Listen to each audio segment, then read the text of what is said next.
Yo, what's up? Microphone check.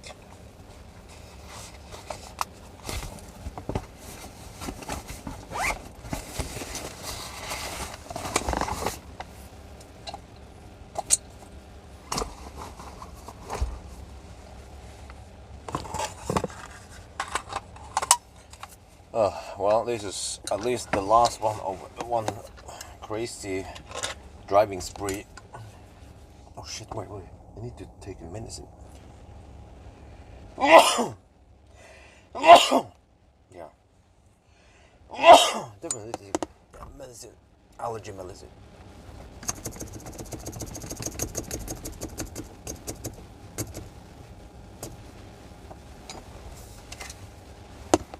Otherwise I'm gonna have a true sneeze a lot.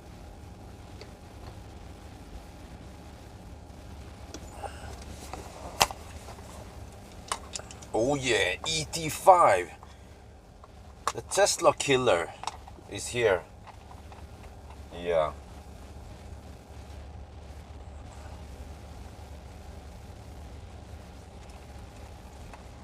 It's game over for Tesla, right?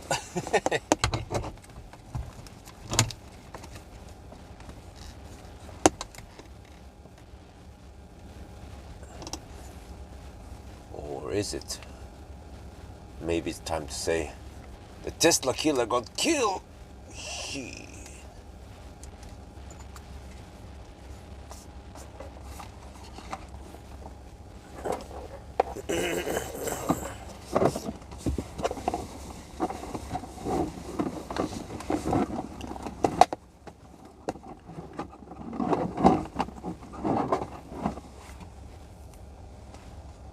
Okay, I think we have enough now to plug it in. 98%, yeah, okay. I think that's enough. All right, let's see.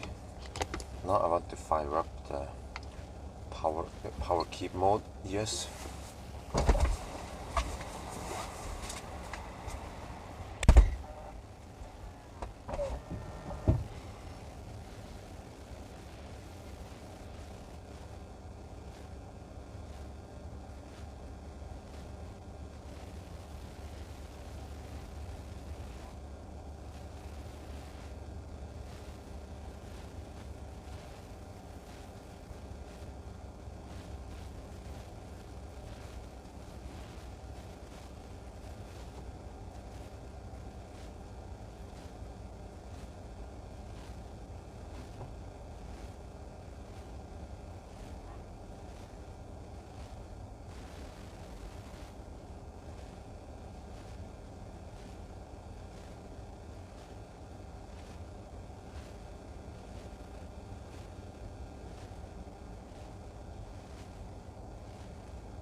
What the heck happened there?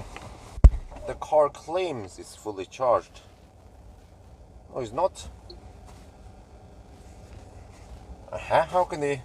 It was at 98%. Suddenly it claims that we are back at 100%. It didn't even charge anything. Chinese software?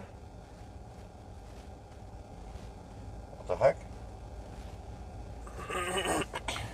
Okay, yeah, I need to I need to take my medicine. Good time I brought it here. Aerius it's called. Allergy medicine.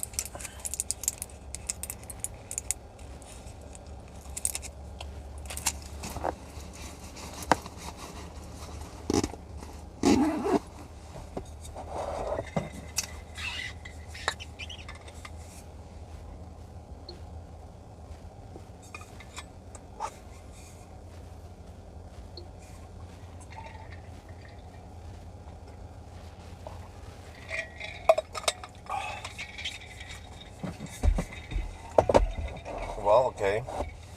I'm just a little bit confused because the car claims it has 100%. It went from 98 to 100% by me just plugging in. It didn't even start charging.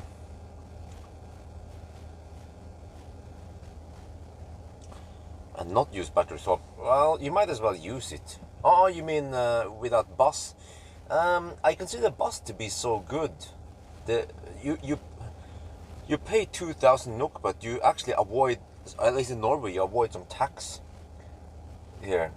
Otherwise, it would trigger some tax. And as long as you drive something and you try to use the bus benefits, the 200 kilowatt hour included per month, then that's a pretty good deal.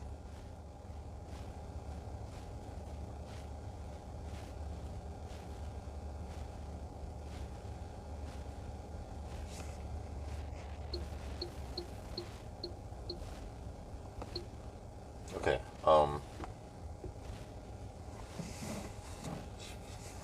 We have to start at 4 exactly here.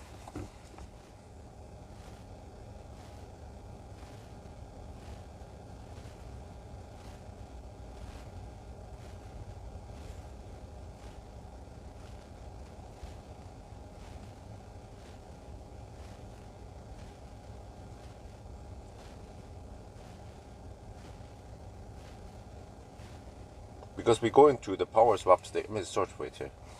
We have it ready. Power. Can I just say power? Can I say Nio power at least? Wait, why is it so hard to do? Nio power,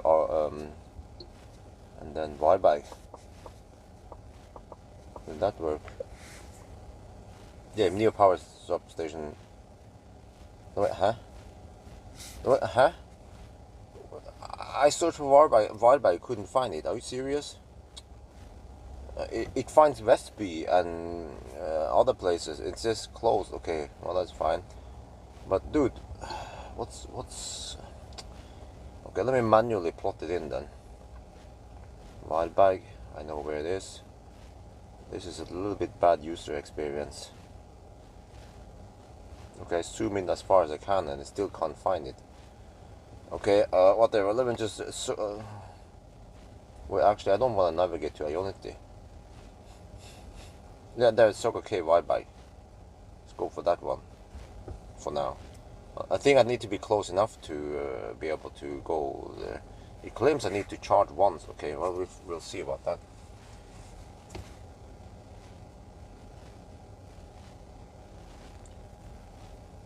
Okay, I need to grab some food and go to the toilet and get ready. We're gonna start exactly at 4. Very important.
Okay, now it's down to 99. Let's see if it will take charging now.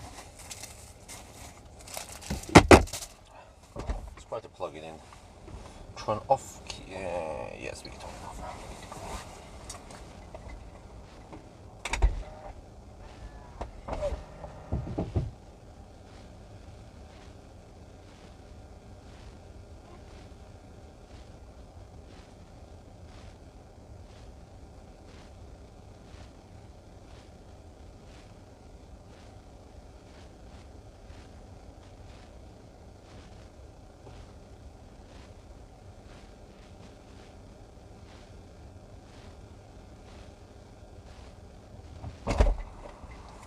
Okay, now it takes charging. Okay, well that's good.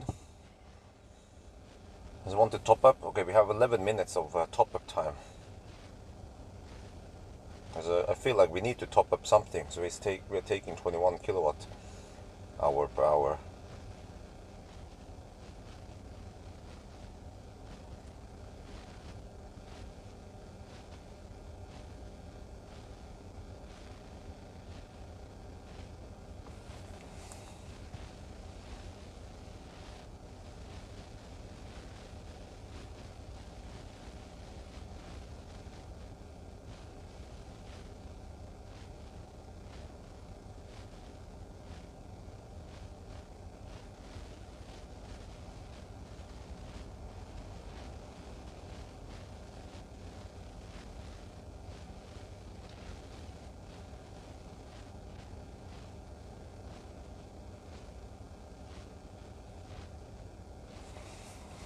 Okay, we're charging at least. Now, we will start exactly in 10 minutes.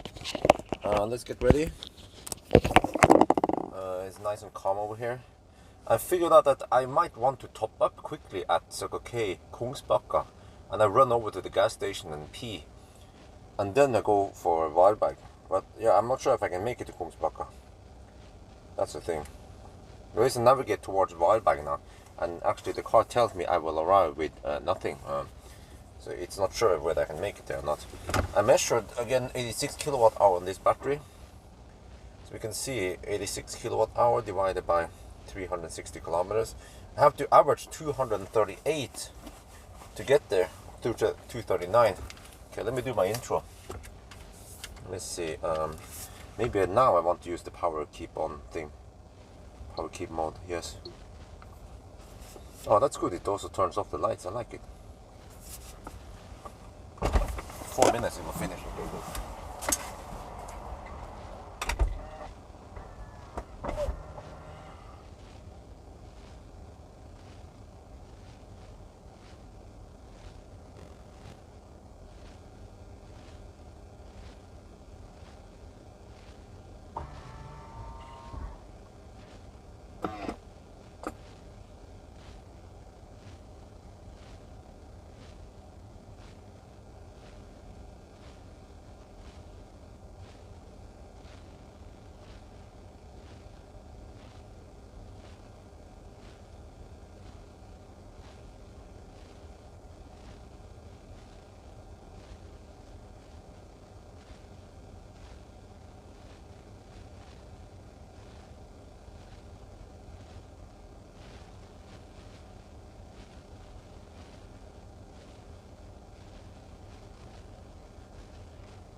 We have nice space, nice seats.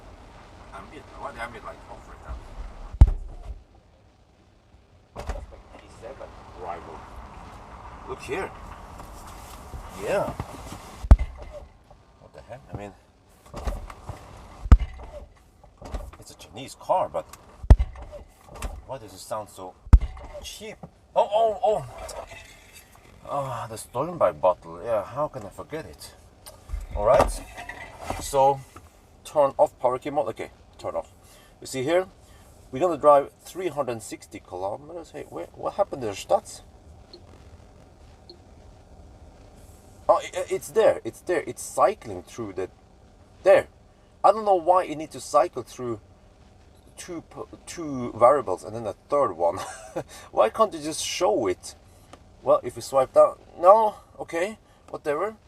But when it says like this, that it doesn't show me estimated range at arrival, it means that it can barely make it there, or maybe not, we'll see. But yeah, the swap station over there, first of all, I cannot search for it. When I search for power swap Wildbag, it will only show stuff around here, so that's also weird. But okay, we have to start in 4 minutes. No, sorry, in 6 minutes.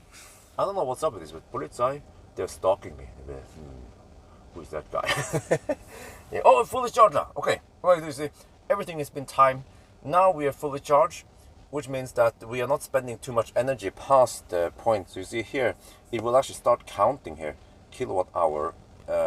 So we start with almost full battery. We only idle for 5 minutes before we start. And also another thing I need to write down is I cannot reset these trip stats. Yes, it's silly. And then every time we plug it in or swap, it will reset some of these values. So I have to look at this one, and then I have to add 1,000, and that's going to be 1,000 kilometers. This car underreported this by 0.4%, so we can just count it as 1,000, something like that. So right, let me do all the preparations, and then we start exactly at 4. And oh yeah, the reason why we have to start exactly at 4 is that I'm gonna time it so we get over to the swap station when it opens. If I start later, we will hit more traffic. If I start too early, we will arrive at the swap station too early, and it won't be open by then. So a little bit clumsy timing, but I think we can make it.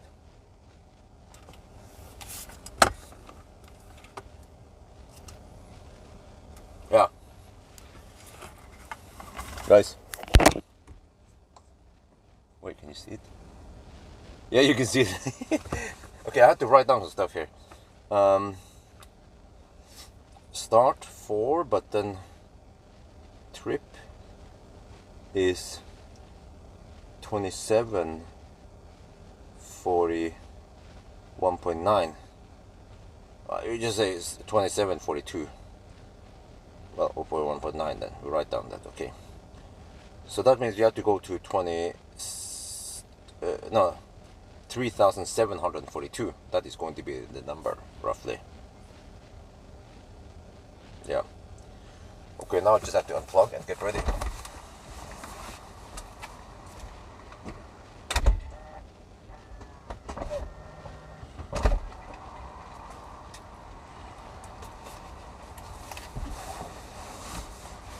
I'm just wondering if the police car is going to pull out just as I start driving or not. And then how do I deal with that in case that happens? Okay, but let's see now it should start counting the time. We are still pulling a little bit of power there. Okay, I can switch now over to trip. Okay, yeah, you just have to wait. Yeah, I'm gonna get the escort. They're going to drive before me with the blue lights. No, that is stuff that is possible in Thailand. Well, actually, maybe I can look at the odometer. No, I have to look at since reset. Okay. Yeah, so this is very important. I have to start at exactly. Oh, there you go. Oh shit. Okay, they leave a couple of minutes before me, or I'm not sure where they're going.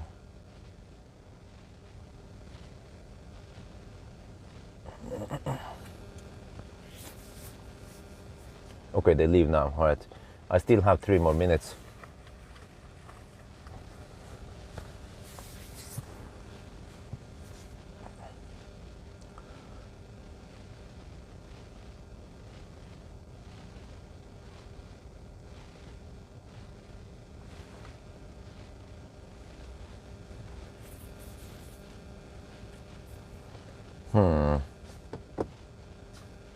Oh yeah, this is weird.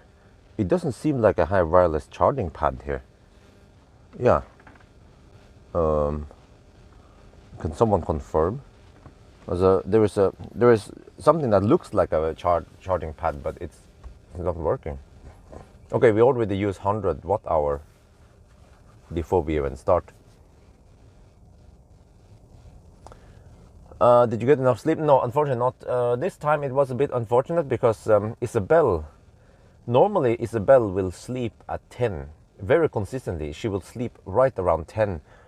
It could sometimes be 9:45, 9:50, sometimes 10, something like that.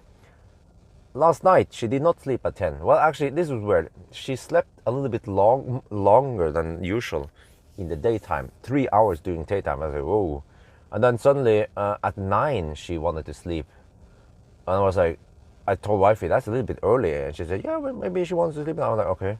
Then I had to carry Isabel, and then eventually she slept. But then she slept just briefly, like 10 minutes, and then she woke up again. And then she was awake until freaking midnight, a little bit past midnight. Both of us took turn and tried to put her to sleep, and she was getting grumpy and crying a lot. And then eventually she fell asleep right a little bit past midnight. I think it was almost half an hour past midnight. And then I tried to sleep, and then as a coincidence, Rus showed up around half an hour past midnight, but not for too long, but at least there was some music going on. But seems like Isabel was not bothered by it. I was slightly bothered by it because I was, I guess, worried that Isabel would wake up. And then I think I fell asleep around 1. There, 4. We have to go now. Go.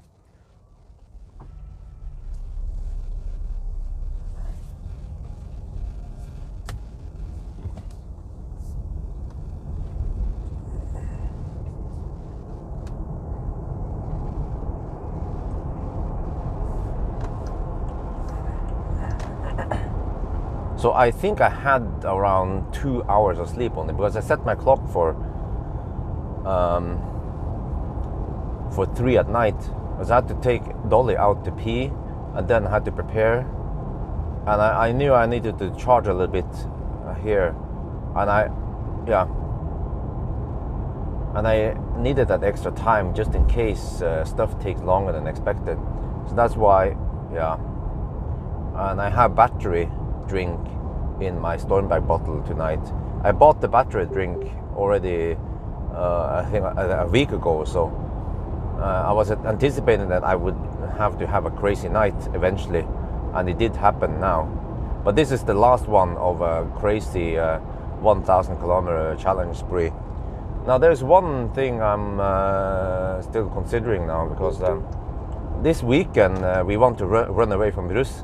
It intensifies now when the weather gets nicer, and also when let me switch mode here. Also when it gets closer to 17th of May. So we want to avoid weekends especially.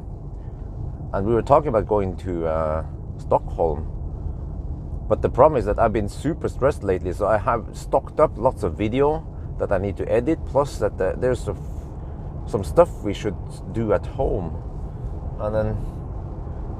And wifey wanted to go, but I feel like I need to do some stuff at home, not to run away from home for freaking 5 nights.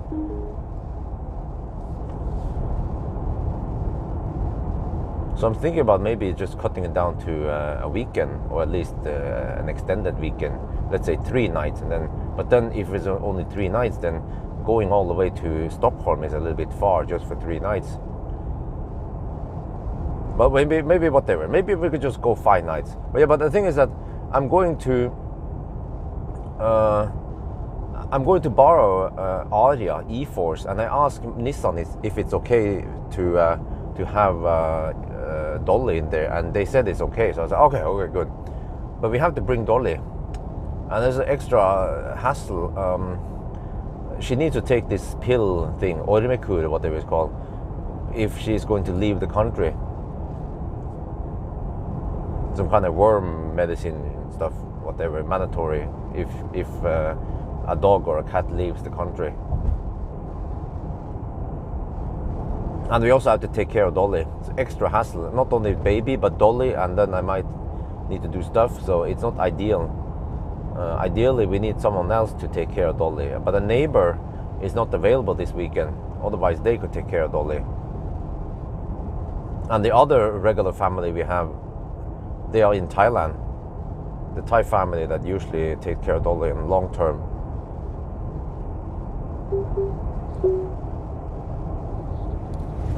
So I'm still a little bit debating what I should do.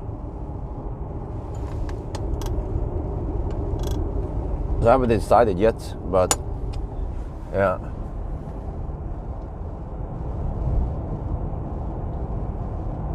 Oh, here comes the zigzag again. Shit.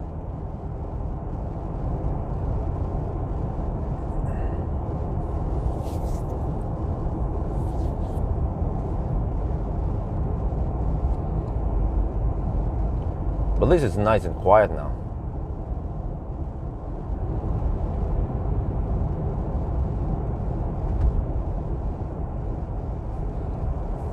For now. Oh, what the heck?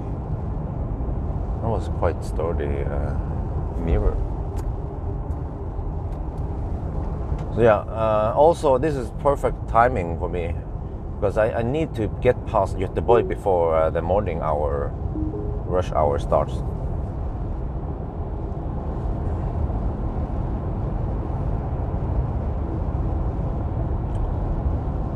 Yeah, so lots of stuff going on.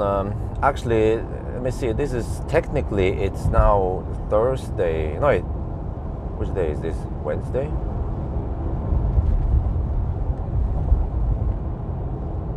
But this is the last day of ET7, ET5, and I still haven't done acceleration noise test, headlight test, and I still haven't done banana box test. So actually, acceleration noise test and banana box test and interior review, all of that needs to be done tonight after I'm back, and then the day after tomorrow, or technically tomorrow on Friday, no, Thursday. Yeah, today is Wednesday then. Okay, but Thursday I have to return this car. They say before 2 in the afternoon. I said okay, I might be there before noon. So actually, I could squeeze in something in the early morning, the day before I return it, if I have to. Yeah. I'm very busy with this one, but I guess it's in hot demand. That's why I only get it for a short time, but at least I get it early-ish. So that's good.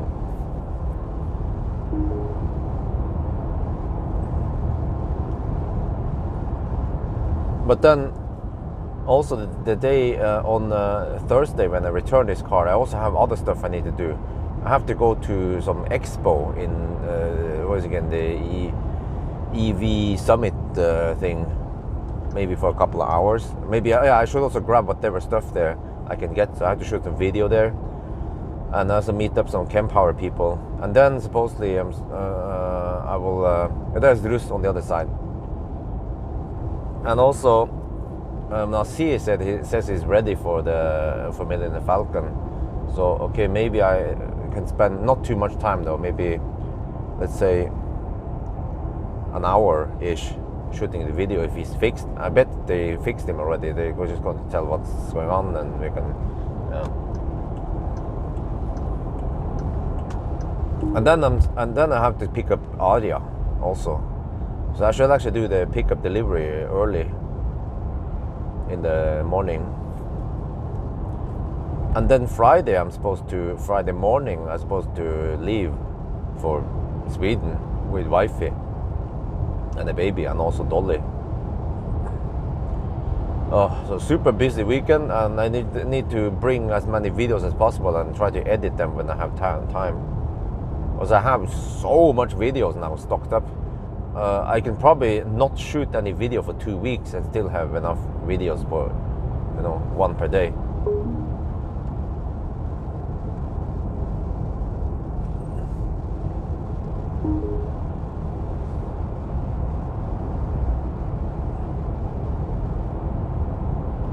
But I have to say that this ET7 is really impressive. Oh, holy shit. I see lots of russebus approaching Oslo. Yeah, but it's quiet, it's comfy, and it's spacious. Good headroom.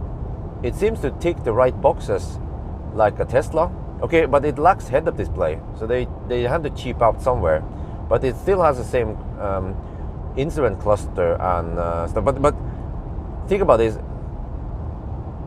This car actually competes directly against Tesla and Ioniq 6 in price. But it has soft close and massage and ventilation. Ioniq 6 does not have massage and soft close. So it is actually very well equipped, and also it's 100 kilowatt hour.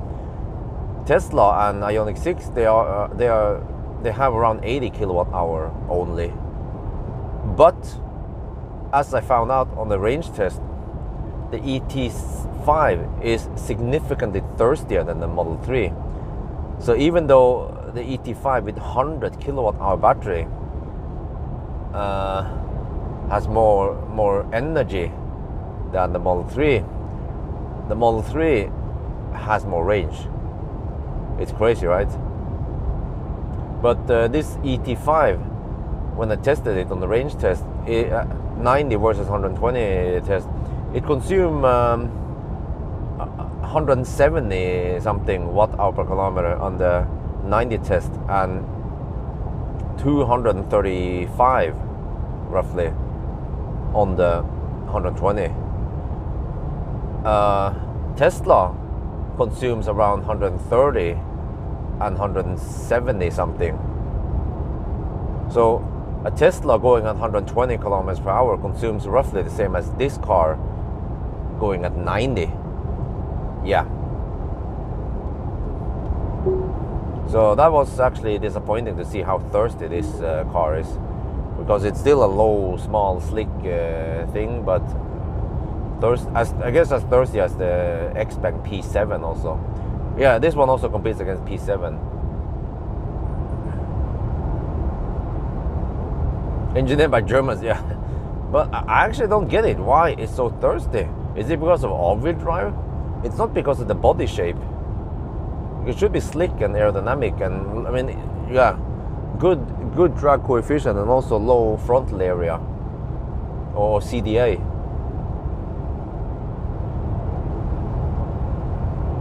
Yeah, it is quite heavy. 2,300 and I think it was 40 kilograms. So it's almost as heavy as a BMW i4. But just the weight alone should not increase the consumption that much. But it weighs roughly 400 kilograms more than a Tesla Model 3. That's crazy, man. Okay, it has a bigger battery, yeah, that adds the weight, and I guess more soundproofing. But yeah, the extra weight of the battery is eaten up by the increased consumption, I guess, and other things that increase the consumption.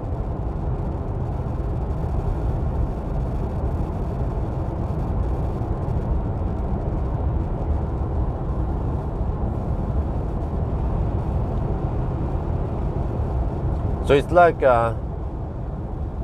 the fat e-tron's sedan cousin, right? Yeah.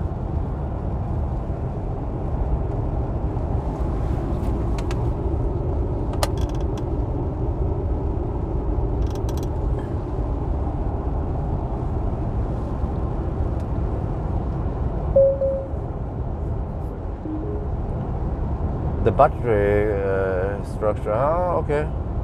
Battery swap. I recorded the 4K. Oh, I mean, I want to test something here. Lights. Lower glow. Wait. Huh? I don't see anything. Full brightness. Wait. Stay focused. Yeah, shut up, woman. A kid. Testing out the feature here. Lower glow. Where is it then? Can't see it. There's nothing here. No, I didn't mean to touch it. Wait, reading light needs to be on maybe. No, then it's full on. Interior illumination. Oh, it's that one. Full brightness. Okay. Oh, okay. No, that's the ambient light they're referring to as the interior illumination. I thought it was an idea I had for a long time. Yeah, Nio has some setting for interior illumination, which is the brightness for ambient light. But I thought the roof LEDs was dimmable. But I had an idea for Tesla, if it's possible, technically possible, that there should be like a moonlight mode or something, night mode, where at pitch dark, or even just in the evening, the LEDs, they'll be running at really low light levels, and at night you get that little extra night light, you know. I'm not sure if it's possible or not, but actually when you press the buttons, from what I remember, the light fades in and out, which means that it should be possible to change the intensity, or it's dimmable. If it just off on off, then that's, yeah. More space on Model. Focused. What the heck? I stay focused. More space on Model 3. Well, we have to find out on the banana box test. The banana box test actually gives a quite good answer on things, like how much space is in the trunk, and then how much space is when you fold everything. And this car doesn't have a frunk, by the way. I checked it already.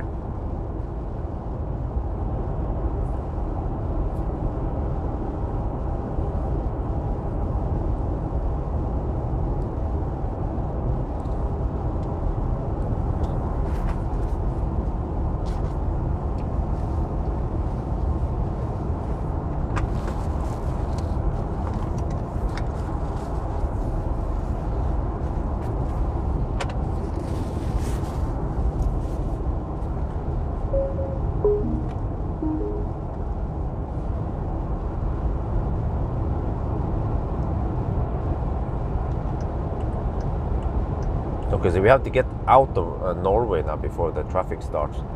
Well, actually, we have to get past Göteborg before the traffic starts. So this, I wonder if this is the first time. No, actually, it's the second time I do this with the battery swap timing on a weekday.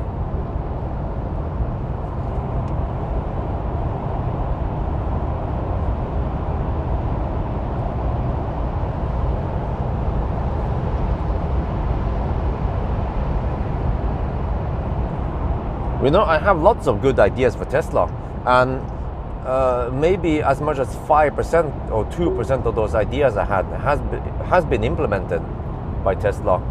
I'm not sure if it was just randomly because of me, or because other people also just suggested it, or because they already had that in plan. For example, camp mode.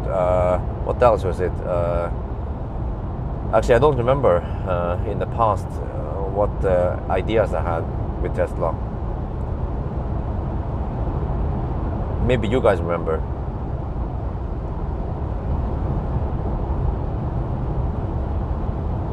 But yeah, you know, actually back in the old days, I suggested that with the key fob on Millennium Falcon, if you press and hold the trunk button for 3 seconds, you could unlock the charge port and open it. You can open the charge port that way, and then also you can, if press and hold while it's charging, you could stop charging, or stop charging / unlock charge port. They actually did implement it, but was it because of me or because of someone else? I'm not sure.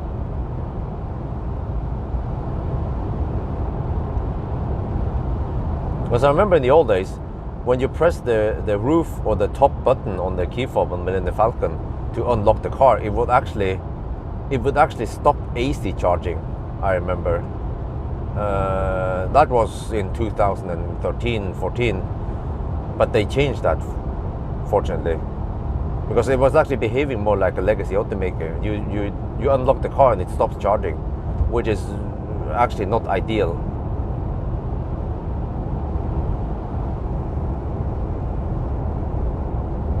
Wow, it's so nice and quiet now, but I have to deal with traffic in the daytime now. This is the name of the game if you are battery swapping. Yeah.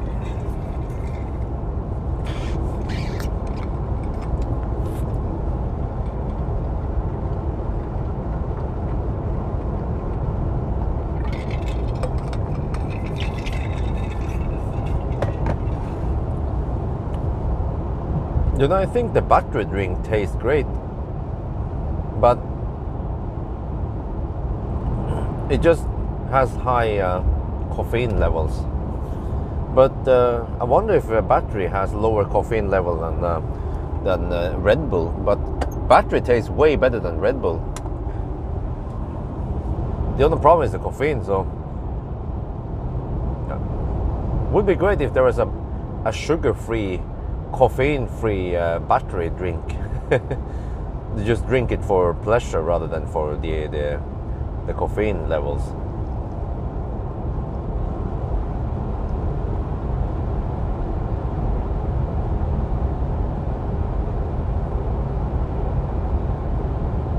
Seems like I won't be needing much high beams. Wow, so 4 at night and it's already bright. Well, Nordic winters.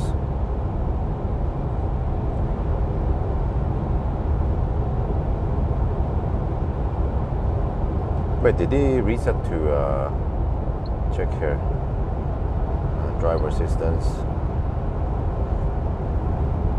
Oh, it's set to medium. Okay, good. I don't drink coffee, and also coffee gives me bad stomach. But for some reason, energy drink don't.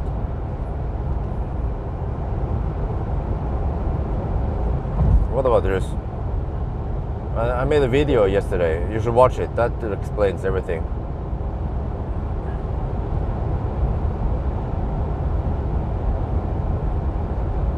And also a house update. Yesterday the roof was installed. You know those triangle shapes that they pre-manufacture. So they're now building on the roof. Plus they started adding the outer panels of the house. They are pre-painted in white. Well, white-ish, not 100%. It's not FF. Wait, yeah, it's not FF. But it's probably something like D0, D0, D0, D0. Or I'm not sure, something like that. But also, yeah. So we start seeing the shape of the house, rather, shape of the house with the white colored panels and the roof. But I haven't been there. I just got some pictures from Mide who's sent to me yesterday. So tomorrow I want to go there and shoot the video, and the wifey wants to see the house. So that's actually our motivation to live through russetid. But there are lots of noobs who don't understand what's going on. They say, Björn, you're getting grumpy, or yeah. But they have no idea how stressful it can be, or how extra painful it is to be woken up at night. And then, like now, you know, I'm supposed to drive in the morning hours, or I should get enough sleep. So you can imagine, you know, you can ask yourself, or I mean, I don't know if many people don't know, but it is actually illegal to wake up a trucker, a sleeping trucker. Like, even if the trucker is blocking a charging station, it is illegal to wake up that trucker, because that trucker needs sleep. It's because of safety. We don't want truckers to be sleepy and cause accidents. And that's also why we enforce them to take mandatory breaks. So, and in a way, I'm kind of like a trucker. Sometimes I need to drive far, and I should get enough sleep. Otherwise, it could compromise my safety. And put it the other way around, all my neighbors, they also have office jobs. Some of those jobs could be critical, and if they don't get enough sleep, it could affect the performance they do at work. So, and also that's another reason why we have a law in Norway, and I think many other countries, especially Germany and Sweden maybe, that you have to be quiet after 11 at night, you know. And even actually there's also a law that applies to public holidays. Sundays and public holidays, you are not allowed to make too much noise. It even lists like using a lawnmower, for example, is not allowed, or it's just more like it depends, right? It's not strictly, but in general, if you make a lot of noise, your neighbors could complain, and then you could be asked to stop doing it, stuff like that. Europe actually is quite civilized in many ways compared to maybe America and parts of Asia.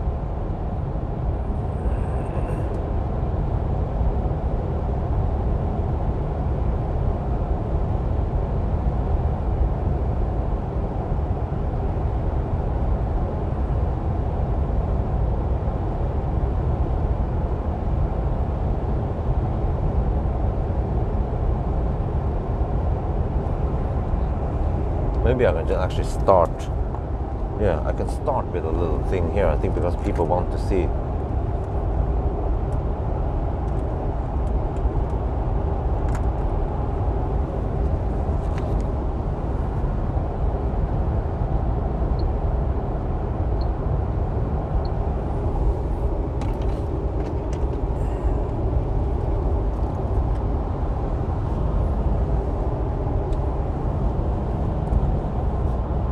Right, off we go now, and the first thing I noticed with the ET5 is that it is nice and quiet in here. Okay, we have Nokian Hakkapeliitta R5 EV tires. Especially the EV is important because that means that it has the acoustic foam, and it's still winter tires, which means that it's soft and it... I got hammered by the train. I don't know if you guys see it. Okay, but so it's nice and quiet here, but it doesn't have double glazed windows even, and also the comfort is nice. So compared to Model 3, this ET7 has better soundproofing and better ride comfort than the Tesla. And also ambient light, anyone? Huh? And also, I can't demonstrate now, but soft close, anyone? Huh? Only minus is that auto steer is going like zack, zack, zack, zack, zack. It's more like pulsating. Zzz, zzz, zzz, constantly. And then the throttle is going zzz, zzz, zzz, constantly, and you cannot change it. You cannot tune it. You cannot avoid it. And then sometimes if there are mergers, and then in a hard, actually not the hard curve, but in the some of the curves, especially when we get to around Tanum now in Munkedal, on the motorway, it would just zigzag a little bit on the curves.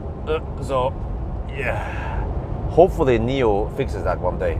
One day, if Nio and Xpeng and other Chinese brands fix that shit, because it seems to be standard on the Chinese cars. If they fix it, make it smooth like a German car or a Tesla, then it's gonna be freaking game over. Yeah, for someone.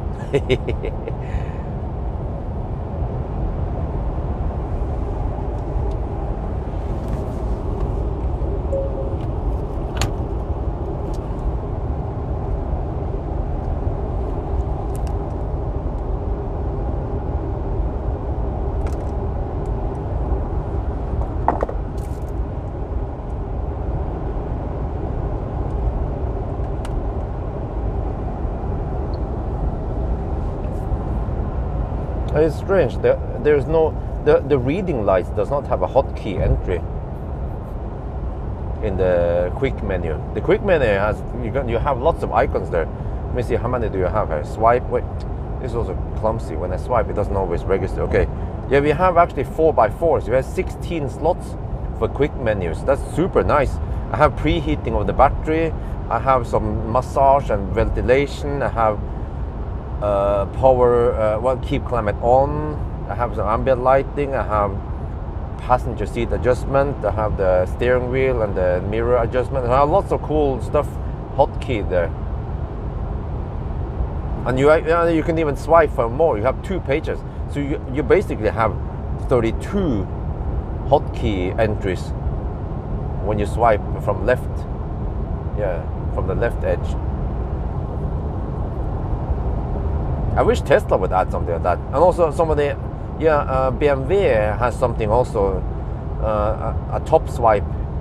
But they have, I think it was 8 or 12 slots, still decent. MEB cars, they also have a top swipe down, but that one has only 4 slots available. But I just wonder, why? Why limit it to only 4? Why not 8, or why not 16 like Nio? They have a big screen, so it's, yeah.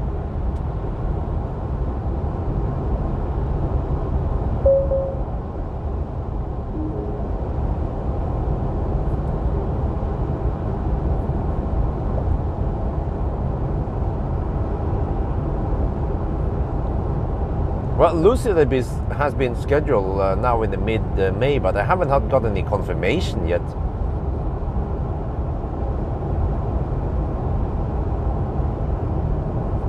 I think it was the 12th of May.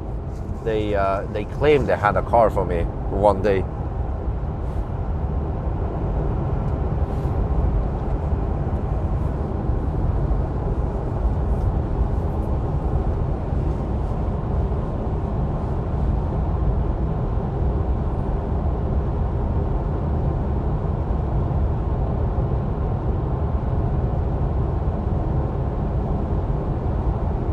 But I can hear that it's not as quiet as ET7. ET7 was extremely quiet. And also not as quiet as the SUVs like ES8 or EL7. But I feel like the EL7 was more powerful, despite being heavier and bigger.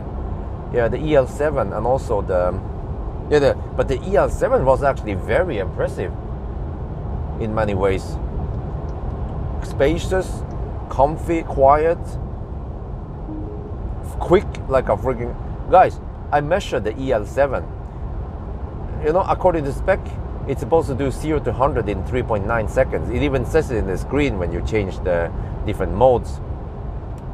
But when I tested it, 3.59 seconds. Wait, let me check again.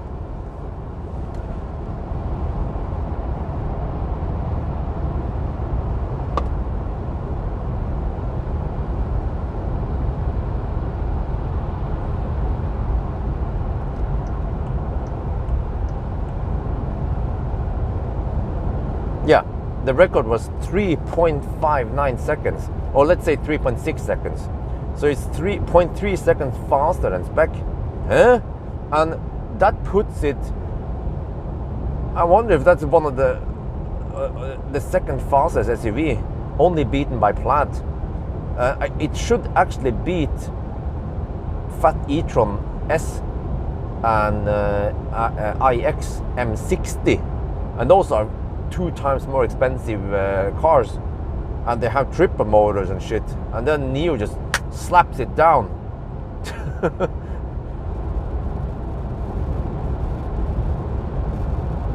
So you get you get good performance for the money, at least with Nio.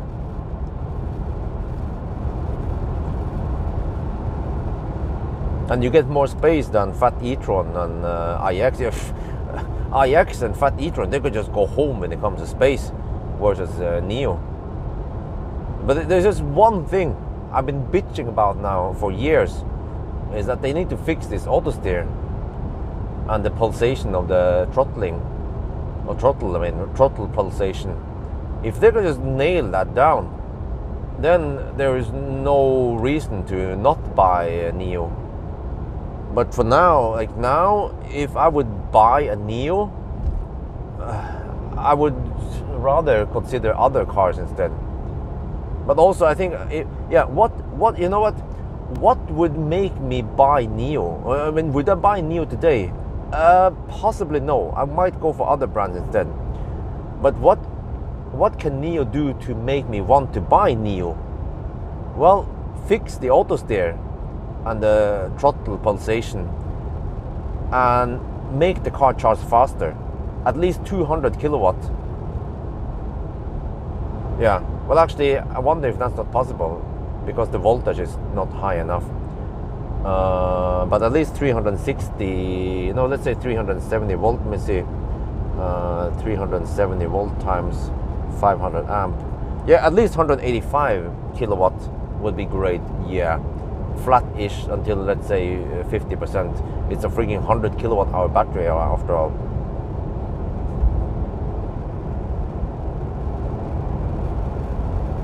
Seeker, yeah, maybe if it comes to Norway.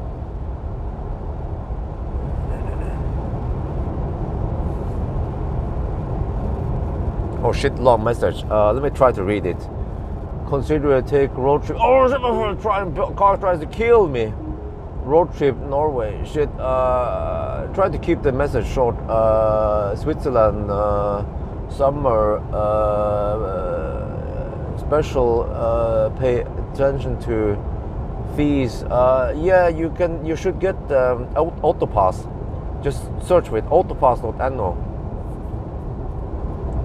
And foreigners, they can get the Autopass something. Yeah. And also read about what's up with ferries and stuff. I think that's pretty much it. Wait, what the heck? What is that? Some blinking lights. Yeah. Someone must have dropped it.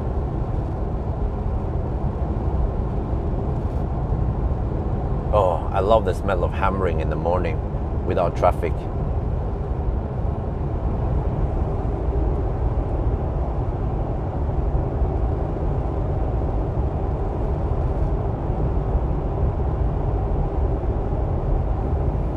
Yeah, but you know, I made a video about. I made actually almost 1 hour 4K podcast about Nio swap station and my experience with it, and my knowledge about swap versus degradation versus a bunch of other stuff. And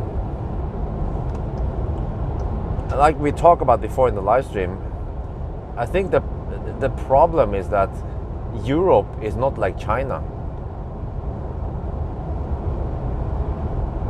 So swap might not make any sense at all in Europe.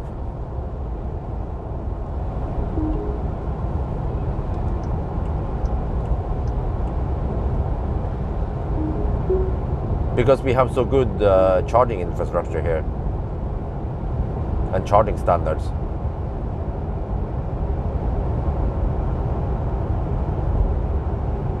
But when I think about this, okay, you know, I've seen it that Nio people, I think they're in general they got this opinion that battery swap does not degrade, or like Nio cars will not have degradation. I wonder what made them think like that, because I don't think Nio themselves promotes that there is no degradation going on. I think they never claimed that. Just like Tesla never claimed that they are a luxury brand, but somehow Tesla is branded by the media as a luxury brand for some reason. But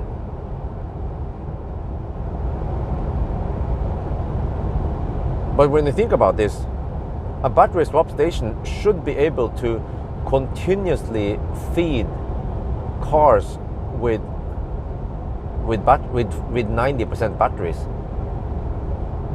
and then so every battery needs to be charged up quickly. You cannot wait 10 hours before the battery is ready. You have to.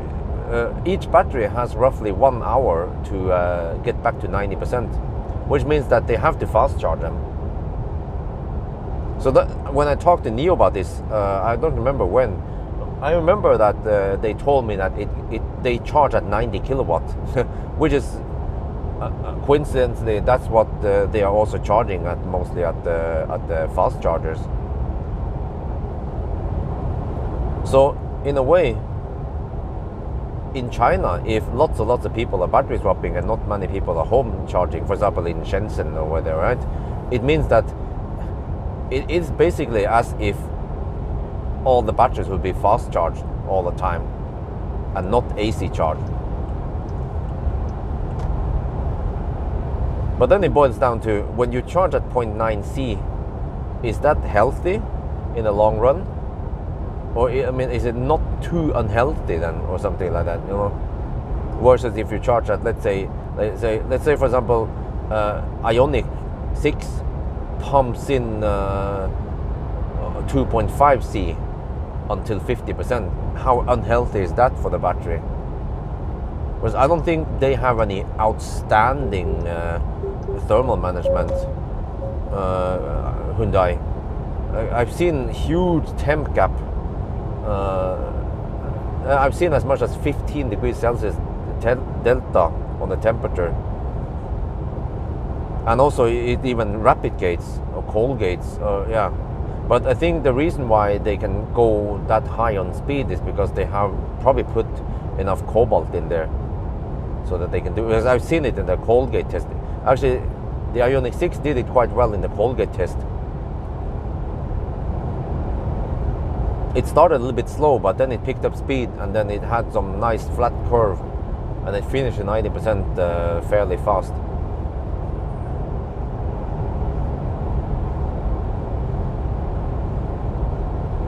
Yeah, so my claim is that with bus, people don't care. They just charge you 100% because they rent the battery. They don't care about the degradation, right? So people who just happen to have the batteries in the cars, they abuse them, kind of, or they don't use them in the most optimal, healthy way. And then in the battery substations, they are also kind of being abused, since they are DC fast charge and they never AC, or well, technically AC DC charging that we talk about is just a general thing. You could have, let's say, yeah, well, actually in Thailand you have the 25 kilowatt DC fast chargers, you know, so that is not very healthy. I mean, it's not damaging the battery too much if a Plaid is charging on the 25 kilowatt PA DC charger, but it actually counts as DC. And it could trigger some DC yeah, things like preheating the battery and keeping it warm, versus AC, it keeps it cooler.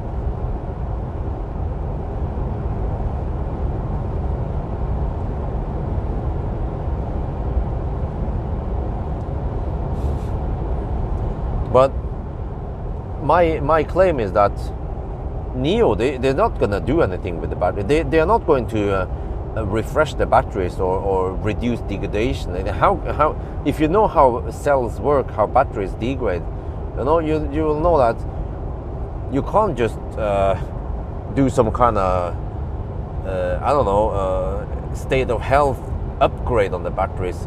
Once they degrade, then they have degraded, and as long as they degrade as expected and evenly, then there's nothing you can do about it, and there's nothing you can do to improve it. It's like aging of humans. It's irreversible. But again, you can say that humans, you can go for Botox or stuff like that, but by the end of the day, the body has aged inside. And then, well, you can exercise maybe and be in better shape. Yeah, that's true though for humans, but for batteries, once you degrade, you degrade. If you want better capacity, you have to change cells, but you cannot just change a few cells. You have to have the whole pack evenly distributed.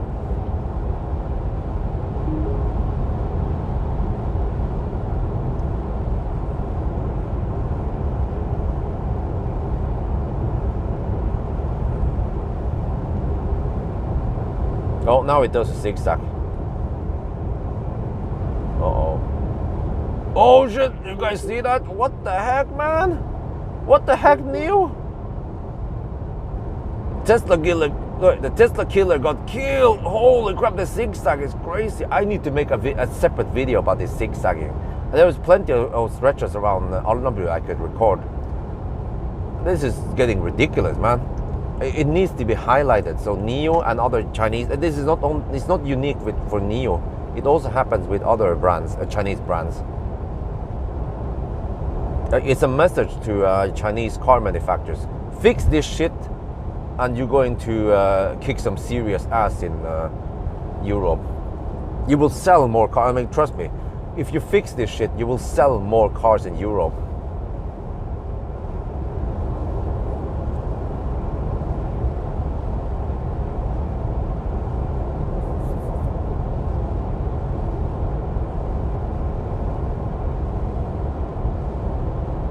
What is the car doing? Freaking drunken kung fu master.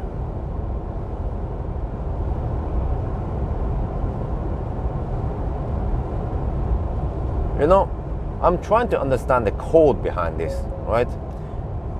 The pulsation of the power, it goes up and down 5 kilowatt.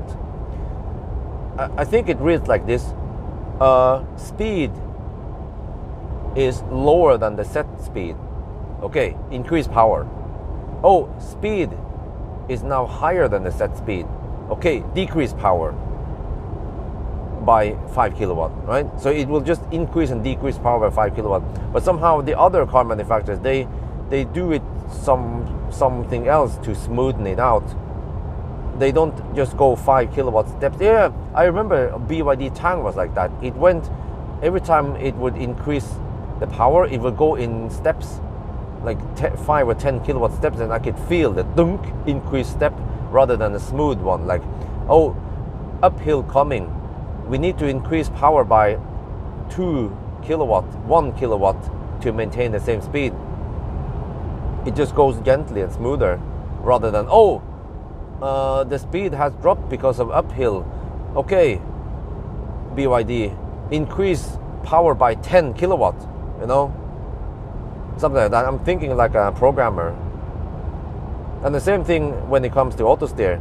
Is that, oh, we are off center. Okay, rotate the steering wheel by 5 degrees rather than just 1 degree, so half degrees.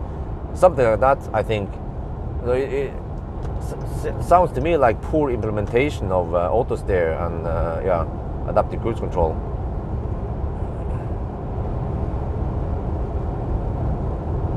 And now it's slightly phantom brake. Typical scenario, slight left curve, I'm in the left lane, there is a car or a truck in the right lane, phantom brake.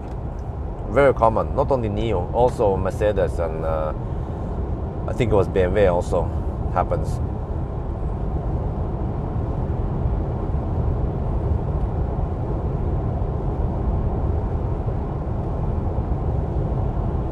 Well, it's going to be a nice and sunny day today.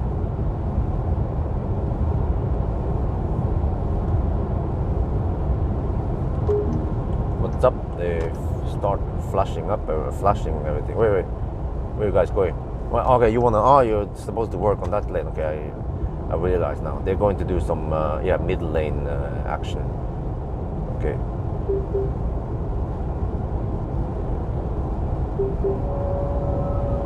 You know those trucks, those signs and whatever they call there. It's just a Mercedes truck, probably a Mercedes Actros. That could have been an electric truck, because those trucks, when they are in service, they don't do much. They are just idling, and they have the light stuff going on there, and there's some heater running. Or sometimes they're also driving quite slow, which is super efficient for electric. So those trucks should have been electric. And you can just slap down some big fat batteries in there. You don't care about payload, because normally those sign trucks or whatever you call them, they don't have to carry much.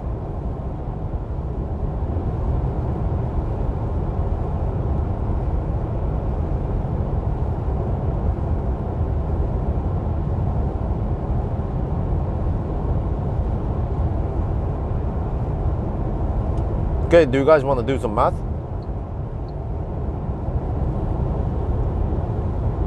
After 91 kilometers,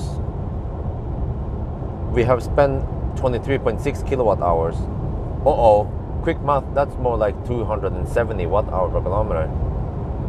No wait, 260, yeah, roughly 260 watt hour per kilometer. Damn. What? Trying to kill me. Auto steer.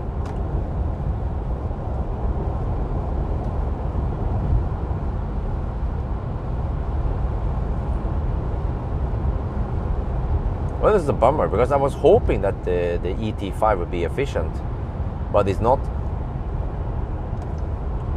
That's one blow, in my opinion. Yeah, people maybe don't care. Yeah, I don't know. But I feel like my followers, they are obsessed about, or they care about efficiency.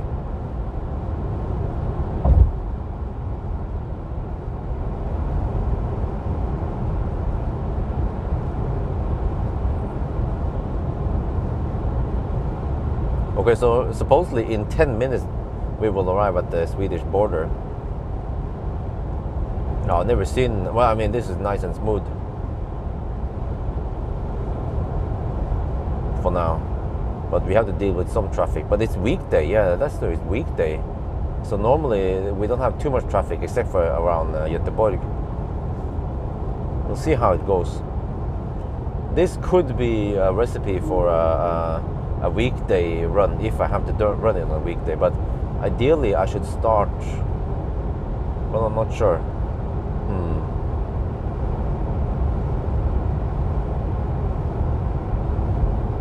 Oh, you don't care as long as you can charge. Okay, I'm not sure what that was all about.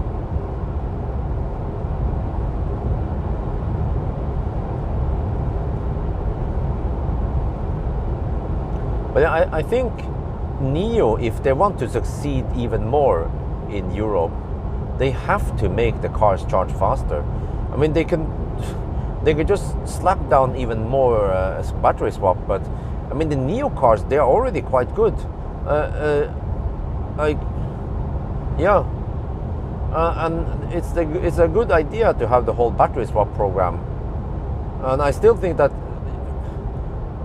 I mean, the bus is already so good that you could just rent the battery and you never swap it, and you can just get the free 200 kilowatt hour charging every month and use it on Fortum instead. It's worth around 1,600 NOK if you charge it on Fortum, and you pay 2,000 NOK per month for it. Because charging is quite expensive nowadays. And the bus is 200 kilowatt hour. You know, even better, if you manage to sign up for Signature, if you went for the ES8, I mean, then you get whooping 600 kilowatt hour per month. That is worth a lot. And then Signature members, they get the 600 kilowatt hour per month benefit for life. And even if they sell that car and buy another Nio, you still keep it for life. So that was a very good deal.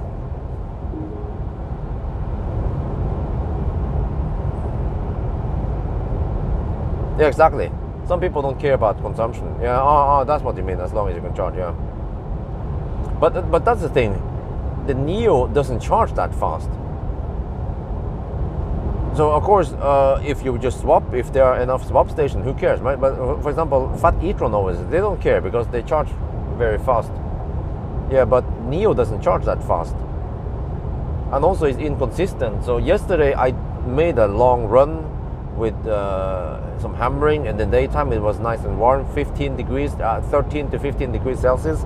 The car even refused to preheat. The preheating was grayed out for a long time. So I thought, okay, I have maximum speed, all right? I set up the camera, I started recording, yeah, 125 kilowatt, yay! And then at around 15% it started throttling. I'm like, huh? Because it's not supposed to throttle that early. On optimal conditions, it will keep 120 plus kilowatt until I think around 30-40% before it throttles.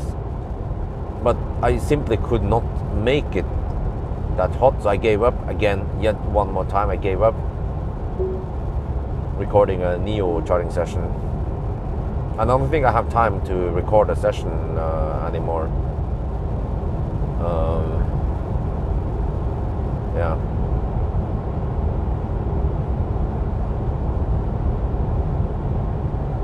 Well, actually, unless I record a session at Strömstad tomorrow, I mean on the way back now, but the timing must be right, and yeah, so on.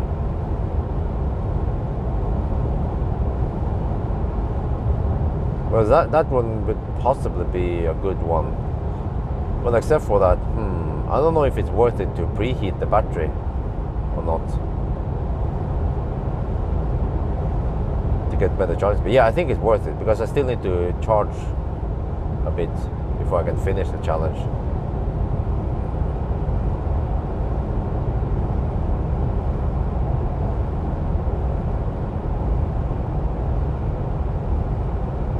Stay focused.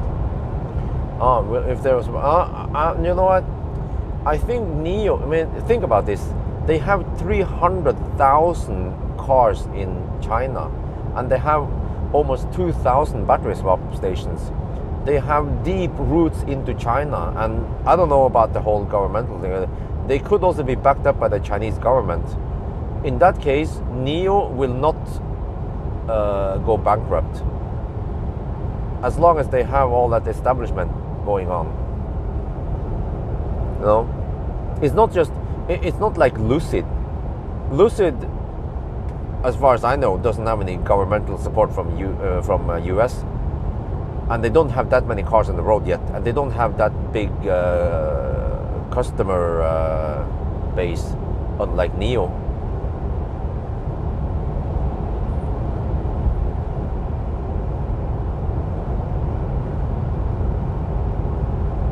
Well, are they losing money? But you know, that's also what was claimed by Tesla. That Tesla was losing money, but then it's just weird when you look at the numbers in a weird way, because Tesla, they actually made money per car, but they were reinvesting. So if you look at the numbers in that regard, yeah, it will appear as if how much money does Tesla get, and then they reinvest a lot. But is that also the case with Nio? I mean, they must have a margin for each car they sell, right? And they're probably reinvesting in R&D and swap network.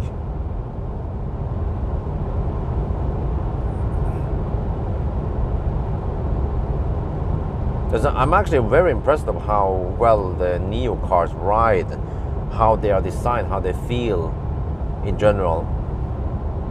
One thing I'm not too impressed of is the sound systems I tested now. Yeah, like this one here, I will give it 5, maybe only 5.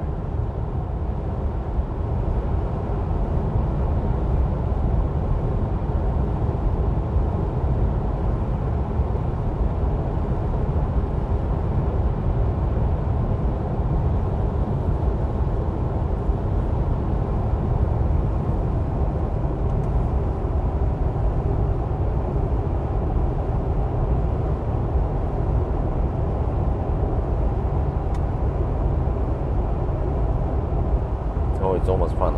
I hope I can I can clear the Göteborg stau. Yeah, it shouldn't start at 6, right? Because I think we'll be passing by Göteborg around 6:15 maybe. ET5, but I mean, I'm really impressed of ET5, and I look at the prices. The ET5 is right on par with Tesla Model 3 long range, but performance-wise, it's like a Model 3 long range with acceleration boost.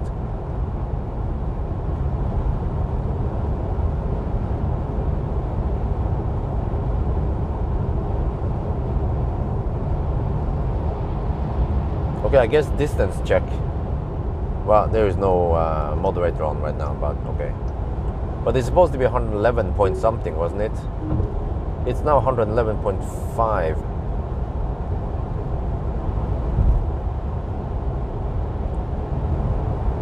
Okay, at the bridge, 111.5. 100.9, no, 112, yeah, 112 at the bridge there.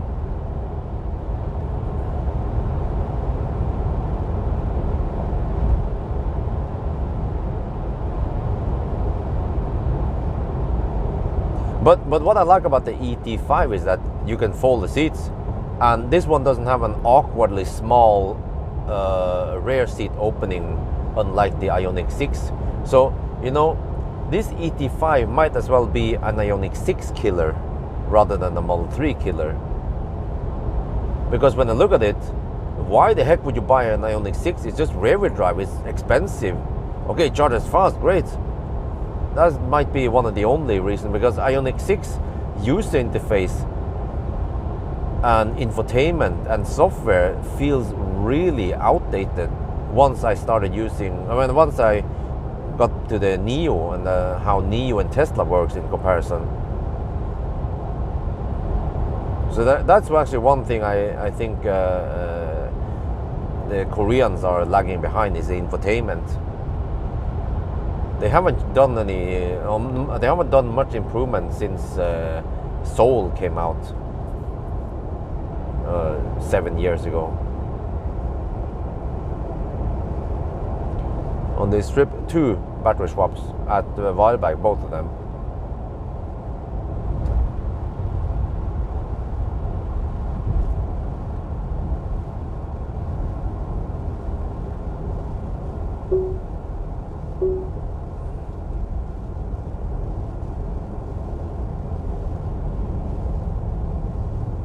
I feel like I'm driving literally in the ditch now.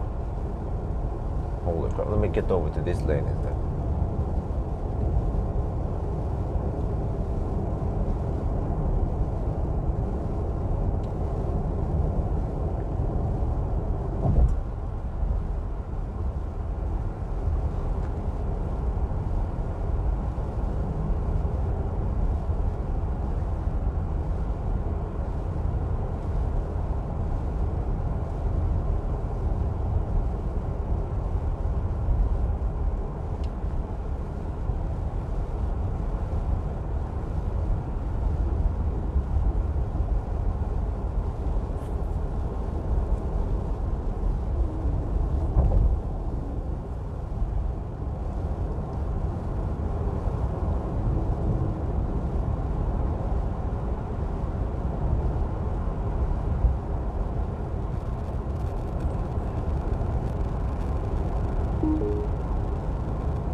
back yet?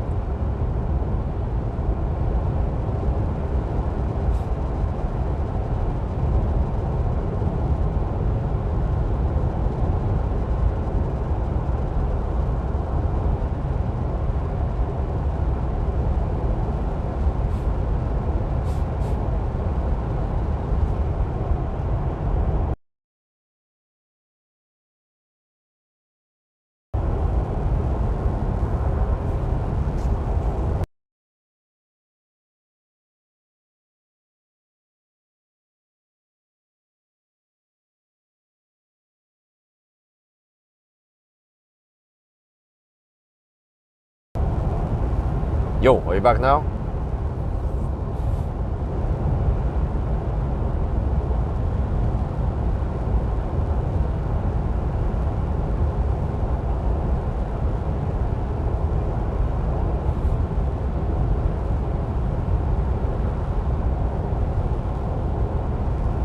Microphone check.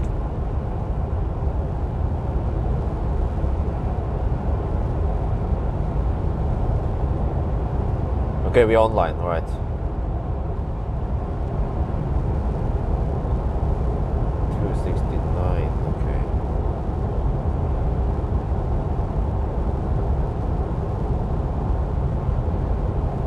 Consumption right now is 266. I have a budget of 269 if I want to go straight to Kungsbacka. But I might want to stop at Spekkerød actually and top up, but not too long, maybe just 10 minutes. 5-10 minutes. No, possibly 10 minutes. You have to recalculate once I'm at Spekkerød. So it's going to be Spekkerød, quick P stop, much needed P stop, and then Varberg, and then straight to Helsingborg. No P at Varberg.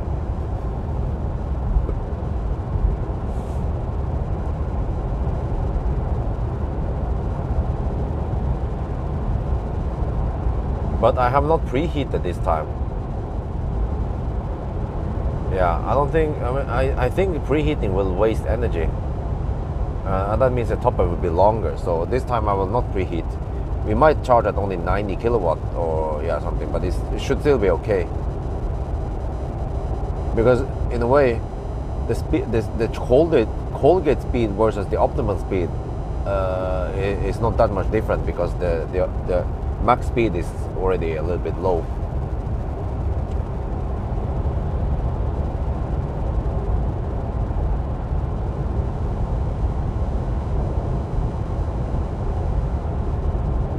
And then if I preheat for 2 hours, burning 3 kilowatt average, that would be 6 kilowatt hour. Well, that also takes several minutes to charge back up.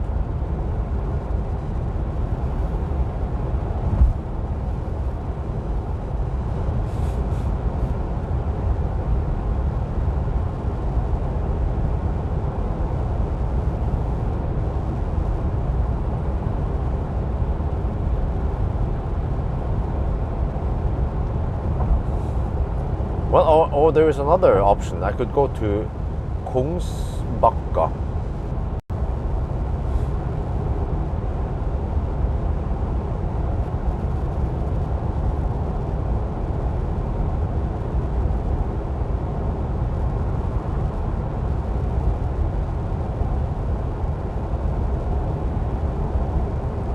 Let me try to search for power swap now. Varberg. What? I tried to end it and it don't. Are you serious? There. Holy crap. That's bad. Nio Power Varberg. Will they find it this time? Nope. I find Kungar now and Mariestad, but not Varberg. And they all claim to be under maintenance.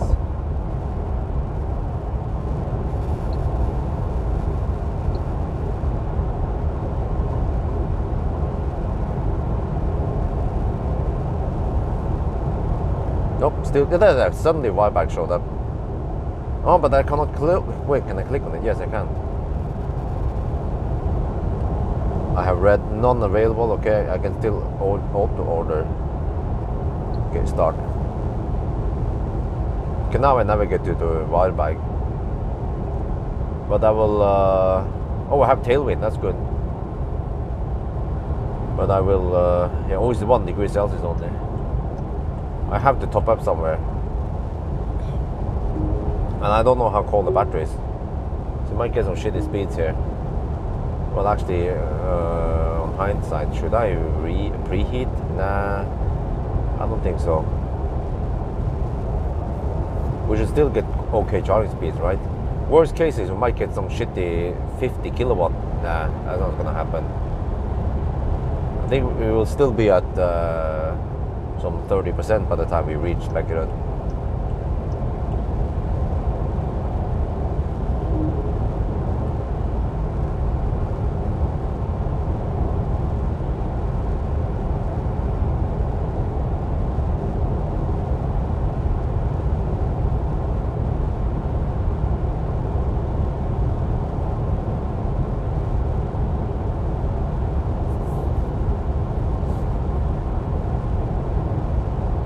Yeah, actually, Kungsbacka would have been perfect if I could reach it. And also check that Circle K there opens at 5. Yeah, Circle K at Kungsbacka is already open.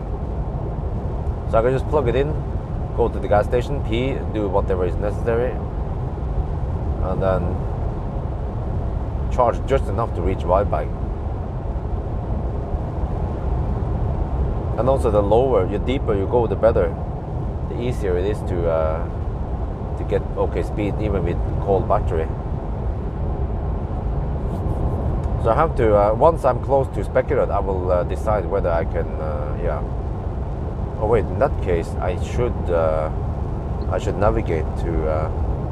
Stay focused. Let's see, I can just navigate to Chop Chop maybe. Chop.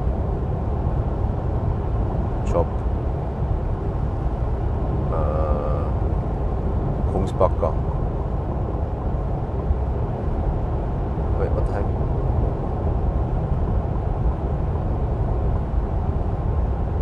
Kungsbacka. Oh. Yeah, okay. Navigate to Chop Chop Kungsbacka. Let's see. Start.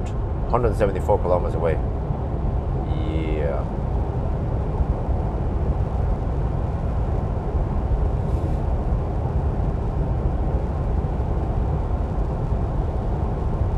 Because you have tailwind. That's actually good for now. Yeah. Nice weather also, not that crappy rainy weather with the EL7. Wow. Tesla sales booming. Well, Tesla sales is crazy all over the world. Norway also. And I heard other European countries also. So they're selling like hotcakes.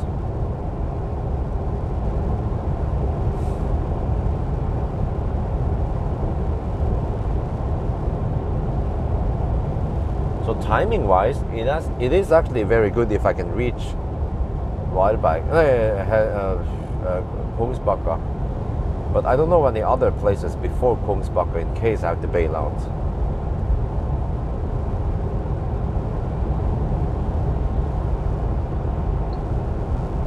Okay, let me see. We almost have 150 kilometers now.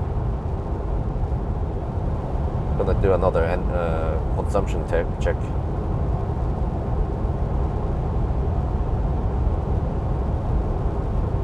Oh, consumption is 271. Oh shit!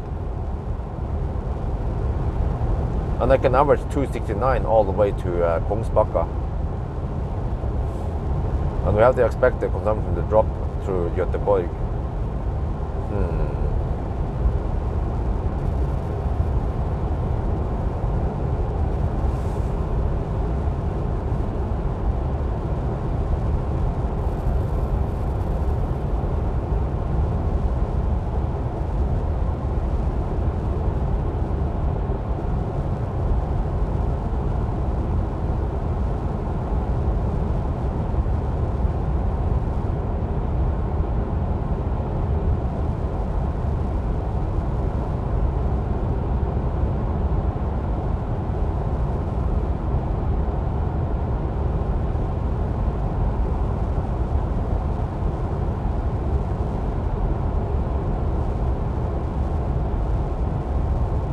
Okay, we're down to 55% now.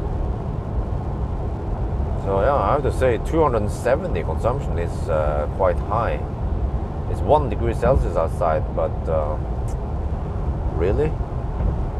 270? Oh, we're in the highlands right now. Yeah, that's right. Okay, when we're closer to Spekerød, the consumption should drop a little bit.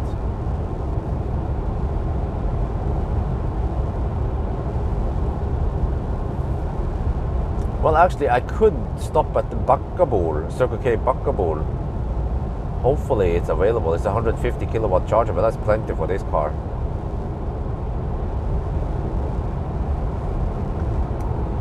Check on the app, see. It should be visible now in Circle K. And that's great that they integrated Norway and Sweden in the same app.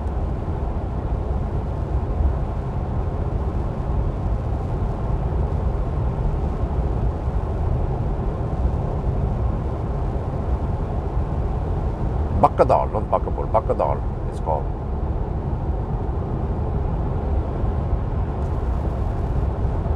It's called Hissingbakka. Oh yeah, they have only one 150 kilowatt charger there, and a 50 kilowatt charger. That one could be a good bailout point if I need to. I don't know any other high power chargers there, but there might be, right? Maybe I should memorize them in case I need them.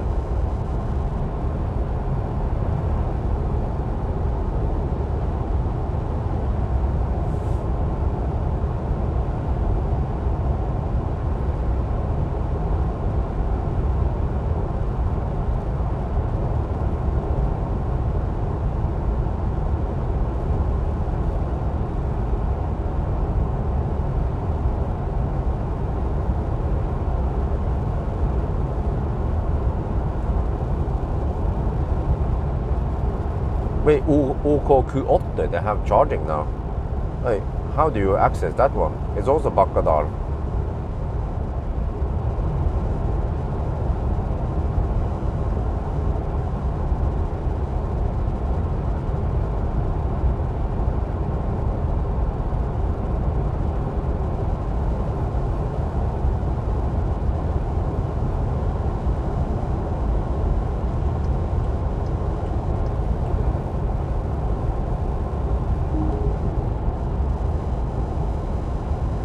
Well, it would be great if you can use.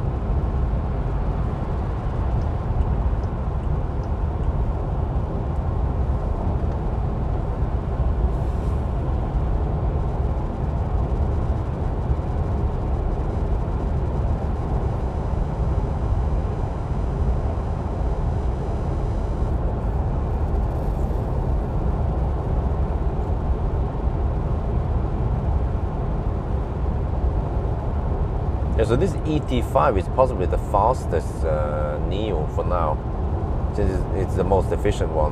Wait, that means that. Wait, did I test the ET7 consumption?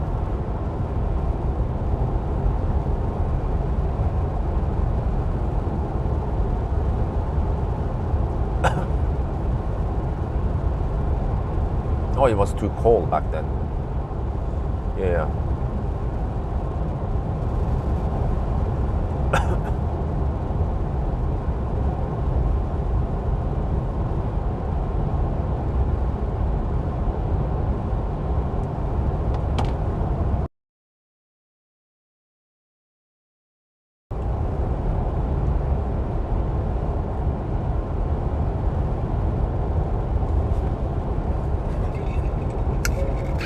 Oh, phantom brake. Watch out for merging vehicles. Oh yeah, of course.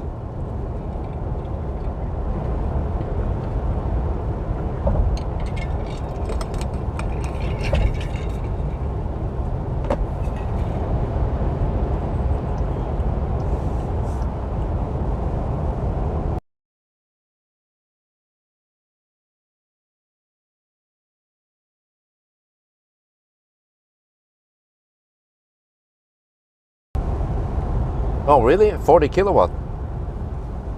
Okay, because I heard 90 kilowatt if I remember correctly. But that means it takes around 2 hours to get the batteries ready. And that would work in a station that has 13 batteries or 12 batteries. The Gen 2 station. But the Gen 1 with only 6 or 7, was it? They need to charge faster.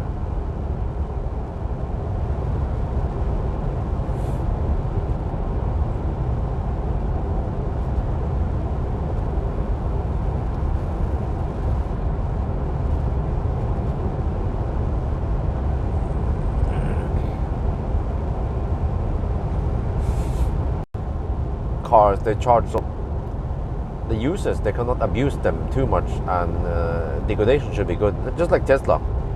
Even after 300,000 kilometers, Tesla claims around 10-11% degradation only.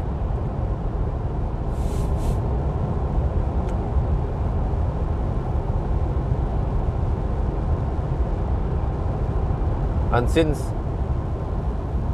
there are not that many extra batteries in the system, in the pool, we're talking about just around 3% more batteries, then actually it means that degradation is statistically 3% lower, since we have 3% extra batteries we can distribute the cycles on.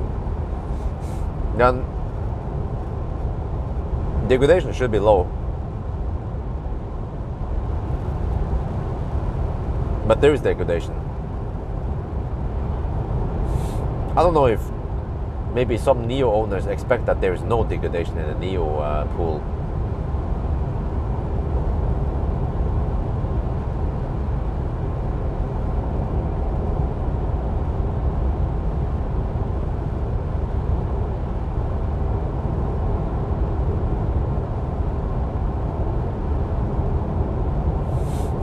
Because yeah, Nio, they talk about that if an error has been detected in the battery, it will be taken out of the system, which means that the detection should happen. Or if there's a fault, well, if it's a minor fault, then even in a Tesla or on the other car, it will be detected in the car while the car is still drivable. And they can just book a service and get it fixed. But if it leaves you stranded, then it will still leave you stranded in a Nio. The only case is that in case the battery fails while it is in the swap station, yeah, then it doesn't leave you stranded. But the probability of that happening is quite low, since there are only 3% of them.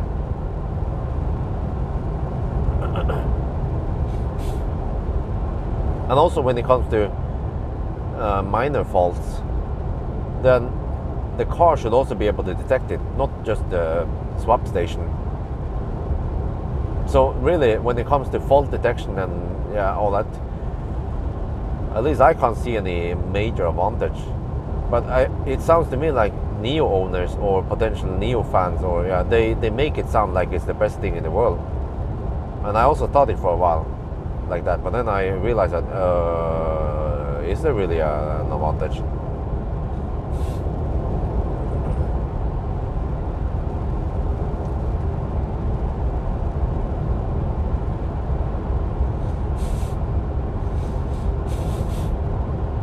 Oh man, the allergy is getting worse nowadays as spring comes.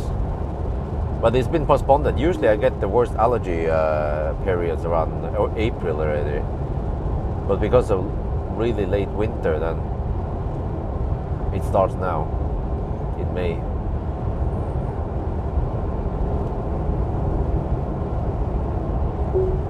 Wow, we only have 30 people on now. Very low traffic.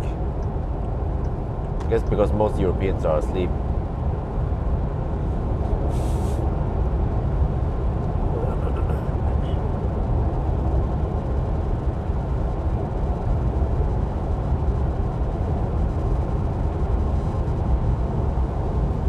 Let me do another consumption check.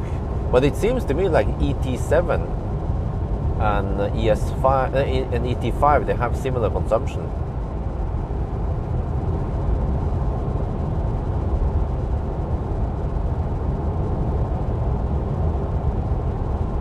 Current consumption 274, and my budget is 269. Yeah, it sounds to me like I can make it to Kongsbakka. That is the best deal for me. Wait, the ET7 made it to Kongsbakka, didn't it? Yeah, and I had a powertrain error.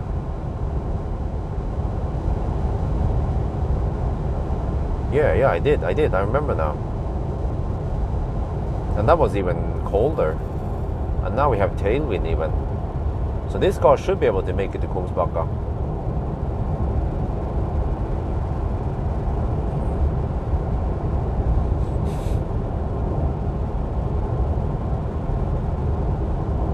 Yeah, you know what? If I had the opportunity, I should do a 24-hour world record. Then, yeah, if I can hammer, if I can use an ET5 or ET7, actually, yeah, ET5, and only battery swap on the Autobahn, that would make sense. But then we have to also swap drivers. Yeah. 2 drivers can alternate and go at 200 kilometers per hour. We should be able to beat anything on the market today. That would be pretty cool.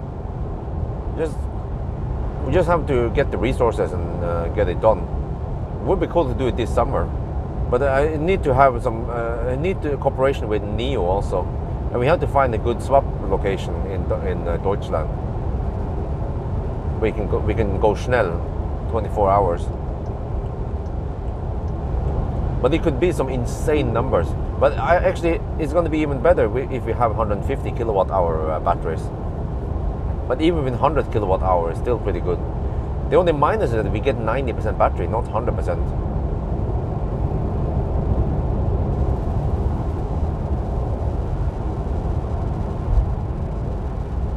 But you see, yeah, as the day passes, I realize more and more that I need that assistant, full-time assistant. Because as long as I have a well-trained guy, and yeah, then we can achieve a lot.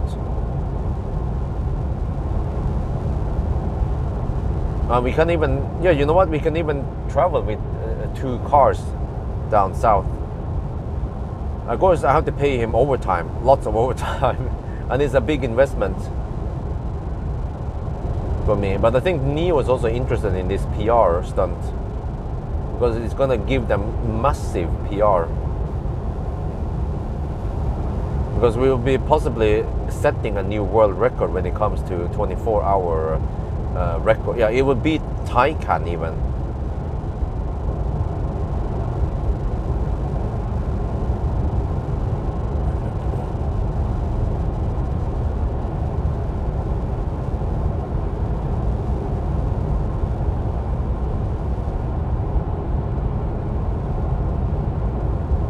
And I wonder if I can go something like 3,500 kilometers within 24 hours.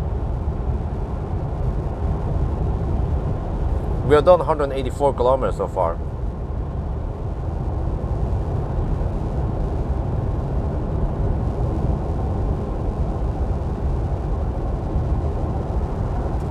Actually, you know what?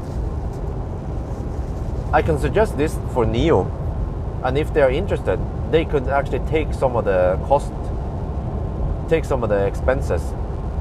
I don't know, whatever. You know, they could even provide crew for me. As long as I do the filming, I mean, it's going to be posted in my channel. I take care of the filming and everything, and it's like I do calculations and everything, and they just provide extra crew, extra driver. And so it's like I'm the one executing it, and I decide how fast we should drive and all that, and which location. But we can of course go together. But bottom line is that it's me who is doing it, right, with the help of them. Tie drivers, huh? What about that? You mean I want to use tie drivers for it? Nah.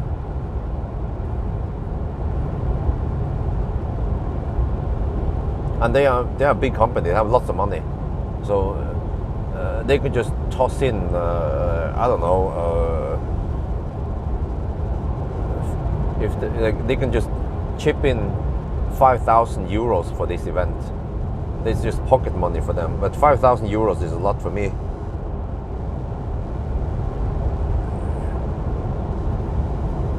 But we need to handpick the location. Location is the most important thing.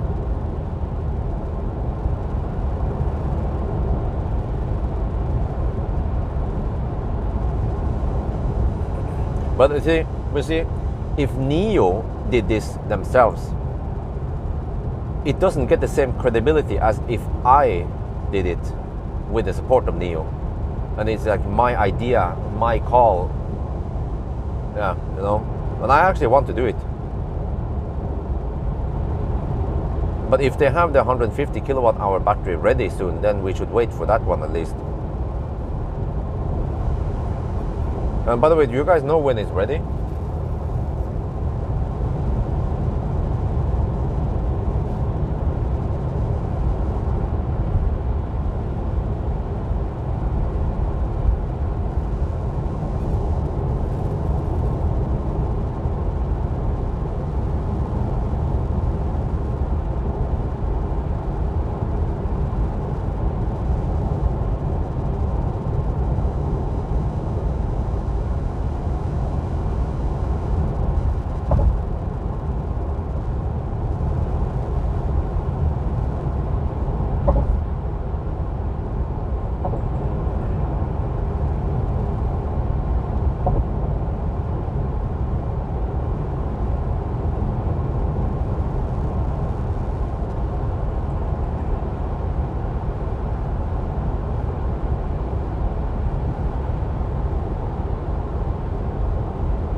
Huh, interesting.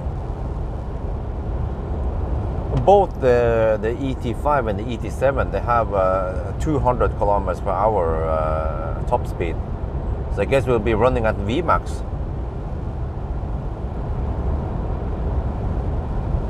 And I would guess the consumption at 200 would be something like, well, it's Thursday than a Tesla, so they will be burning maybe 400 watt-hour per kilometer. Yeah. That means that with 90% battery, let's say, and we have 5% margin, or how much? Now we can just go 88% times 86 kilowatt hour. Well, actually, let's make it 84 kilowatt hour because of some losses. Then we have 74 kilowatt hour we can burn, divided by 400. Damn, we can make 185 kilometer runs. That takes almost an hour, and then you swap. Wow, it sounds like massive speed, man. That will actually show the true strength of battery swap.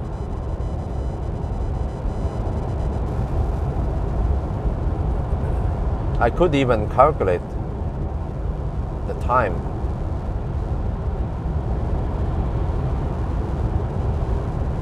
Like, it roughly translates to this times 24. Holy shit! Wait, is it possible? 4,400 kilometers over 24 hours. That sounds too good to be true. I think a fossil car was like 3,000 something, 3.5 maybe. The Tesla record was 2,800, and then Taycan was I don't know, right around 3,000 maybe. So then battery swap should be a lot faster. Yeah, at least 3,500. Yeah, maybe close to 4,000 kilometers. I need to calculate everything.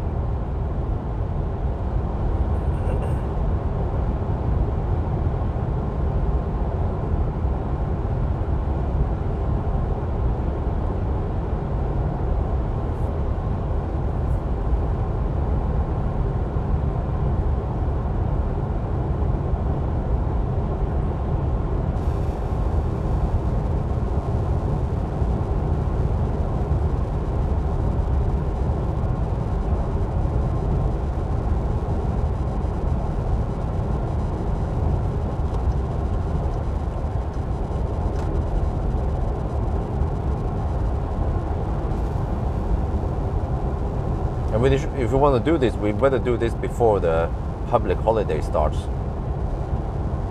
So we should do it in, for example, June, or we can wait until August. Yeah, I need to talk to Nio about this. Maybe even the headquarters in China. Some video call with them. I could just actually write a long email with all the details and they could just read it.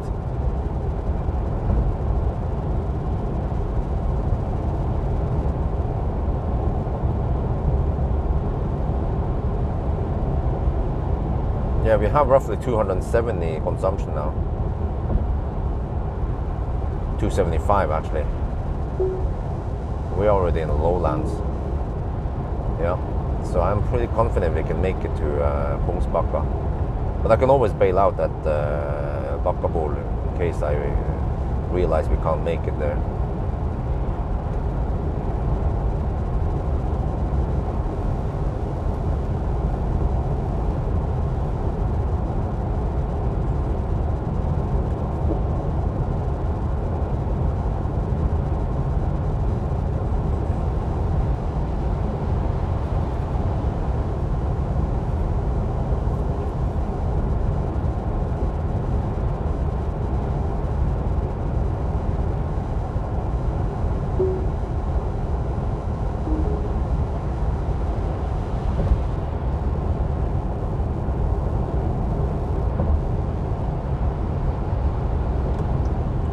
...203 kilometers done so far, and consumption is 55.7 kilowatt hours, 55.8 now.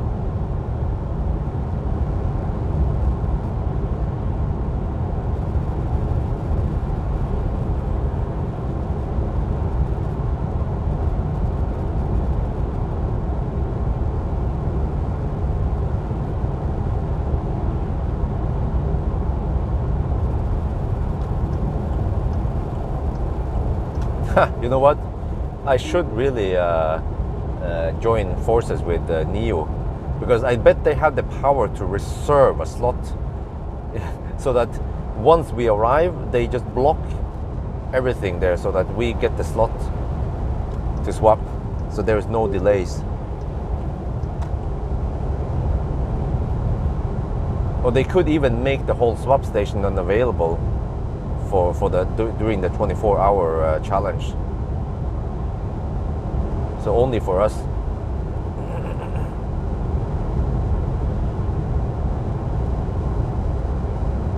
Yeah, I need to write a long email to Nio and make them forward this and see if they're interested.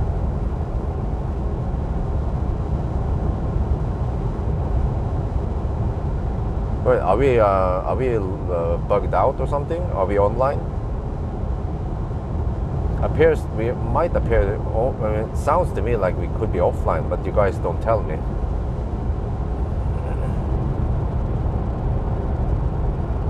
Well, I'm getting hungry. What the heck? Okay, I guess I'll eat some wraps.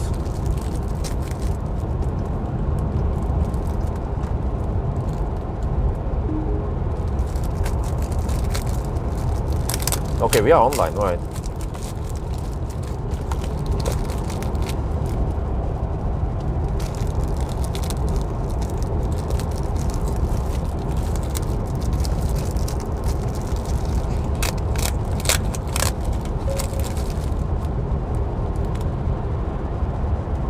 Whoa, the zigzagging.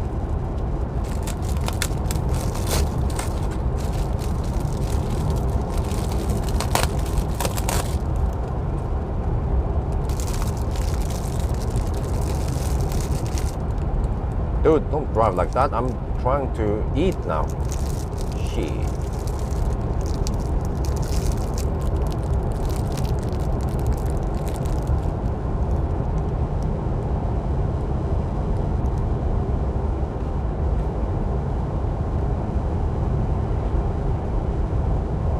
I just hug the lane a little bit. I need to eat.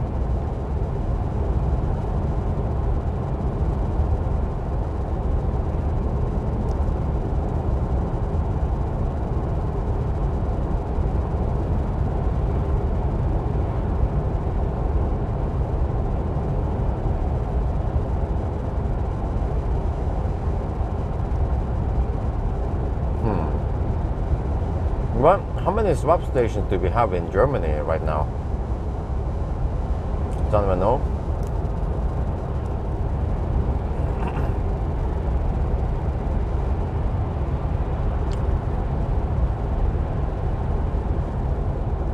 I need to find a suitable spot for it.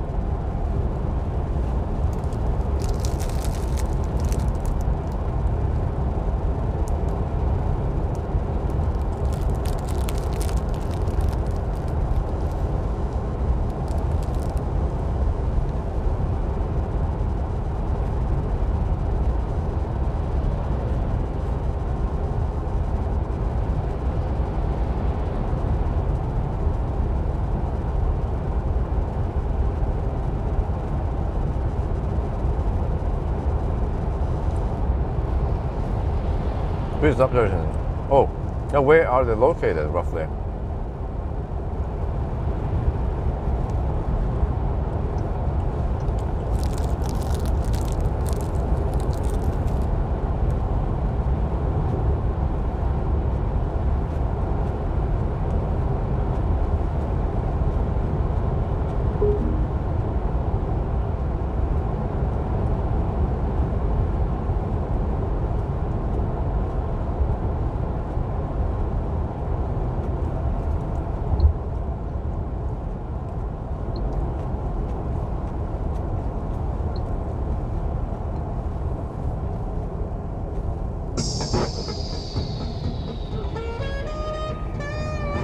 Wait, what the heck?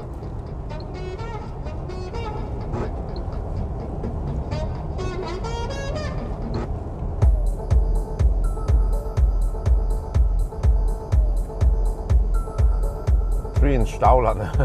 Yeah, but where are the? I'm not sure if I know Germany that well, but where are those swap stations located?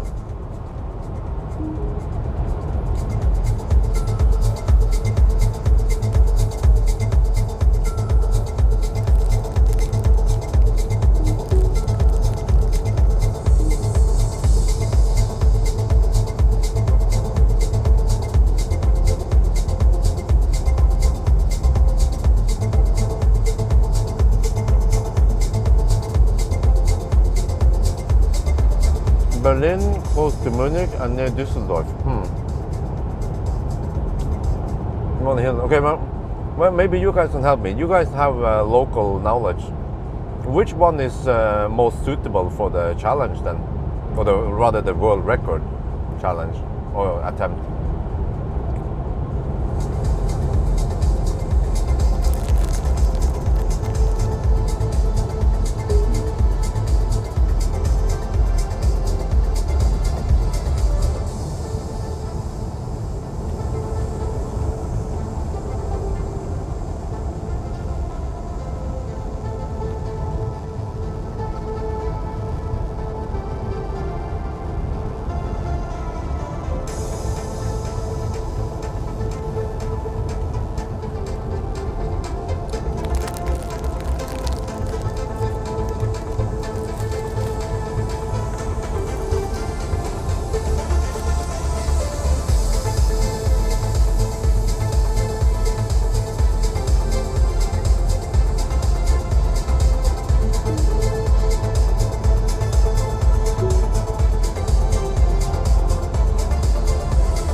there's one that has a pool.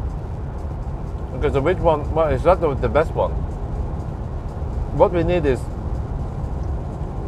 well, ideally we need unrestricted autobahn, 24 hour, not time limited.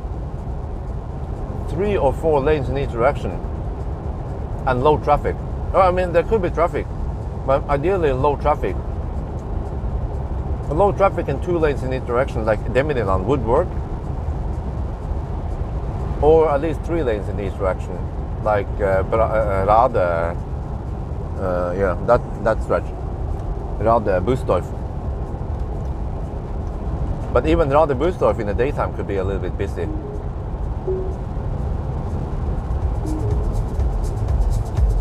That's Hilden. It's huge and really worth look up. Okay, Hilden. Okay, but is the traffic around Hilden okay? Do we? Also another thing. Yeah, we can't have any Baustelle around there or Stau.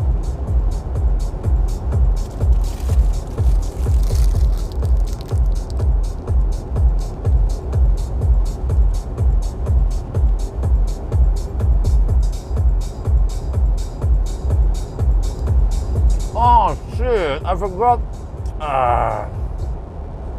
They are not open 24/7. Fail.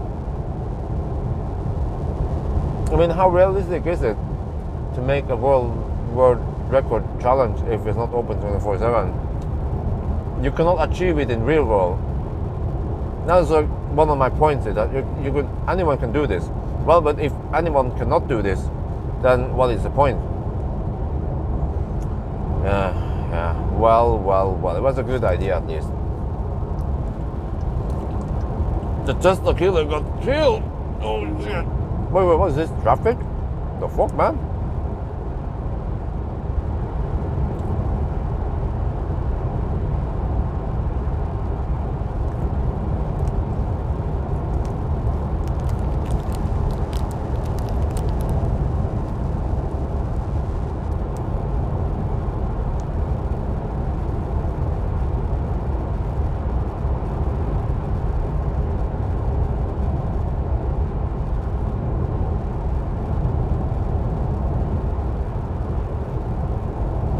Okay, I hope it's not too bad in Göteborg. Wait, with the ET7? No, that was pure at night. Yeah, the first time, and then the second time I went in the daytime. But then I stopped at Spekeröd, and I believe I hit Stau after Spekeröd. Wait, or did I? But yeah, shit, the traffic is picking up fast now.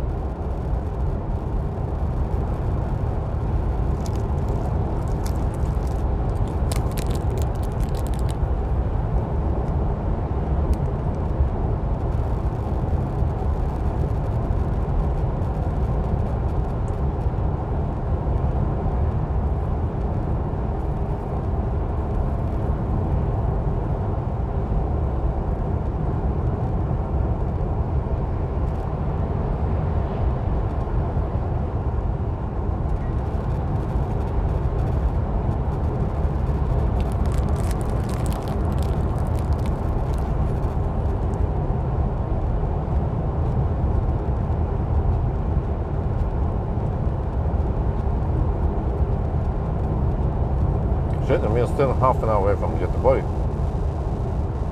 Traffic is going to be worse now.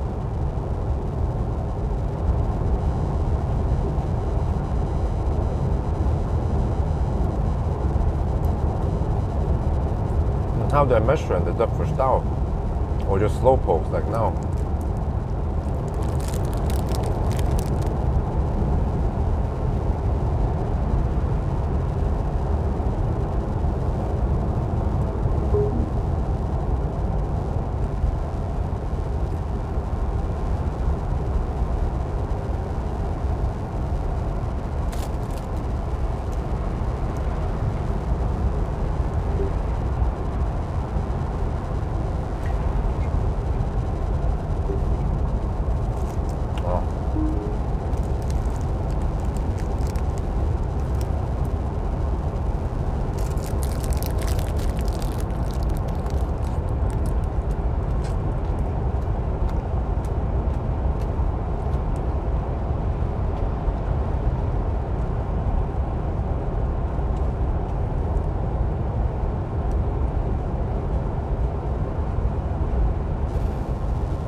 consumption 273 so far.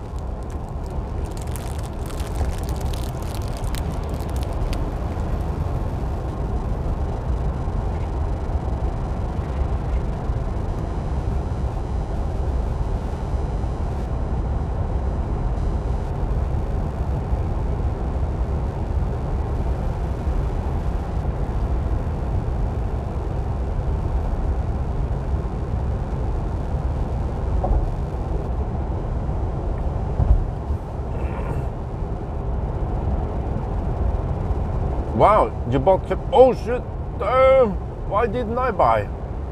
Oh, up 30%, damn.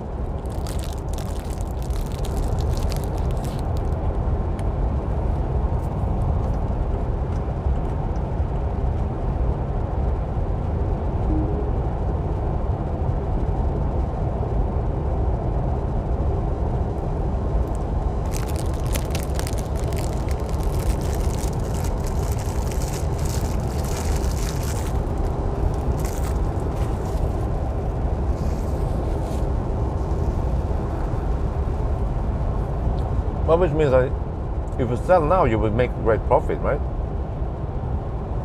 Or you can just hodl. Well, how much is each Pawel stock worth, by the way?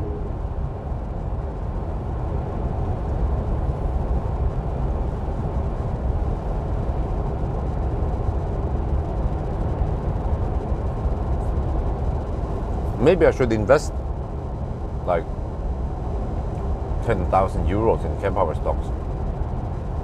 Oh, okay, so it's just a tiny amount. Right, so that's only 1,000, a little bit over 1,000 NOK.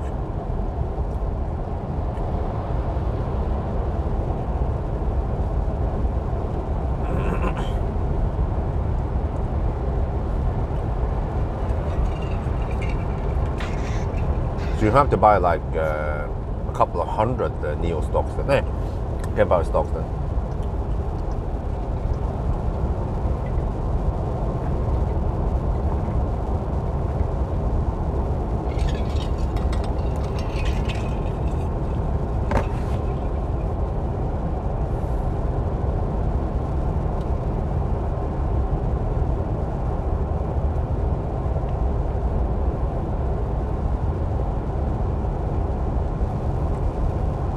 So I guess it was mostly for fun, right?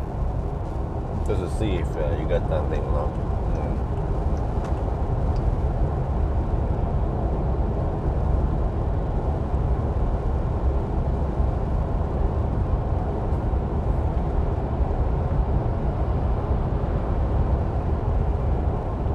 Maybe I should pay attention to that one.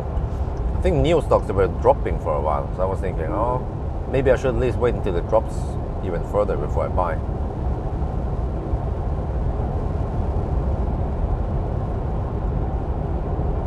No, I never bought stocks before. I think I can do that via DNB. There is like a page for it, app or section for that stuff.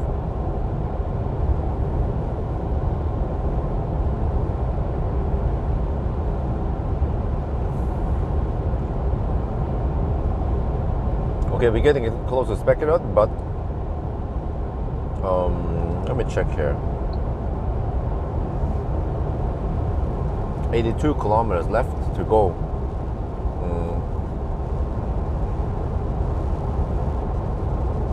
I can average 262 for the remaining stretch.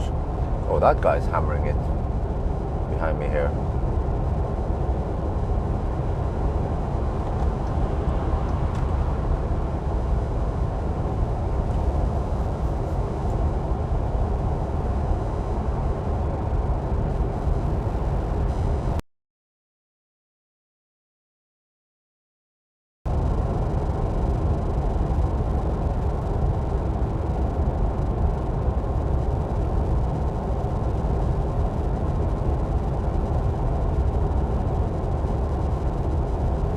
We're down to 25%. Oh, what is this? Okay.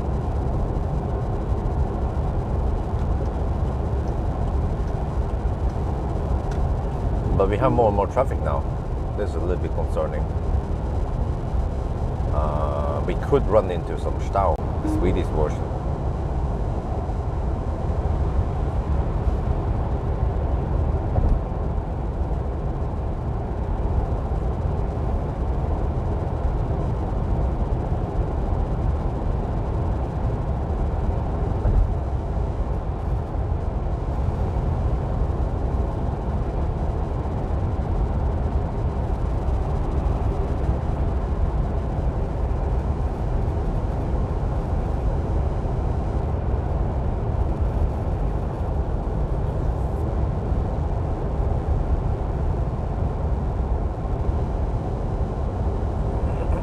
Okay, I have to gamble that I will get low consumption through Göteborg and I can make it to Kungsbacka.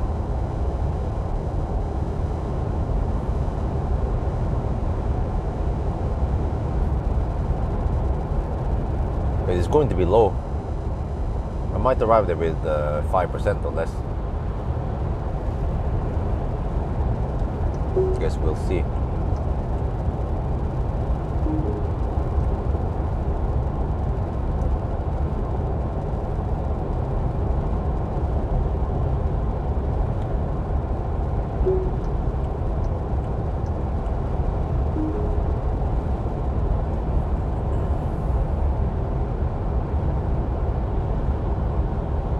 Around 10 kilometers left for Spekeröd. Yeah, so if I stop at Spekeröd, I'll be at around 20%. I guess that's still decent.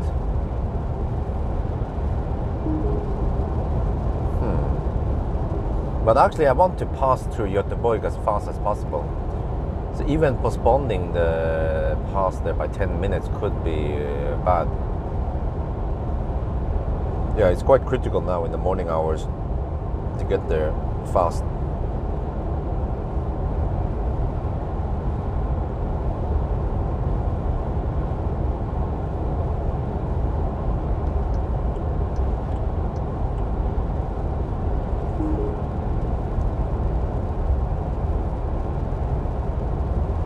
So yeah, if I can, I should charge after Göteborg, not before Göteborg.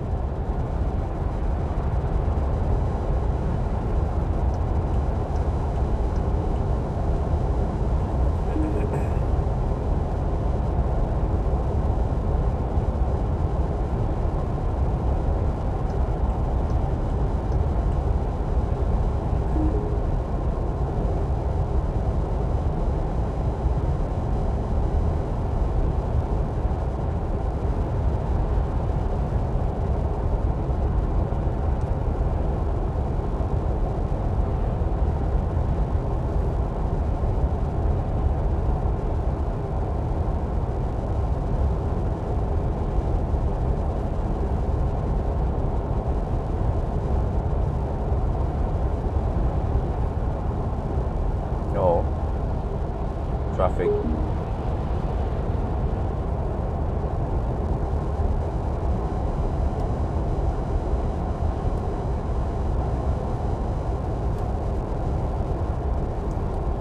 Hey, what the heck, man?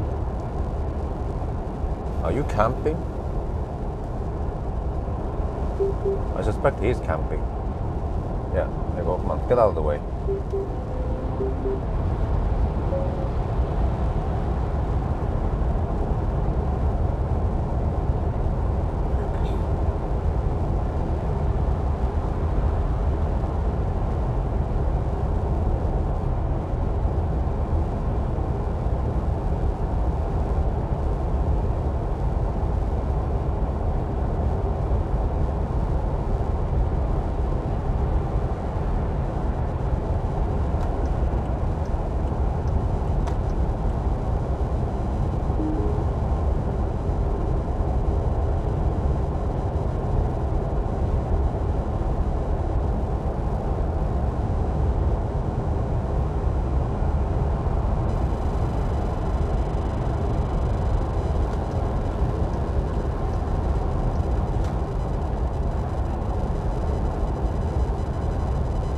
Wow, I've never seen the Swedes go so fast before.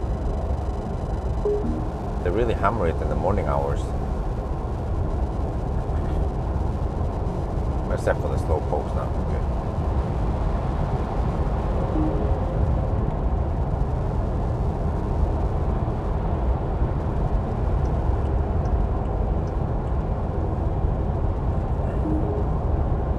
Okay, here goes Beckerud. 22% at Beckerud, right?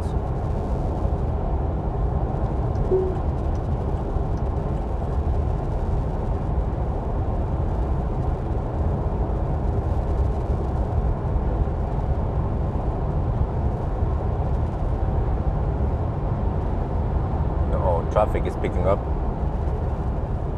Yeah, I don't know how optimal this is to start 4 at night and yeah, expect to pass through Göteborg. But do I have any other choices? No. Shit, and we just have fog also, that's bad. People tend to drive dog slow in the fog. Oh, shit. That Volvo is gonna pull in front of me.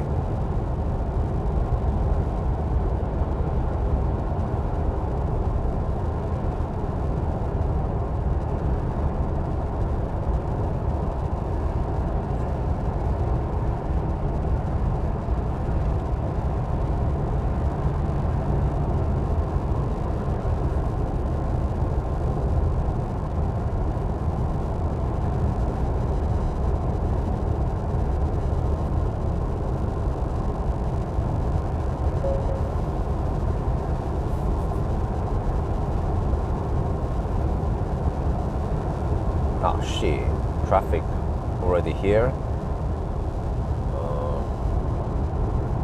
Also these campers, man.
I think we need to deduct for a little bit of Göteborgsstau.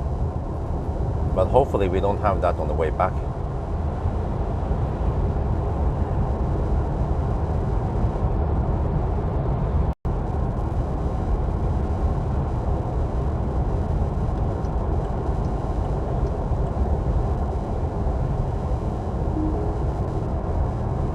Just have to figure out how many minutes. I think around one. We could actually look at the other way around. How much have we spent now? And we can. Yeah, that means 271 budget. Yeah, we're good since we have to go through Göteborg now, and it goes slow. Yeah, so we can make it to Kungsbacka.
versus ET7.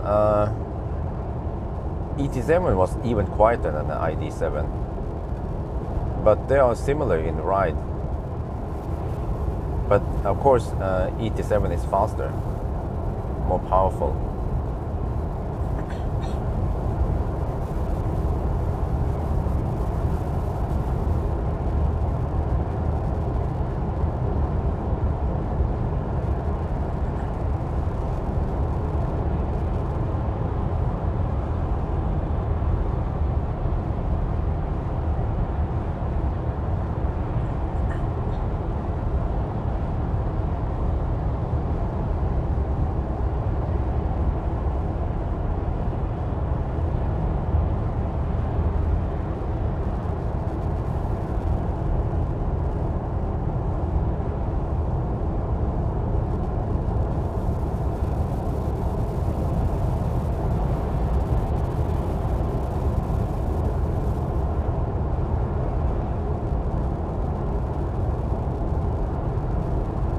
Well, arriving at Kungar soon.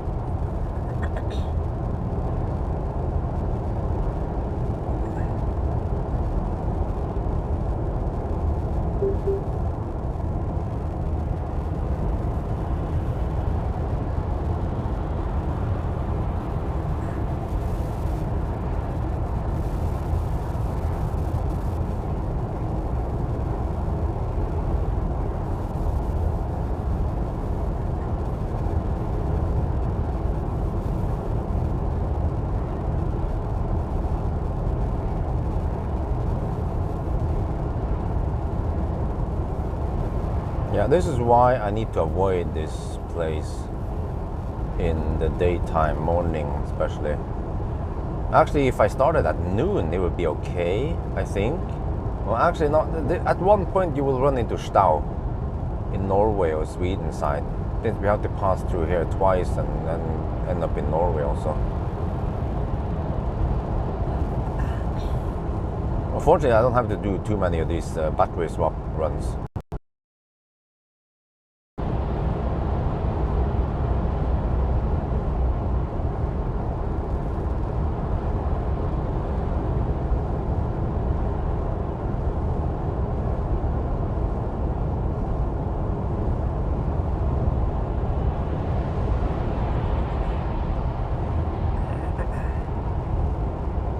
Well, some people just like to hammer it.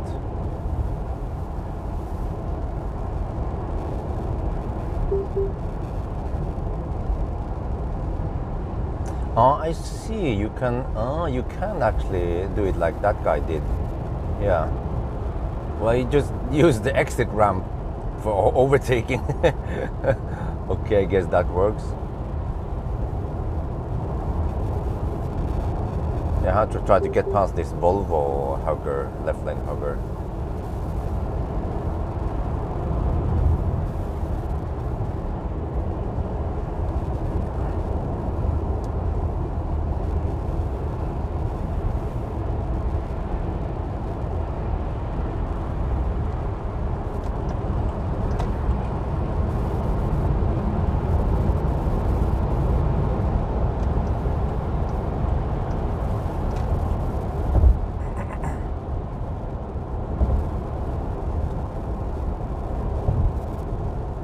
Just have to drive like the locals, I guess. Yeah, that was a very annoying Volvo left lane hugger.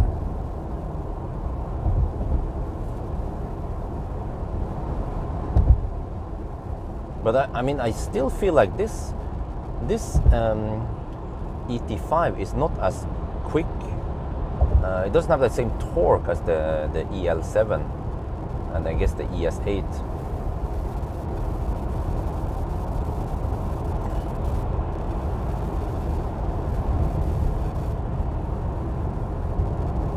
Then how the heck do we figure out how many minutes we deduct?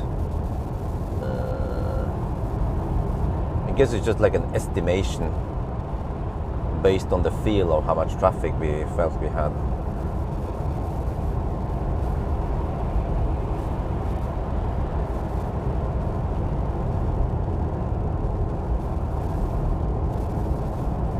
I'd say for now 1 to 2 minutes deduct. It could possibly be more.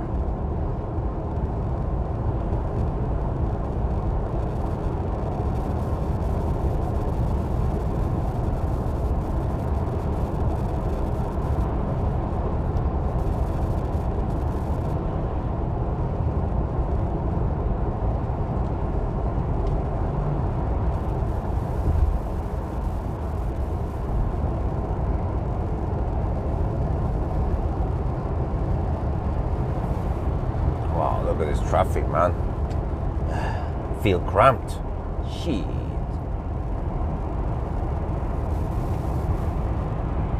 But I guess the roads here, they are dimensioned for this kind of traffic. But normally when we drive in the evening or Saturday, it's almost empty.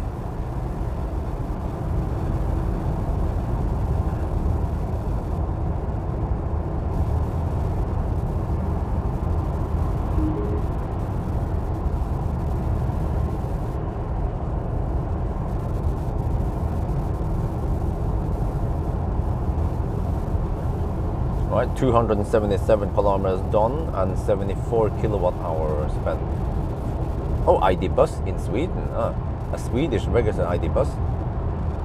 It's cool. Oh, it's ID bus cargo without the back seats. So no backseat drivers over there.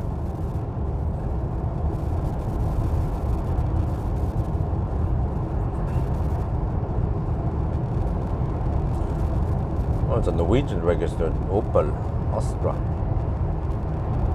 Well, okay, so at least this is good. It's easier for me to estimate how much I need for Pawel. Just a quick top up, quick video, quick top up. That's only 40 kilometers, I think, from from Kungsbacka to Pawel.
Efficiency is not good.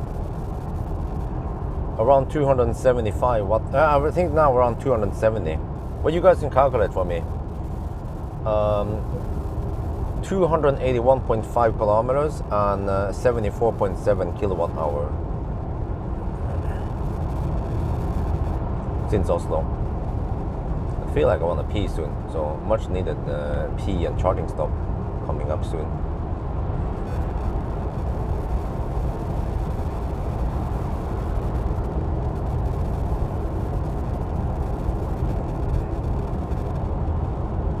Well, traffic is flowing quite well over here at least. But I bet Tingstadtunnelen might have some traffic, so maybe I'll consider going to Marieholmtunnelen instead, if I remember how to drive it.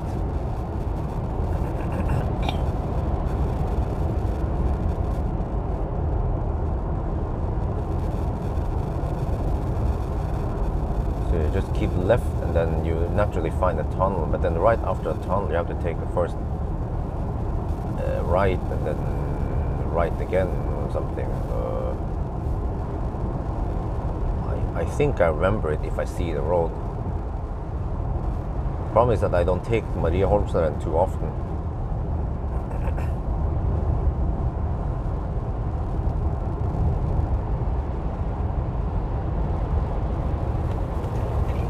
So I could just save on Tingstadtunnel and then just deduct extra minutes.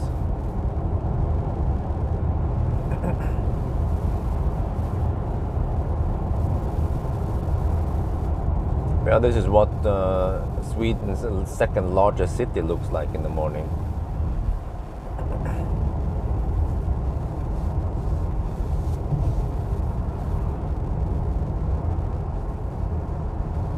I'm down to 15%.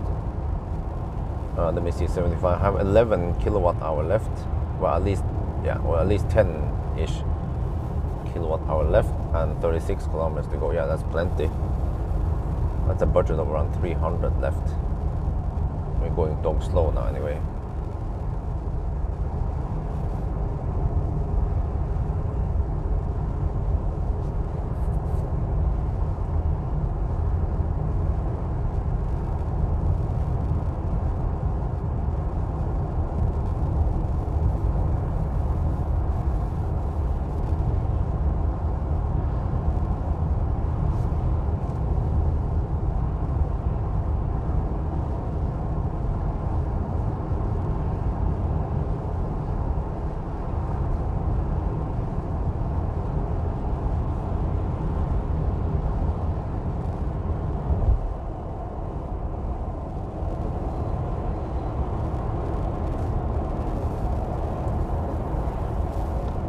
Okay, we should be at Kungsbacka after around 2 hours and 45 minutes.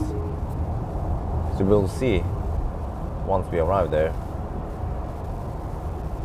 how long it really takes.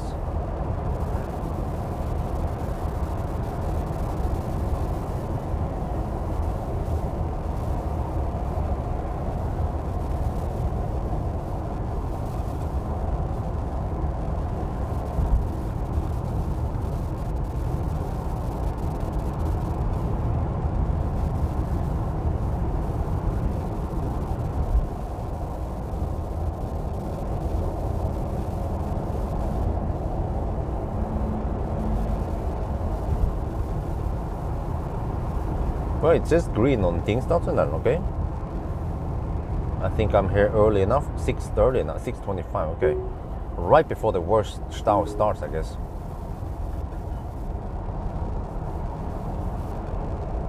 Göteborgsstau. Oh.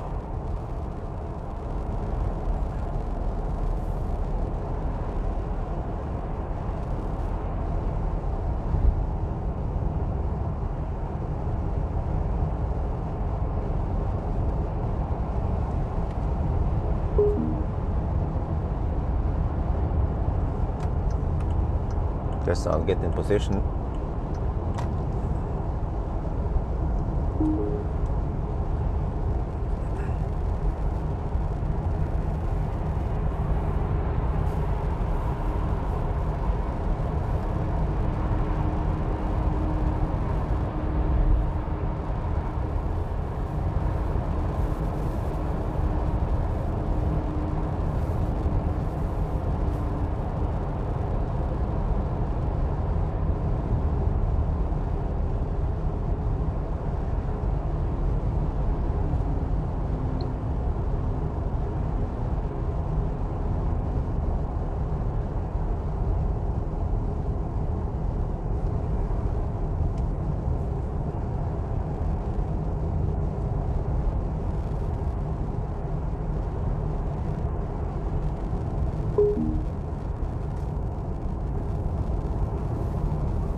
Yeah, usually it clears up right after Tingstadtunnel. Well, actually, most of the traffic already splits now into various places. And magically, right after the tunnel, it's just clear. Then we are on the other side of Göteborg, on the way out of Göteborg, pretty much. Let's see. 6, okay. Almost 2.5 hours now. So now they're going to work on the other side of the tunnel. I think they needed 2 hours on this side. 2 years, I mean. So maybe in 2 years, Tingstadtunnel will be back into normal traffic flow again. With 2, no, I think we actually have 3 lanes here, isn't it?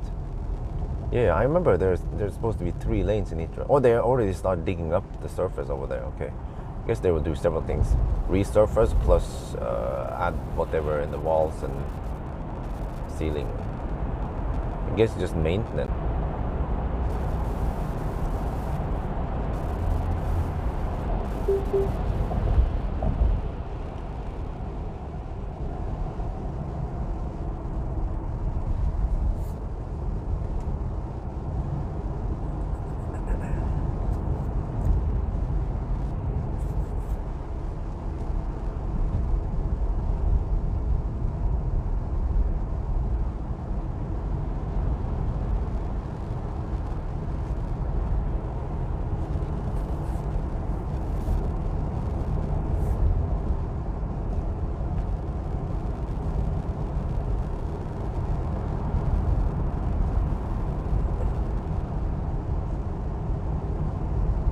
Welcome to Göteborg. You know, I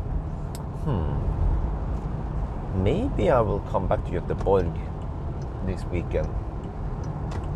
Wifey doesn't mind, and we can even stay a little bit longer. Let's say 4 nights, maybe. But it might. The thing is that it might be a little bit repetitive when it comes to the video part.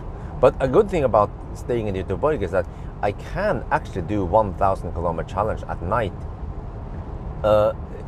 Yeah, that'll be interesting because I'll be starting at Göteborg, and then, well, which direction do we go first? It doesn't matter. Then I can go to Norway, and then head back south, and then pass Göteborg. Yeah, and then I go to Helsingborg, and then I end up near Göteborg and another 9. So that'll be interesting.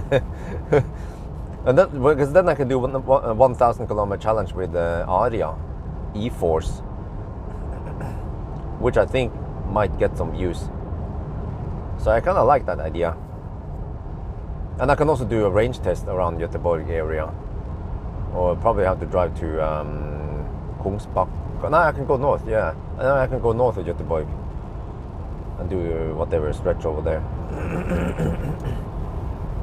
And after what they were, huh? Yeah, there was an iX3, yeah.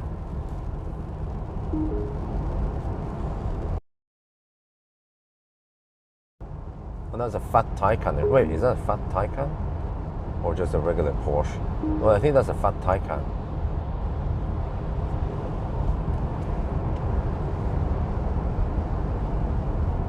Yeah, fat Taycan 4S. I feel like performance-wise, they're already outdated. Lucid and Tesla beats them.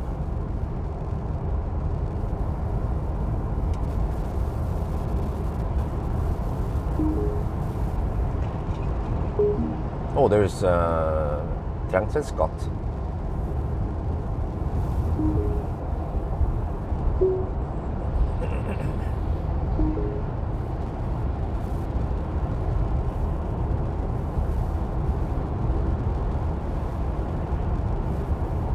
$16 SEK for Scott.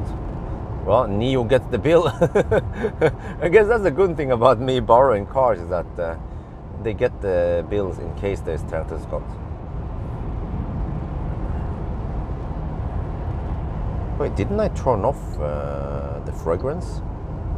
Yeah, I did. I'm not sure why I feel like there's fragrance in here.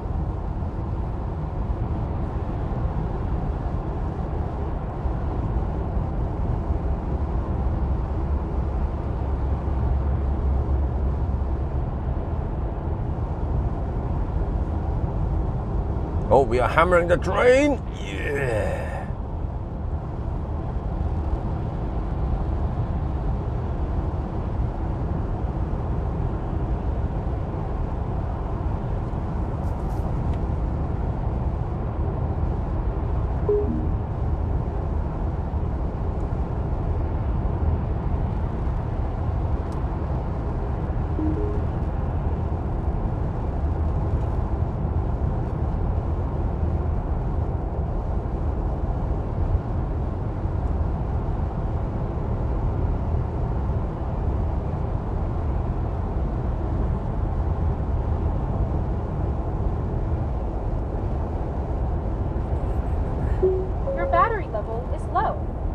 think you should switch to eco mode and head for a charging station or power swap station. I think you should go to your mommy. How about that?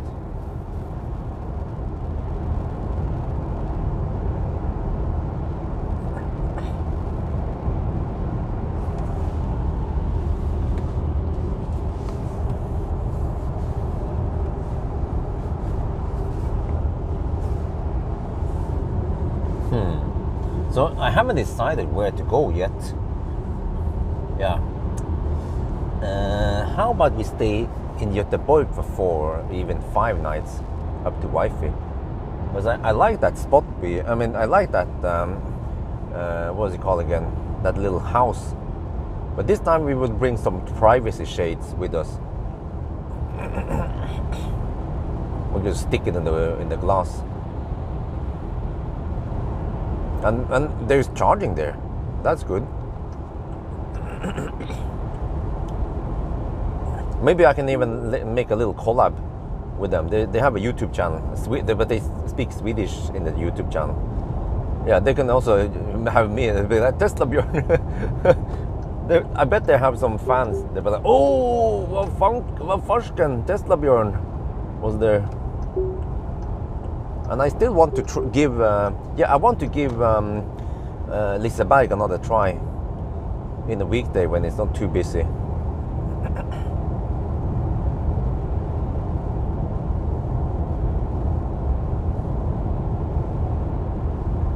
Because I fear that Stockholm might be too far away. And I don't mind a little bit of, we don't have to have crazy activities every day. But I still need to spend some time at home editing videos, and maybe Wi-Fi can get a little bit of chill time.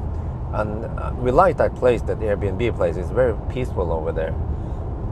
And we have everything. What I like is that we have all the cookery stuff that Wi-Fi needs for making food for Isabel.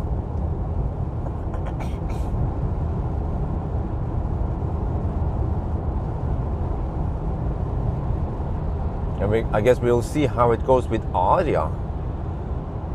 A more normal sized car, not some freaking huge ass van.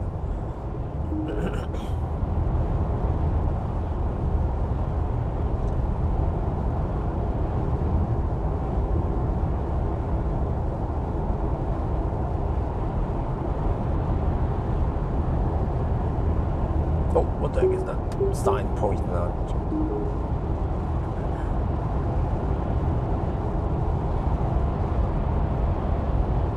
Going down to 11%.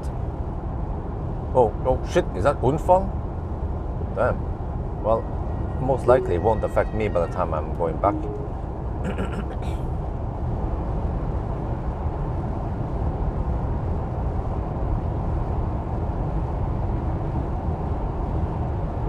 Oh, what the heck? These signs poke out a little bit.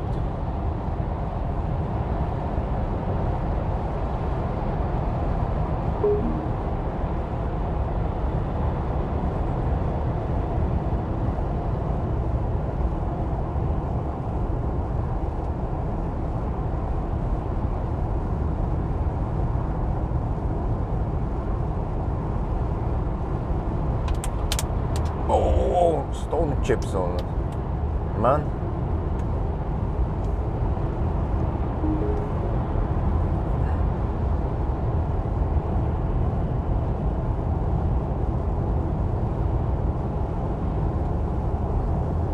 Oh, we have more. Oh, Vandenberg. Shit, don't Vandenberg now. Dude, I have cars behind me.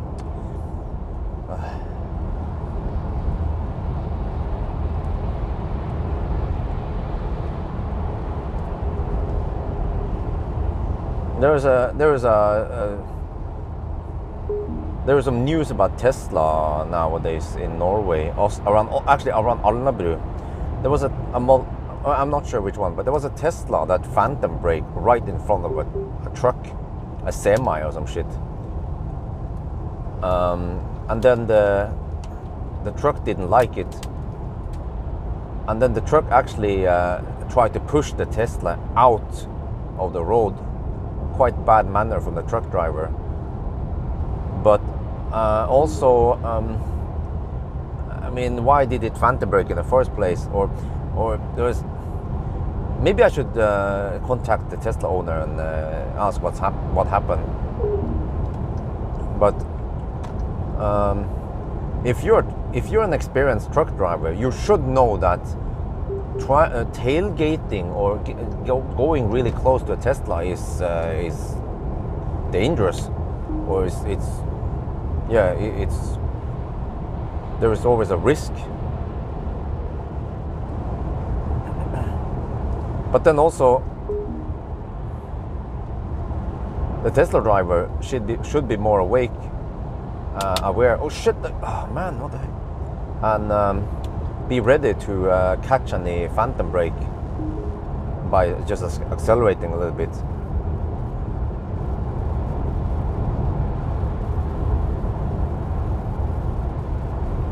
Yeah, you watched the video, yeah, Ulf. But because, I mean, even if it phantom brakes, for me, I just need half a second to react, and I will just quickly accelerate. So that as long as you have 3 second distance, right, there shouldn't be any issue. Like, okay, the Tesla slows down a little bit, but then I just accelerate. Poof, done. So I suspect that the Tesla driver was not paying attention, and the phantom brake lasted way longer than it should, maybe over a second, right? And then the truck driver was pissed, but then also I blame the truck driver because I think the truck driver was too close. As long as the truck driver has 3 seconds distance, shouldn't be any problem.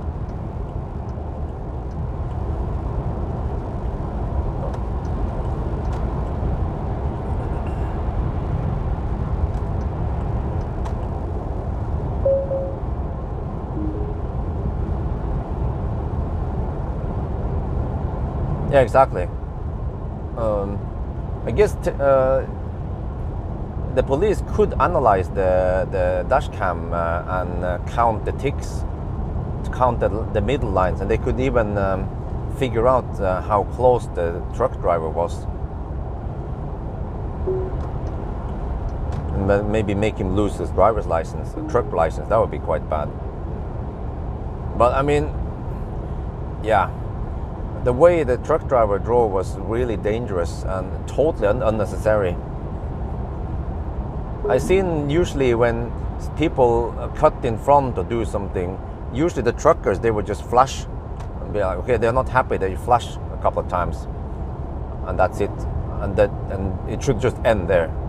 Or maybe honk. Trying to push any car because of something like that is just totally unnecessary.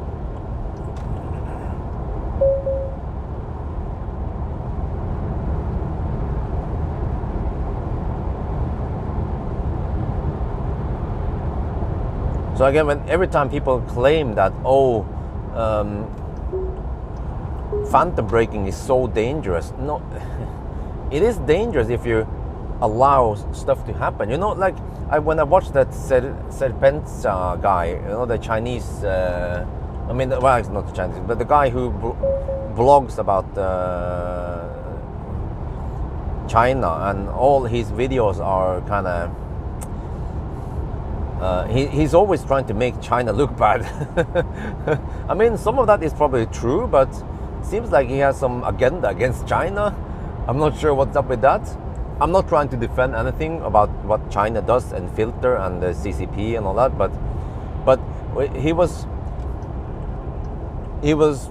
maybe just showing lots of bad things about BYD, but he also mentioned that it was a Tesla on autopilot that crashed. And I was thinking, yeah, well, he's trying to make it look bad for Tesla, but it's the driver's fault. The drivers should know that it's not a fully autonomous system. You have to be ready to take over.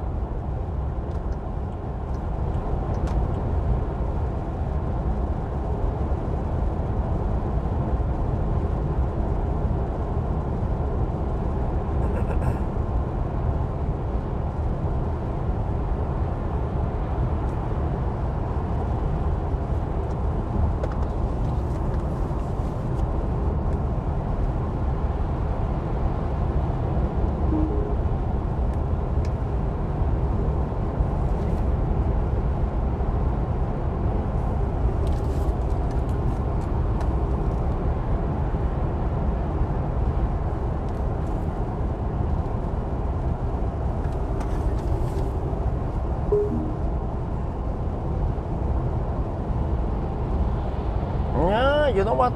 It seems like we are right on time.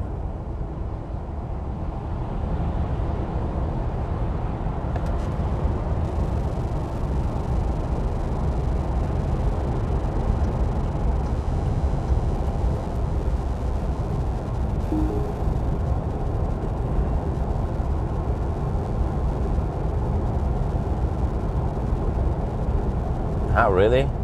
Phantom brake that hard so the rotors are warped. That sounds extreme.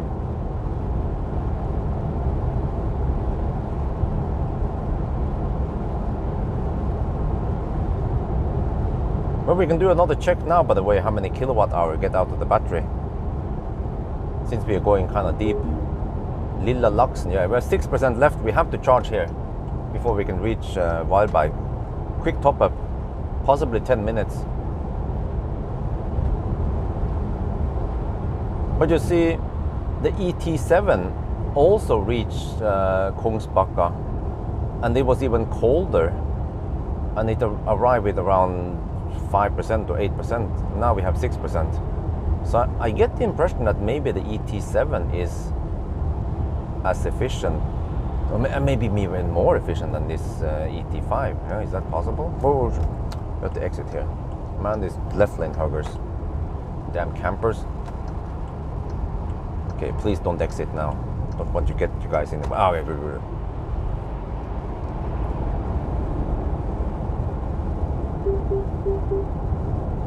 Alright, okay, let's see. 6% left. Go. Top up here and then Wildbike. Oh, shit. Well, that is not a stop sign, just a yielding sign. Okay, that's good. As long as it's clear, we just go. Wait, was it a stop sign before? Zuck. Go. I can catch this one. Yep, let's go.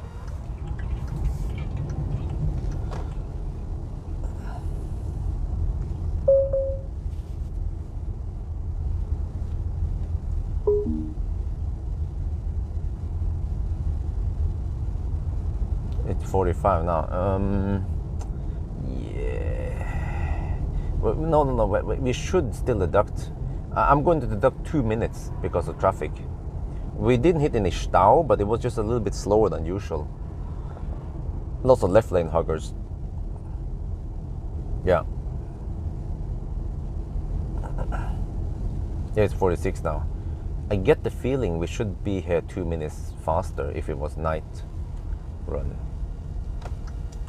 Now let's see what kind of speed we get. Right? Okay, microphone off. Oh, that trucker is really slow.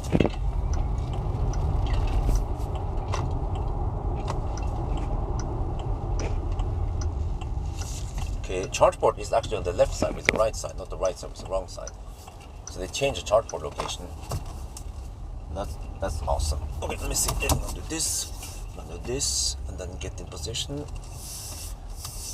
Like this, I guess. Zoop. And that should be good. Okay. Now please recharge me in time so that I can accompany you in your next trip. All right, kid. Goes back up. Okay, stats 6% left. 320.6 kilometers and 82.5 kilowatt hours. Let me just write down all that stuff. 82.5 kilowatt hour, 6% left, and 320.6 kilometers. Okay, let me plug in now.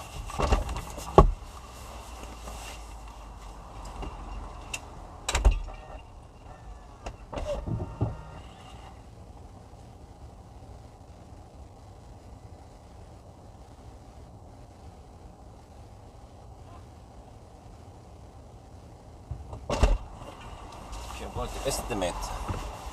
Please recharge me in time so that I can accompany you in your next trip.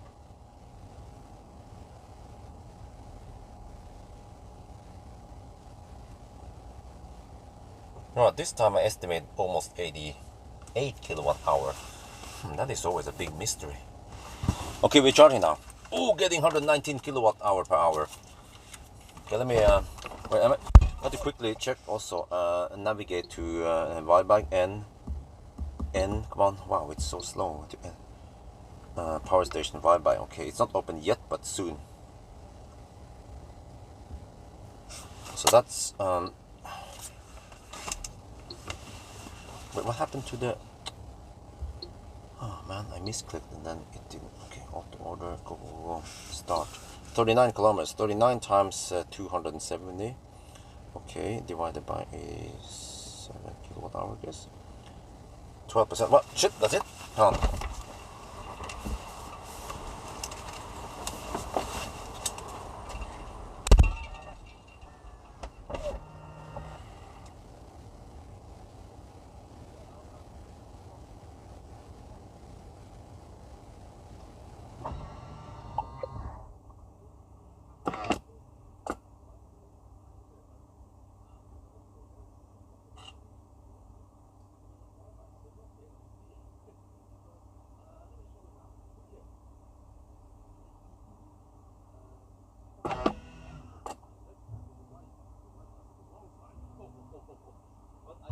I need to spend 12%, and I have 9% now. So if I get roughly 15 to 17%, that should be enough to go to Varberg, which is 39 kilometers from here.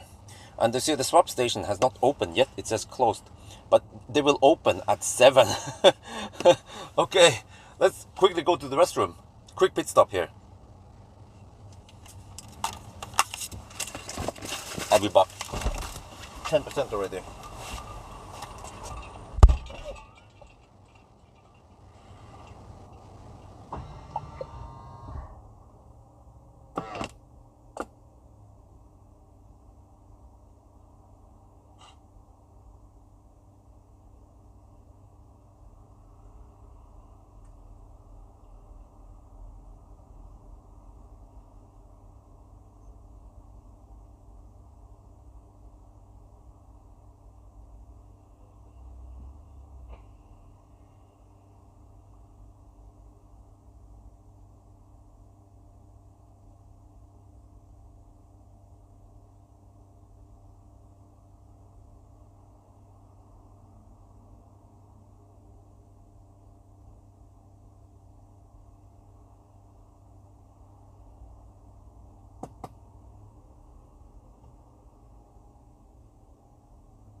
Oh god, no, no, no, no. Oh, there's so much places you can have to click. Let's go.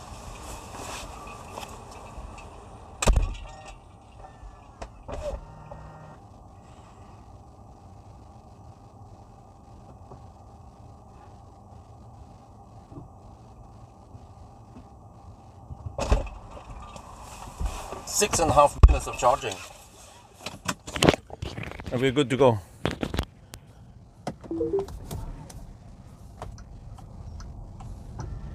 Maybe I could have been 1 minute faster there. So everything now more than 0% literally on the battery is wasted time. So, but I consider 6.5 minute pit stop to be fast enough. So we charged at 20%. I think actually 15% should have been enough.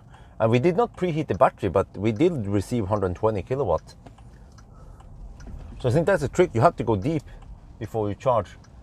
Then even a semi-cold battery will get okay speed.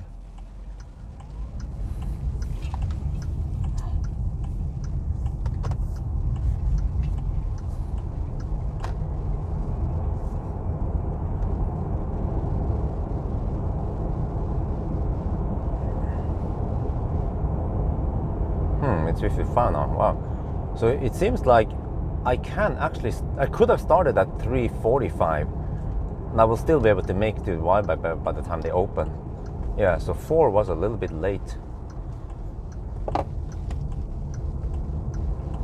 But I wasn't sure how long it would take actually. Okay, 100 kilowatt hour pack.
Varberg closes at 10.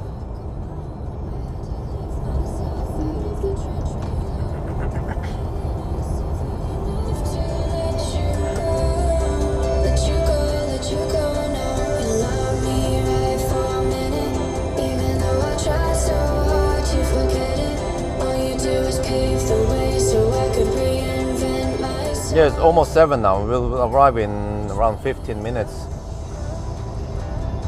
Yeah, so I could actually have started at 3:45. Maybe next time I'll do it. Yeah, but then, however, I'm not sure if I'm going to do any 1,000 kilometer swap. Yeah, there aren't any other Nio coming out this year. This is the last one. Yeah, but actually 150 kilowatt hour packs. Yeah. But in that case, then I will skip and go straight to Varberg, and then I will arrive maybe after 3 hours and 5 minutes. Or wait.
The bus in Norway costs 2,000 NOK.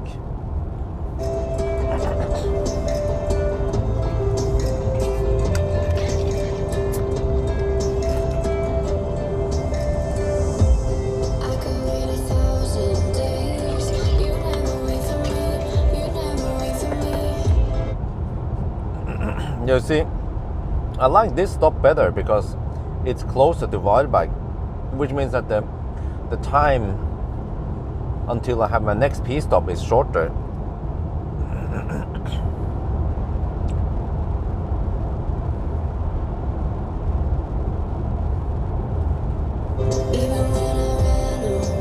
Consumption so far, I lost track of it, but it's roughly 270. Because this car doesn't show you. But yeah, it's roughly 270 so far. Yeah.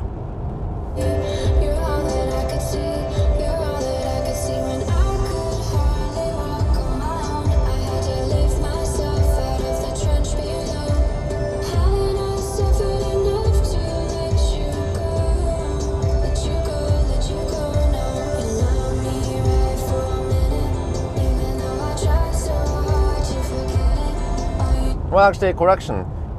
It was 257 watt-hour per kilometer to Kungsbacka. Yeah, it dropped a lot during the Göteborg run.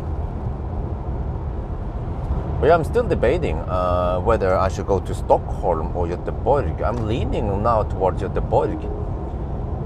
It will be a little bit repetitive, that's true, but on the other hand, we know the place. We also have to check if it's available. Yeah, of course, the Airbnb place. And it's also shorter, so that's also better for Isabel because she tends to get grumpy on long trips. So maybe it's not a good idea to travel too far. And Oslo Stockholm is around 5 hours, whereas Oslo Göteborg is just 3 hours.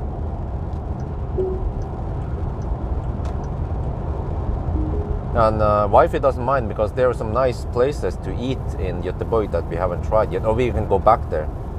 Yeah, like the Thai store, yeah, the cake at the Thai store, Thai cafe, and also we haven't tried some ramen yet. And I still want to try out Liseberg on weekdays. But maybe we should try to get there around noon on the Monday. Yeah, Monday is supposed to be nice and warm in Göteborg, 17, 18 degrees Celsius. And if we can get there without too much traffic, I mean too many people there, that would be great, yeah. As I want to see if Isabel like those child-friendly, well, I wouldn't call them roller coasters, but yeah. Stockholm traffic can be, yeah. And also, I don't know too much about I don't know the area around Stockholm, but I like the idea because I just happen to have Aria, and I can do some 1,000 kilometer challenge and rain test around this stretch here at night. So I might go for that one. Stay there 5 nights, and I can relax a little bit and edit videos and make a few episodes. But I think it will mostly be the day when I travel to that place, and then the day when I travel back, and maybe one episode in between when there's a little bit of eat and stuff, and we'll see. Yeah, but I just have so many videos now piled up that needs to be edited and posted about EL7, and still lots of Ioniq 6 videos that needs to be edited and pushed out.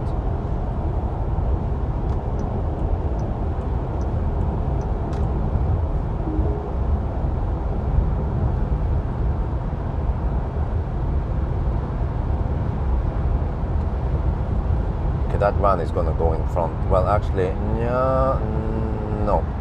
They will actually stay put. Oh, okay, the Mercedes went.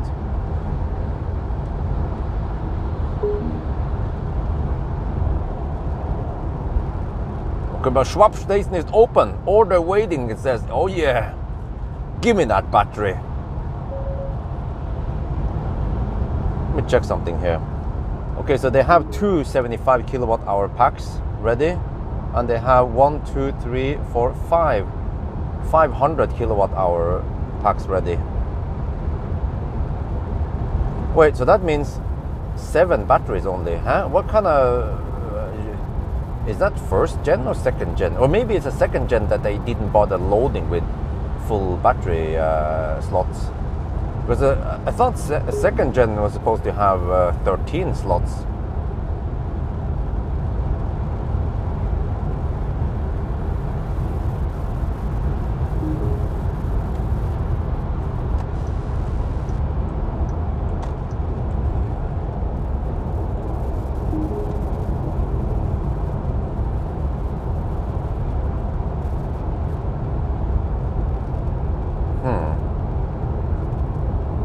And then, I mean, we are primarily running away from the Russians anyway.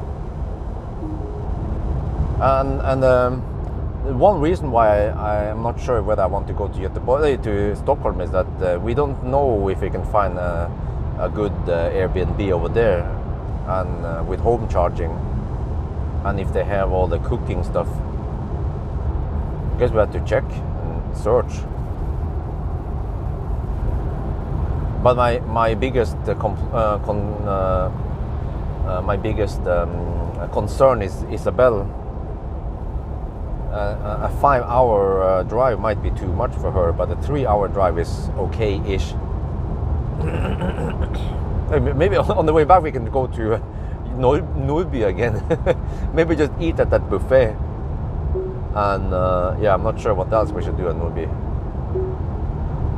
Yeah, and this time I will bring a Type 2 cable so we can charge there.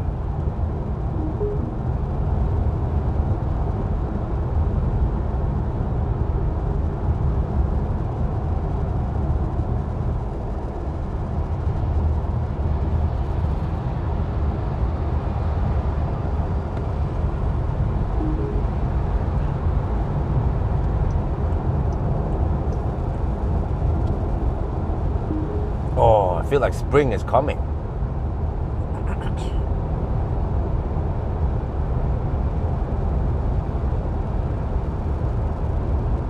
Playgrounds and what? Huh? Oh, you mean for Isabel? Well, The thing is that Isabel cannot walk yet, so all the public playgrounds doesn't make any sense for her yet. She just want to crawl on the floor right now, indoor. So as long as Isabel gets her playtime at home or at the Airbnb, then she's happy. And then once we are outside, it's just semi-boring time for her. And then she gets grumpy after a while. Or falls asleep.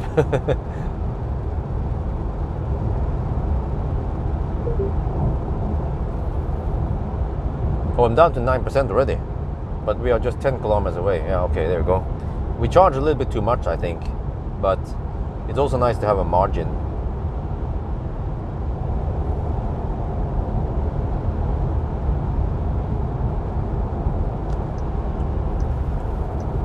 Let me see if no, my estimations were wrong. I calculated we need to spend 12%. We already spent 11%.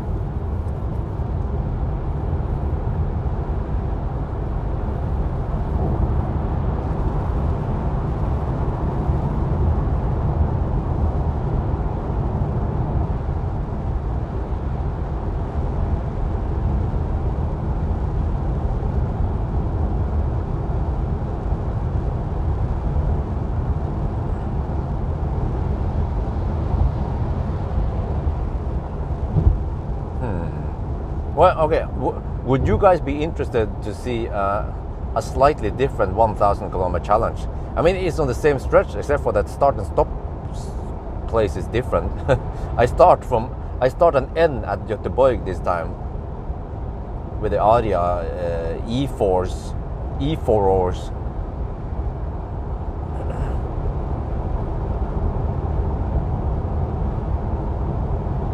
Oh yeah, I should do the 1,000 kilometer challenge on Saturday night. Yeah, no traffic. While Isabel and wife is asleep, and the next day we just have to take it extra chill. And then Monday is the day when we are supposed to go to the Liseberg anyway. I like that idea. And then one other day I just have to do make a range test. Probably around north of Kungälv I can do the range test.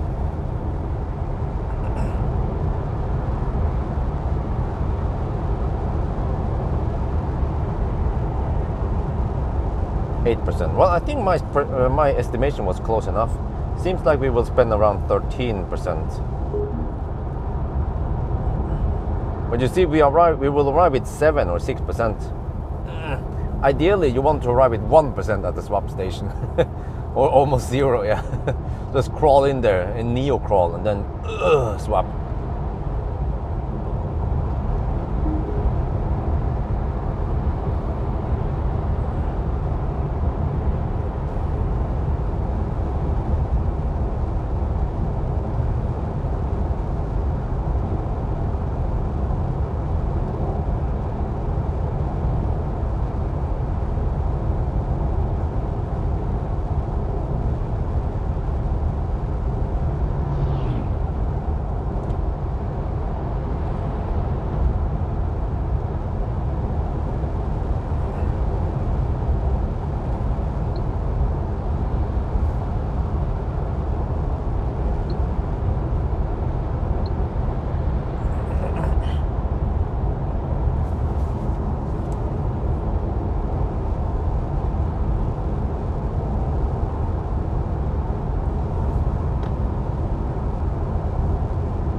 Oh, Valbank, here we come. Wait, is that guy going to? Hopefully he's not exiting also. Always annoying to get stuck. Ah, shit. Some slow pokes, but we are slow behind the truck anyway.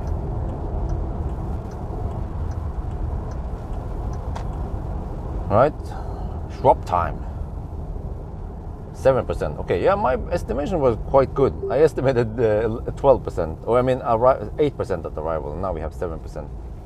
You see, it makes it really easy to estimate when you have a short distance left like that. Order placed. There are 1 people before you in the queue. Go to the power swap station as soon as possible to avoid missing your turn. What? Contact Nio Power Call if you require assistance. What? Do we have Schwabstau already? Shit, man. The fucks? Okay, I need to document in case we have Schwabstau. You see, it takes just 1 car in front of us to get Schwabstau, but if we have Ionity with 6 slots, then it requires 6 cars in front of us to create Ladestau, just in comparison, right? So actually, this system is a little bit vulnerable for Stau, really. Man, that trucker is dog slow. Holy crap. Oh, an ET7 just pulled up. Oh, the pain. Need to document this. We are now at the swap station and an ET7 just pulled up.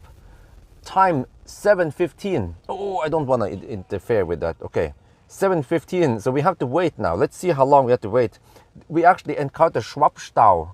You see, this is the weakness of the battery swap system, is that you only need 1 car in front of you to create Stau, whereas Ionity over there with 6, I think it was 6 or 8 stalls, you actually need 8 cars in front of you to create Stau.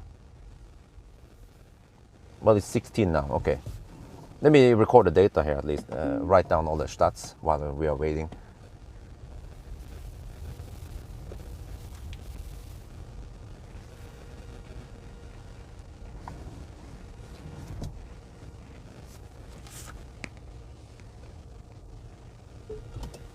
Okay, write down the numbers meanwhile. Consumption was 10.4 kilowatt hour, 39.7 kilometers. Okay, let me calculate that one. Consumption was, wait, I missed.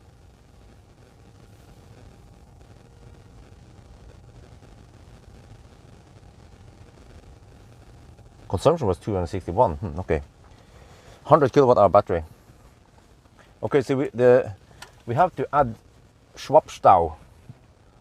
How long is it? Wahlberg, where we can count. Let's see now how long it takes.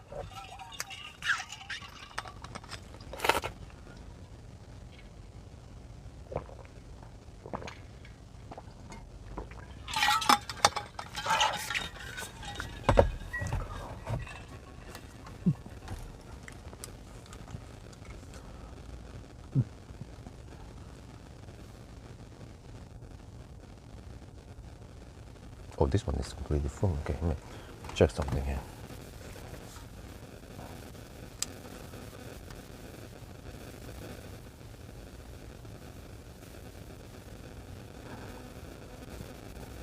We are now at the swap station, and an ET7 just pulled up. Time 7:15. Oh, I don't want to interfere with that. Okay, 7:15. So we have to wait now. Let's see how long we have to wait. We actually encounter Schwabstau. You see, this is the weakness of the battery swap system, is that you only need 1 car in front of you to create Stau, whereas Ionity over there with 6, I think it was 6 or 8 stalls, you actually need 8 cars in front. Okay, I need to get ready to fire up the camera once this. So you see how long the car just pulled up. There is a little bit of time before that also, like a minute before, when they initiate the backup and all that, you know. It was almost done with the thing. By the way, there's an ET7. I see that ET7 is always there. Actually, I can go outside and whatever. No, you cannot change the battery. You have to change the bus subscription. Huh?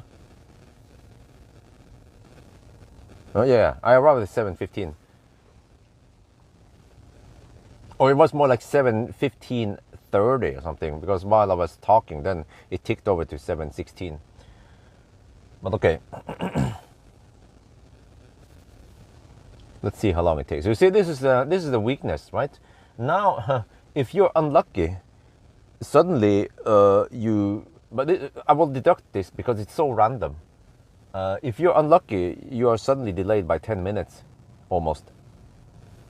And if you're not lucky, you will hit it.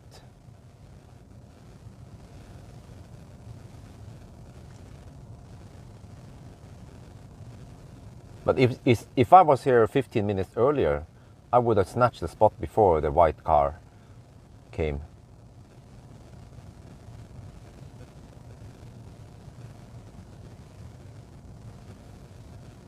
So this is the thing. The swap station has only one slot. And the robots, because you have batteries, but it has been designed for only one slot. I wonder if it would be better if, okay, you still have the same robot with the same charging power. I mean, you need something like I don't know how much this site is fed, 500 kilowatt or 1 megawatt. I'm not sure. Yeah, but you can just have the same battery station, but if you have 2 slots instead, you need to, of course, increase cost and complexity, but you will then reduce Schwabstau, because as long as the batteries are ready and charged up, then you can actually serve more cars and shave off peaks. Because with this line that you have now, it could introduce Stau easier. Yeah, there you go. Okay, 6 minutes.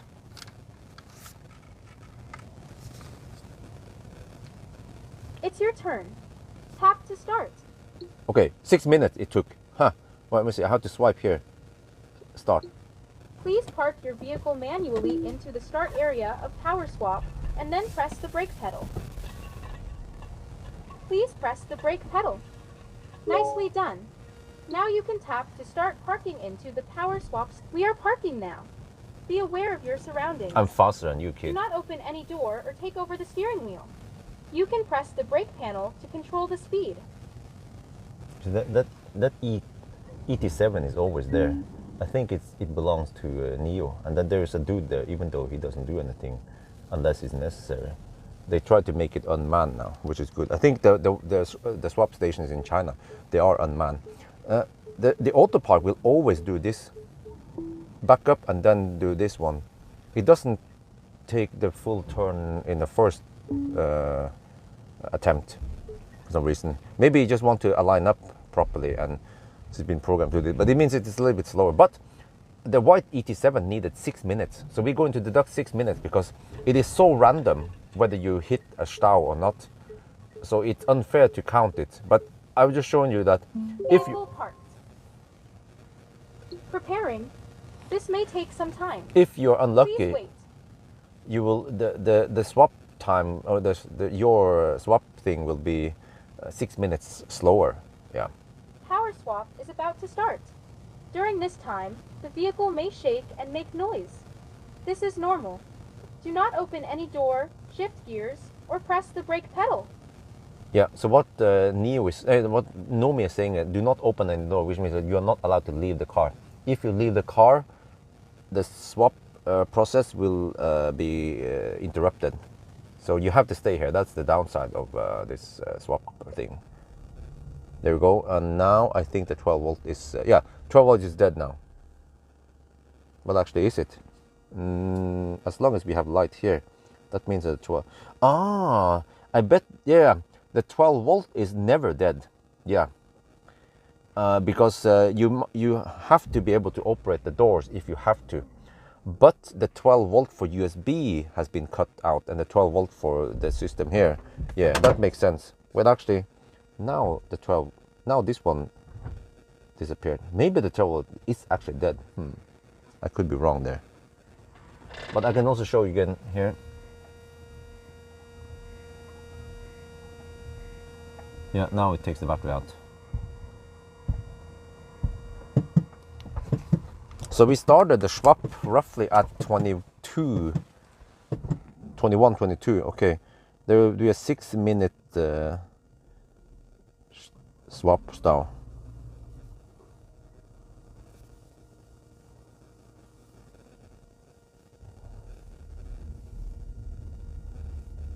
Okay, well, so far so good. Now we just have to not leave the car.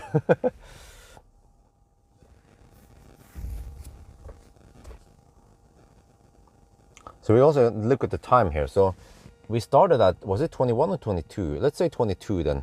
It's been 3 minutes so far. I got the impression that the swap process has been speeded up quite a lot. Several minutes faster, maybe up to 5 minutes faster. The one we did with the ET7 was dog slow for some reason. It's a little bit unfair in the ET7 run.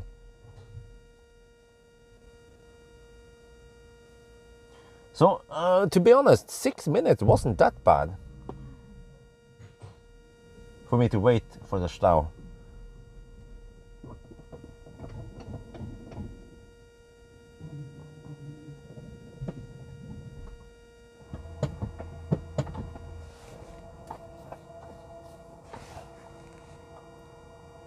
Well, actually, I should count it as we started at 21, not 22.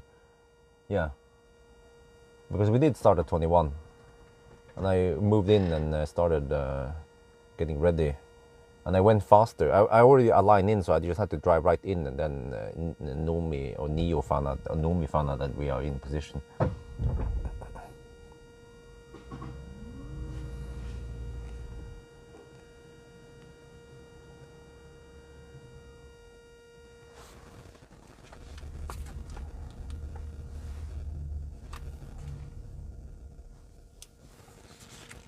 Okay, I'm going to get the camera ready now.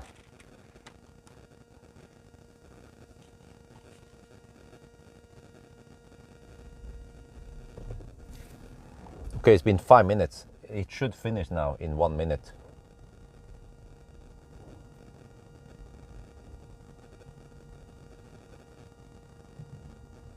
I think the price of the bus is perfect. As long as you utilize the free 200 kilowatt hour. Okay, it's been 6 minutes now since we initiated the swap. Nomi is alive. We should get the green light soon. I get the impression that the swap process has speeded up. During the ET7 run I did earlier this year, it was remarkably slow. So that was unfair for the ET7 run. We could have shaved off at least 5 minutes maybe from that test. But okay. So let me see now. 6 minutes in, Nomi is alive, which means the 12 volt is alive. You can see here, the light is active again. But there, green. But can I? Okay, go. That was 6 minutes of swap time. Yeah, 6 minutes exactly. Whoa, nice. Not too bad. We are back in the game with 90% battery. Go to Helsingborg.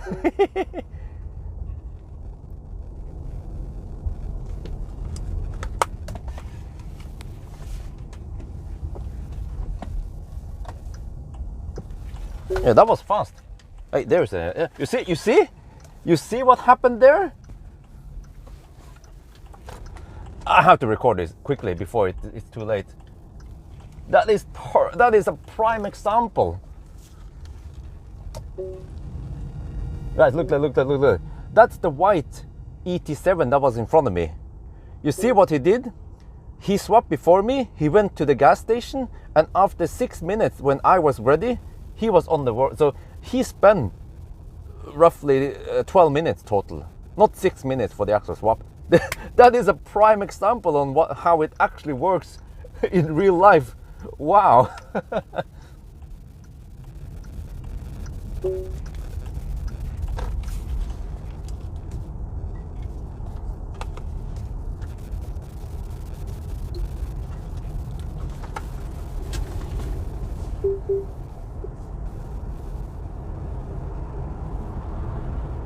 I think that's a follower. Yeah. He signals at me. Okay. He wants me to go. Let's go.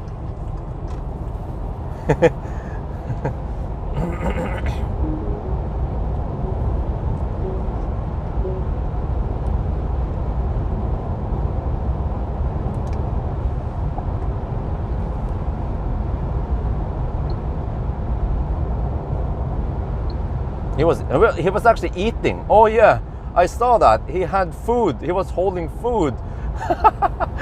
That's exactly how they do it. Oh shit.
Oh, I just overtook that ET7, and when I passed him, I saw that he was holding food. That is funny, man.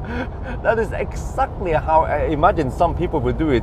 They would swap, go to the gas station, pee. Whoa, phantom brake? No, don't do that. Watch out for merging cars. That Volvo was not remotely close to merging. Yeah, the phantom brakes happens a lot. Like during a 1,000 kilometer challenge with the EL7, I think it happened around 10 times that it thought the car in front. I would typically be in the left. Yeah, it always happens when I'm in the left lane, and then the car thinks that the car in front here, for example, to the right, wants to merge. But in many cases, the car is not even remotely close to the middle line. Well, okay, anyway, back to the guy, the ET7. That is a prime example. He swapped. He went to the gas station, grabbed some food, and now he's eating while driving. And he actually spent 12 minutes total on that swap stop, yeah. But oh yeah, I should mention, by the way, it's nice and quiet in here. Oh, huh? We are in the 120 zone now. Wow, with some traffic. And it's nice and quiet here. Oh yeah. I think actually, I get the impression that the levels here, they are similar to the sound level is similar to an Ioniq 6. But from what I remember, Nio ES8, you can own the radar. It's a limitation of the radar. You can only use adaptive cruise control up until 130 kilometers per hour on the speedo. And then the car has incorrect speed, so which means that practically GPS speed you can cruise at around 127 or something like that. Yeah, unless you want to drive manual, then you're going to go faster. So 127 GPS speed through Europe, especially Germany, is not going to cut it. But a friend told me that in the ET7 and ET5 here, you can actually go faster on the auto steer and adaptive cruise control than 130 kilometers per hour. Yeah.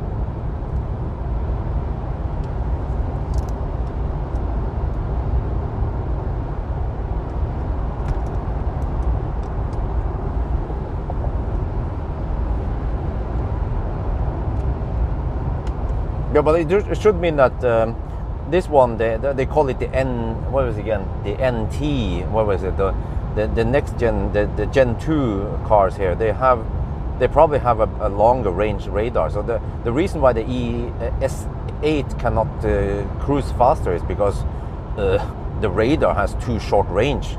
It's kind of silly. No German would accept that. Maximum 130 on tempomat. Yeah, Lionel says it's ping pong like crazy now.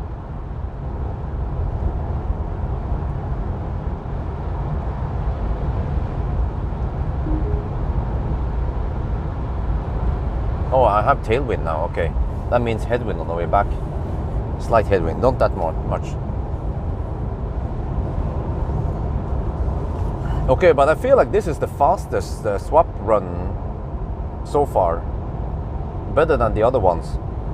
The ET7 and... Well, actually, what was wrong with the ET7? Bad weather? Yeah, actually bad weather. And high consumption because of cold weather. Winter-ish stuff.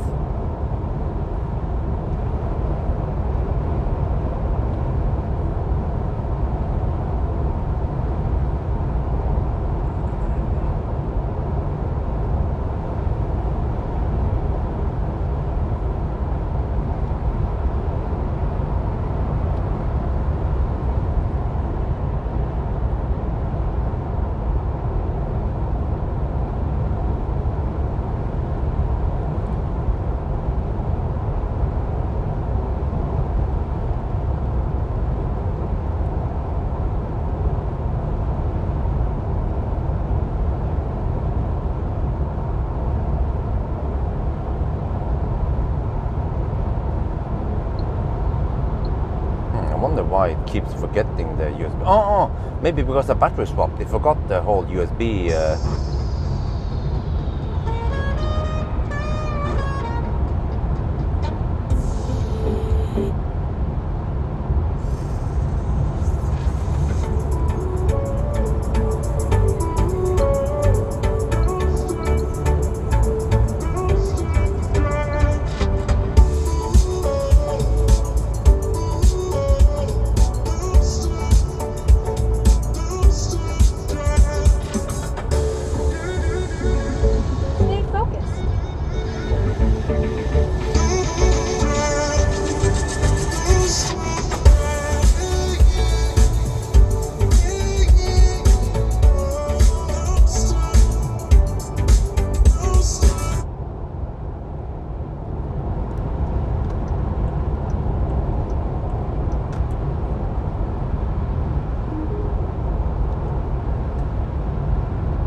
Right, as usual, next stop is going to be Helsingborg. And then it goes back there. Yeah, but you see here we have this swipe thing here, swipe menu, and you see that warmer battery, it's grayed out.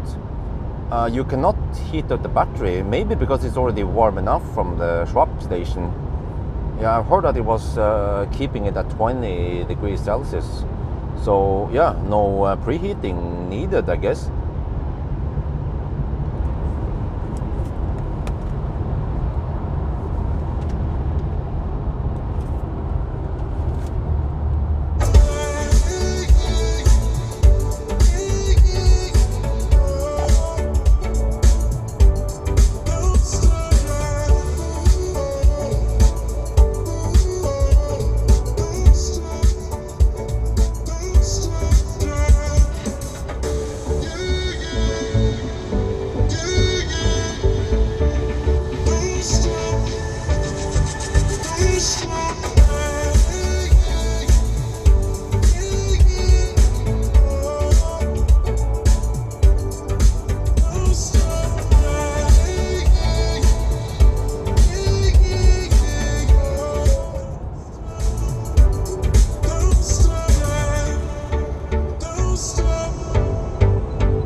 Oh, we might have to duck for some stau here. I mean, Baustelle.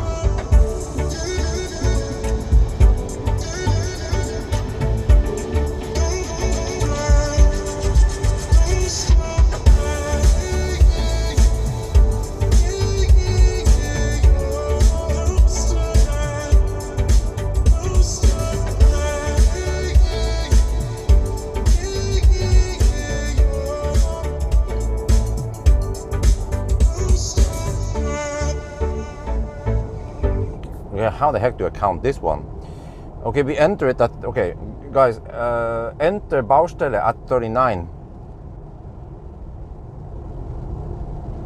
It seems to be somewhat long. What, again? Over here? Really? Okay, yeah, another slowdown in 2 directions. Seems like it's going to last a while. Maybe some resurfacing over there. Or, no, they're just digging something. Okay, maybe not too permanent. Yeah, we have to deduct for this one.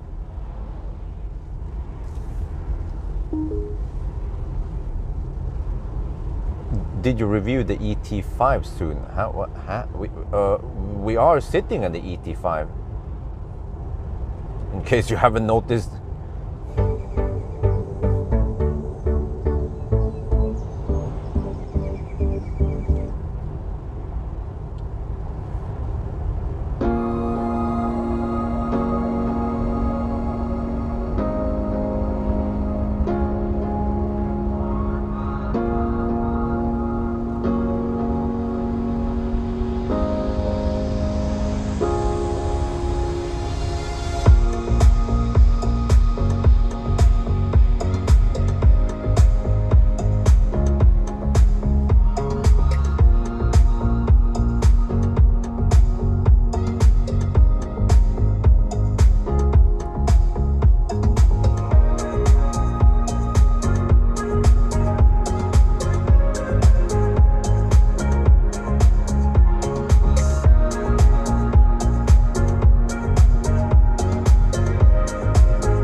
Yeah, this goes at roughly half speed. So we just count how many minutes we stay in the Baustelle, and then we deduct half of that. So we've been 3 minutes in the Baustelle now. It's going to end, I think, right before the exit towards Falkenberg. So possibly a 2-minute deduction.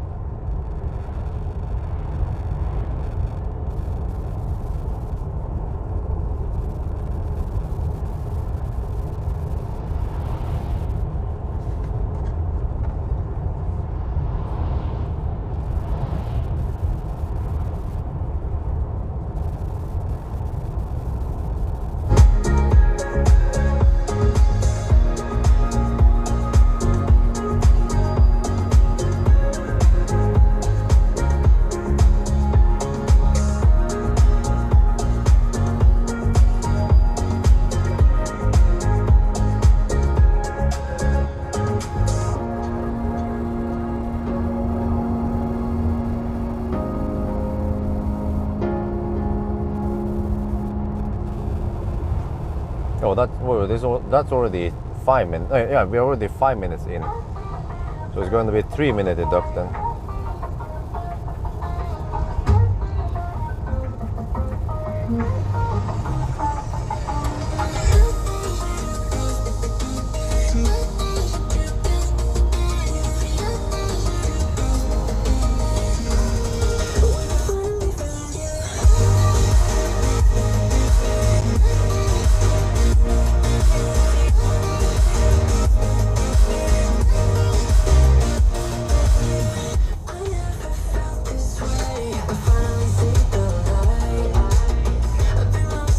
No, deductions we should not bother putting cluttering the spreadsheet with it, because deductions are so random. So nobody gives a shit about Baustelle or any Stau that randomly happens. And that's my opinion, of course. You might not agree, but another problem after this one is that there will be a bunch of people hugging the left lane.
Let me text her. How noisy is it on this side? Oh, not too noisy. Oh, very good. This is supposed to be really noisy in some cars like Tesla and Polestar too. But here, no, very good. Of course, we have Nokian Hakkabrita R5 EV. That helps.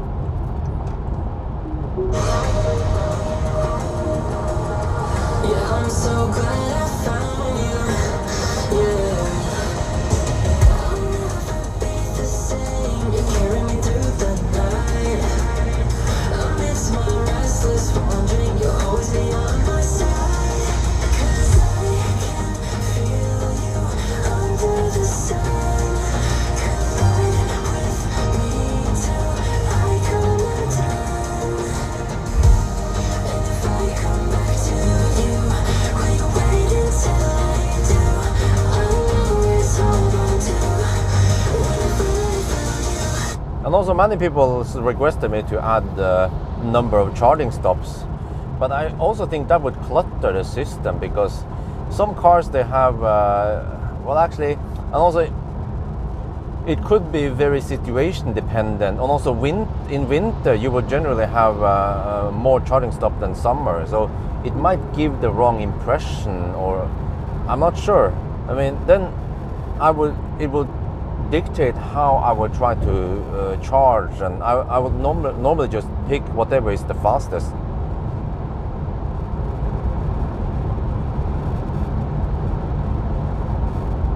And sometimes there are several ways to do it. I mean, you could skip Spekkerud, or you could not skip Spekkerud, and the time would be more or less the same. But maybe some people are obsessed that you should not have too many charging stops, so then they look at the lower charging stop the better, right? And then just because I chose to skip, just because I chose to go to Spekkerud doesn't mean that it is any worse than the solution where I skip Spekkerud.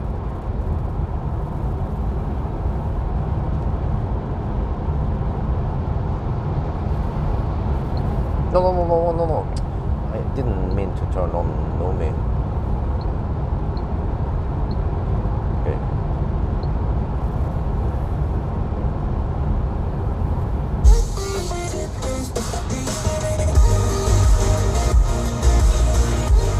Okay, so far so good, but we have to pass through Göteborg in the daytime. I think it will be around 10 something, yeah, on the return. And I think during that time, in the midday, Göteborg will be fairly quiet.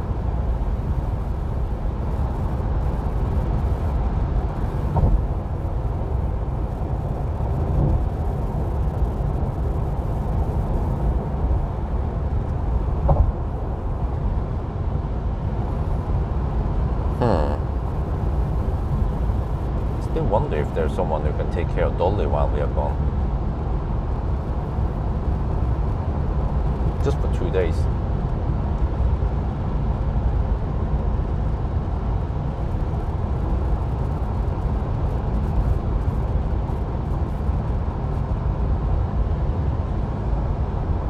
Otherwise, Dolly needs to come with us to Sweden in the area.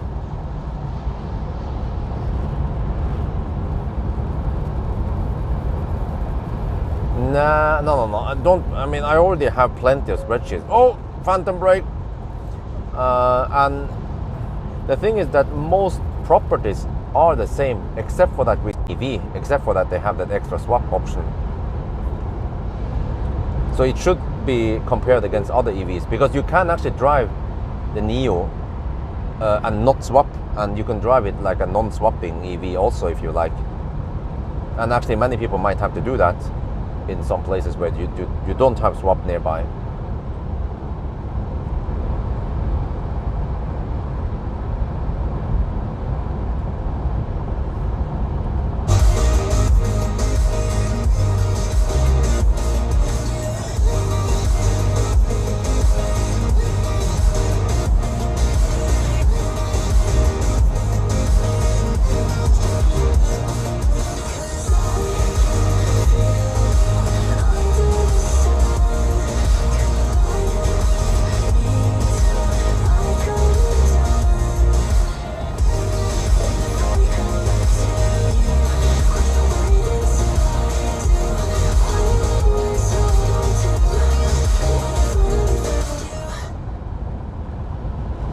Well, that's true. It is, when I look at it, yes, it's slightly more expensive than Model 3.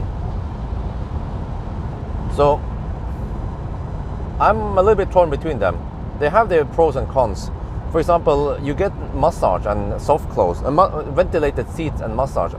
The seats in the ET5 is definitely better than Tesla. Tesla, you can get so sweaty in it. And also the ride and the soundproofing is better in the ET5. But then I feel like Tesla is better in the tech department and efficiency and charging. And at least for now, yeah, you can say, well, but you can just swap. You know, who cares about efficiency? You can just swap. Well, where can you swap? On a race to the Arctic Circle, how many times can you actually swap, right? Or on a race from Oslo to Stockholm, how many times can you swap? So unfortunately today, swap cannot cover everything, so you have to charge. And then because this car charges slow, then yeah, so like I keep saying, if they can at least unleash 500 amp, if it's possible, though maybe it's not possible, that's the problem, and the car could take 185 kilowatt, that will help things big time. But I suspect that maybe maybe Nio didn't bother designing the car to charge that fast, 80 kilowatt. Seems like they just took some shortcuts. They didn't want to push too much into it, and that's how it got out.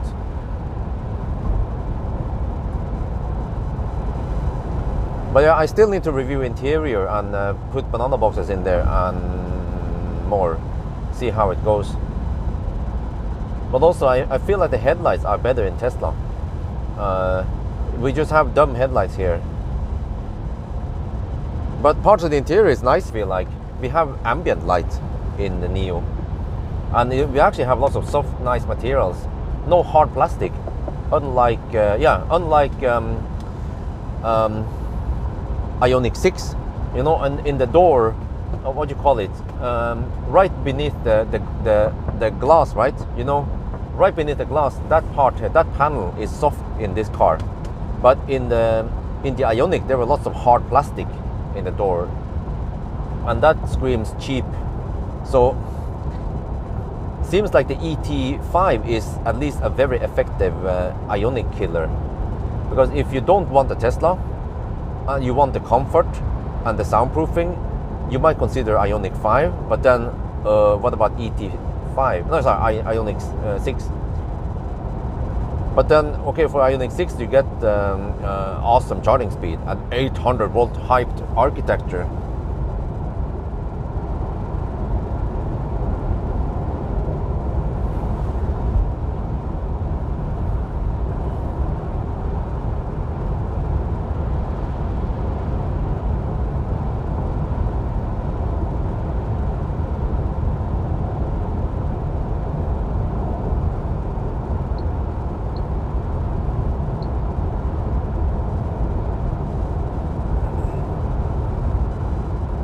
Okay, this will be interesting. How many percent we arrive with? This car is probably less affected by wind, and plus that we don't have that strong wind today, so I can expect very similar result. I mean, consumption on the way back.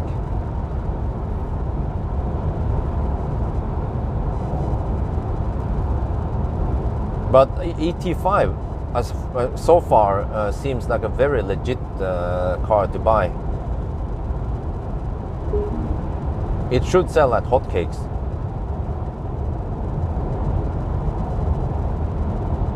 It's the Model 3, ET5, and Ioniq 6. But you know what? I feel like Ioniq 6 is a lot more expensive, and also not that great in the trunk department, because the Ioniq 6 I checked was, I mean, the one I tested was only rear-wheel drive. So we have to compare against an all-wheel drive Ioniq 6, and that one is even more expensive. So Model 3 and but you also have to, by the way, you have to look at Model 3 with acceleration boost, because the acceleration here matches Model 3 with acceleration boost. So yeah, and also maybe if you look at ET5 when you buy the battery, but most people actually don't buy the battery. I think from what I remember, about 90% go for bus. And with bus, you get a very good deal with the charging, which most people need anyway.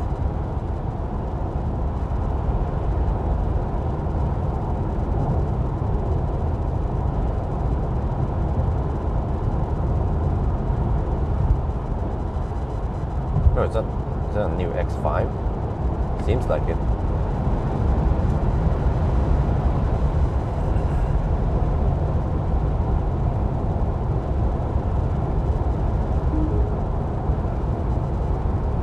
Yeah, that's right. No alien tank. Yeah, so Tesla will kick some serious ass in winter. Ever since Tesla introduced Octoval, they have been just king in winter. But before that time, though, Tesla actually sucked in winter. It was quite thirsty compared to the other ones.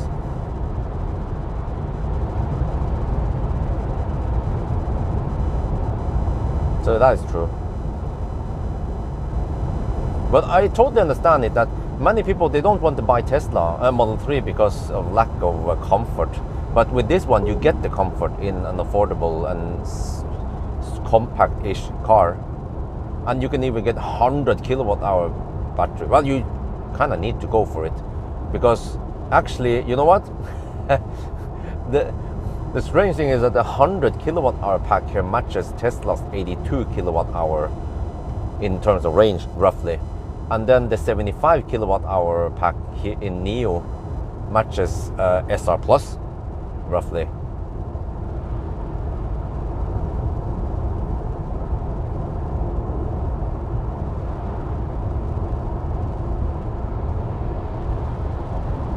Man, these left lane huggers.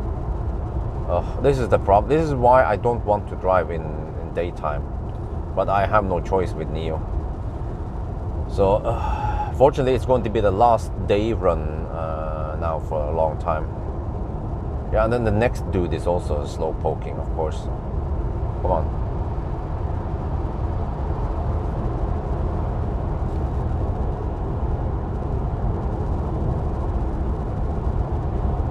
There just happen to be two electric cars, an ID4 and an EQB slow poking in the left lane.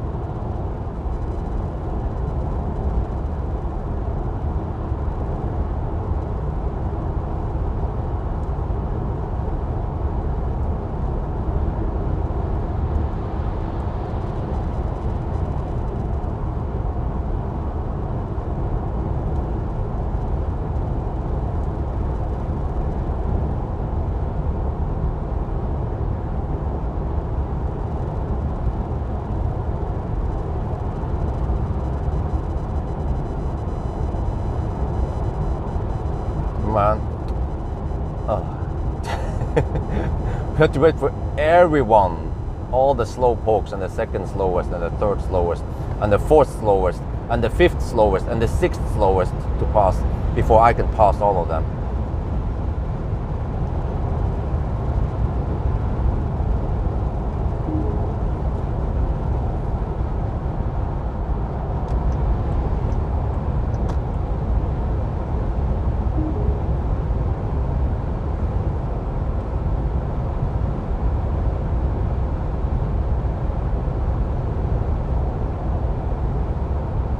honk at them?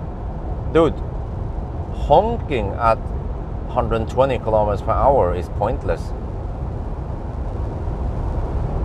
They won't be able to hear you. There's a reason why police or ambulance uses siren lights rather than sound when on the highway. But then in city, of course, they use sound. I can flash at them, but that's not going to help, because the second the dude in front of me, he still wants to pass the other guys, so he doesn't give a shit. He doesn't move.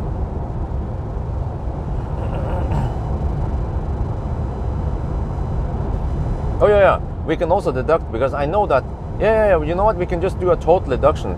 It's supposed to take 1 hour and 10 minutes to Helsingborg, so we just do a total deduct once we are there instead of just the Falkenberg one separately.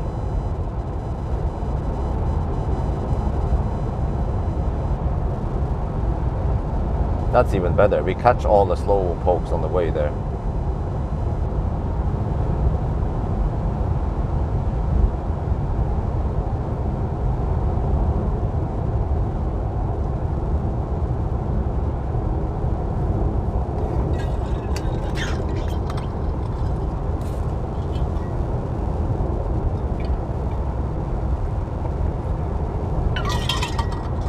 Holy crap, that's expensive, man. Ioniq 6.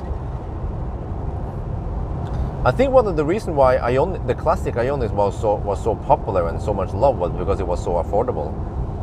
Tiny battery, but insane efficiency and quite fast charging for that time. So it instantly became people's favorite. But then the new Ioniq is a little bit weird in the trunk department.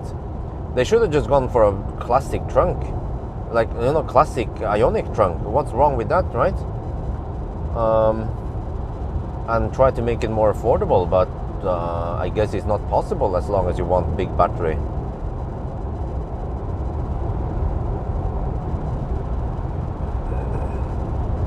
Road rage, it's pointless. It's better to just deduct for slowness. Worst case is that you can provoke people to call the police, and then they get pulled over. We don't want to do that. Just deduct for the foolishness instead.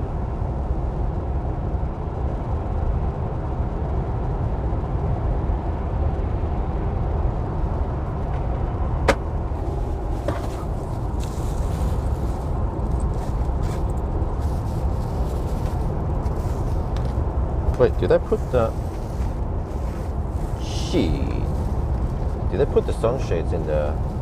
Oh, I see it here, okay. I suddenly need sunshade now, because it's sunny on the side there. Okay, let's get this one ready.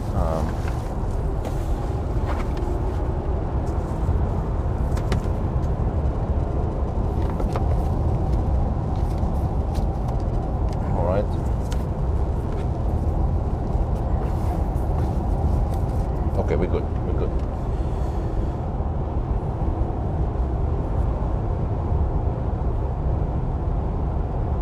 Some ventilation maybe. Oh yeah.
Yeah, Model S Raven, go for it. That sentence was, those sentences were unnecessarily long. I risked my life reading it, but okay, go for Model S.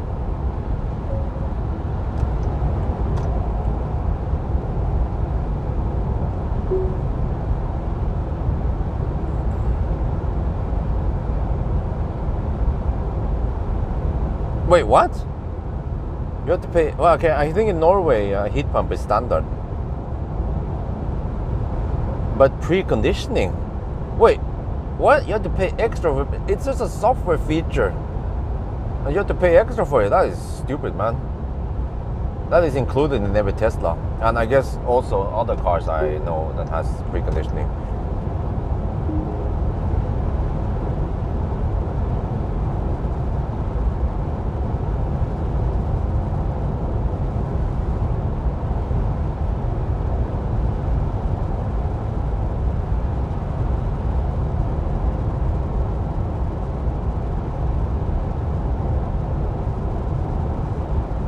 There's a lot of traffic for a weekday.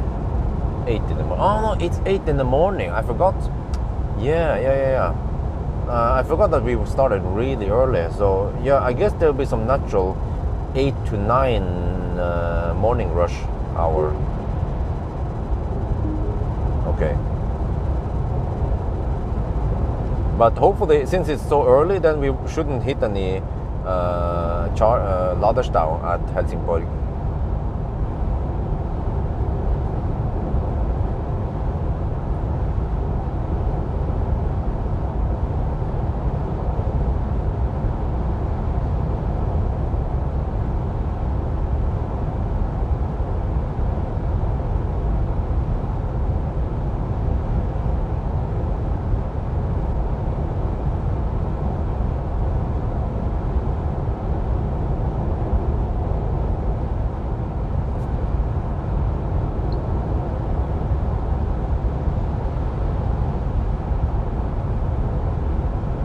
Okay, I need to buy food at Helsingborg and stock up, because now I have to do the long ass drive back again. Fortunately, these Nio runs, they are quick. They are not Toyota BZ 14-hour runs.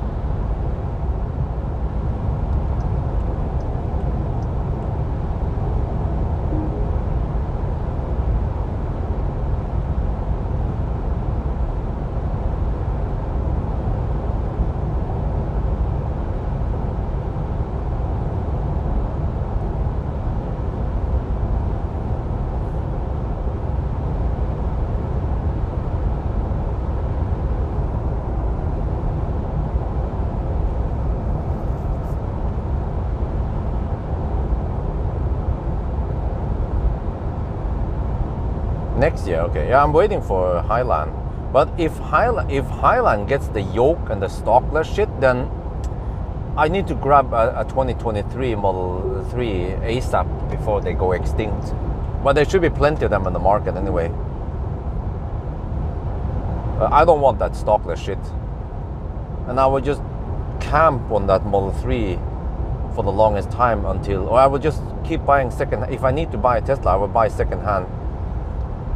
With the stocks and steering wheel until Tesla gets back to the senses and brings back the stock and tosses out yoke. Well, I mean, yoke is usually an option anyway. You can just go for regular steering wheel, but the stocks.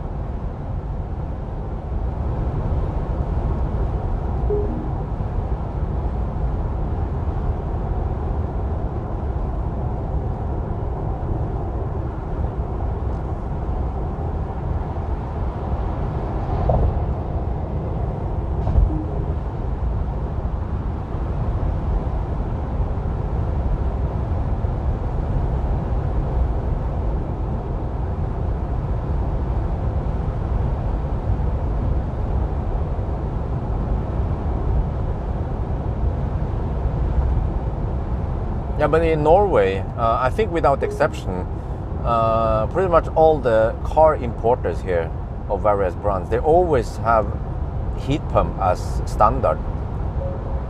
But I can fully understand that in countries like Spain, then heat pump is not really needed. So they make it an option.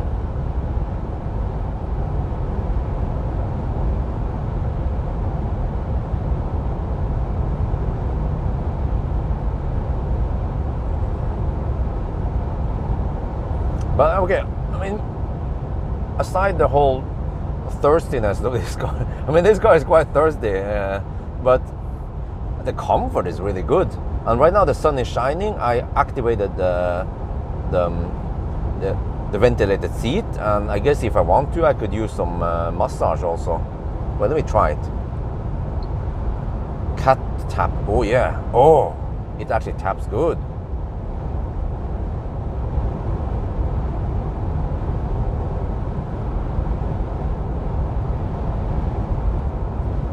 Wait, can I change type?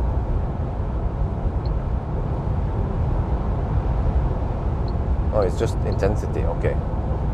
Cat tap. All right.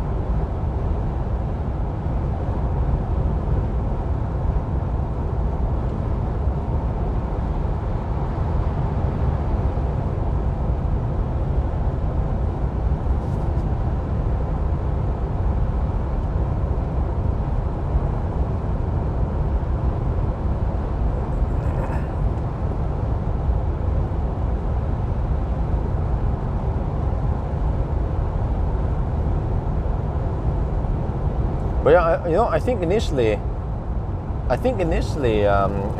Nios, they charge at only 90 kilowatt, and then they bumped it up to 120. But actually, when I tested it a long time ago, I got only 100, 105 ES8. That could be maybe because of lack of preheating. But also the preheater is quite weak in Nio. It seems to be around 3 kilowatt. Seems like Nio didn't really design the car to be good for fast charging in the first place. They didn't bother because they were thinking, oh, battery swap, no problem. And it works great in China, but in Norway or Europe, they have to have fast charging. Xpeng figured it out, and the G9 is going to kick some serious ass.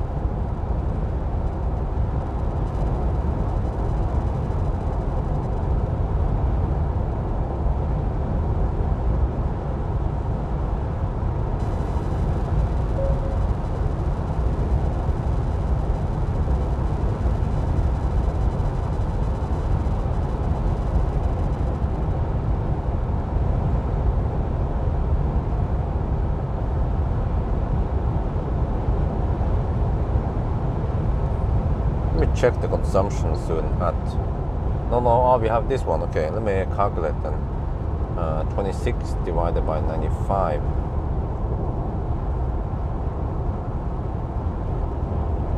Consumption 273 on this current leg. Oh, that's not too bad. Oh, it seems like, oh yeah, it's 11 degrees now. Yeah, okay. So higher temperature.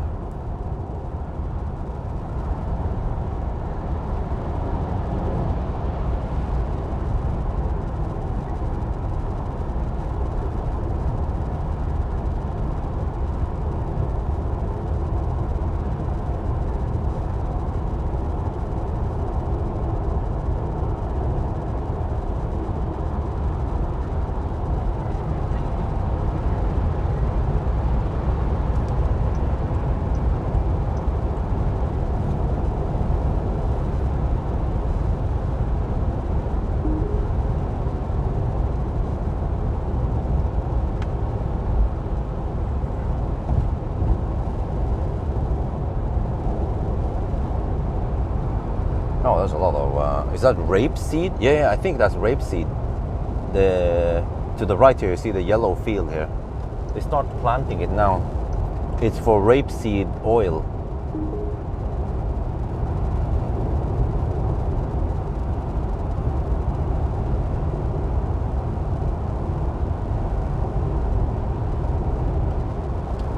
In Norwegian, rapsolje.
canola oil, okay.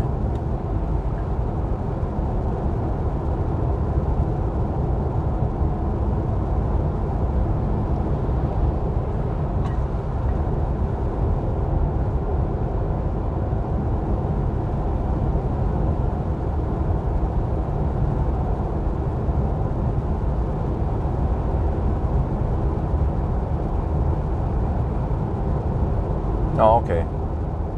Canola, okay, I didn't know that. I just seen rapeseed before.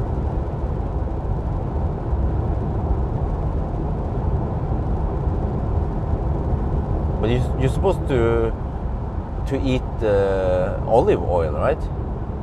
That's why we've been buying olive oils for the last few years, because that's one of the healthier oil for you.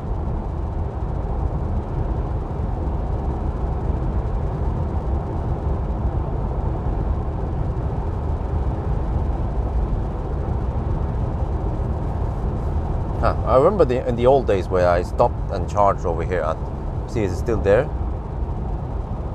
I can't see too many trucks in the way, but there was a 50 kilowatt charger at Harlandsåsen. That was with a classic Ioniq.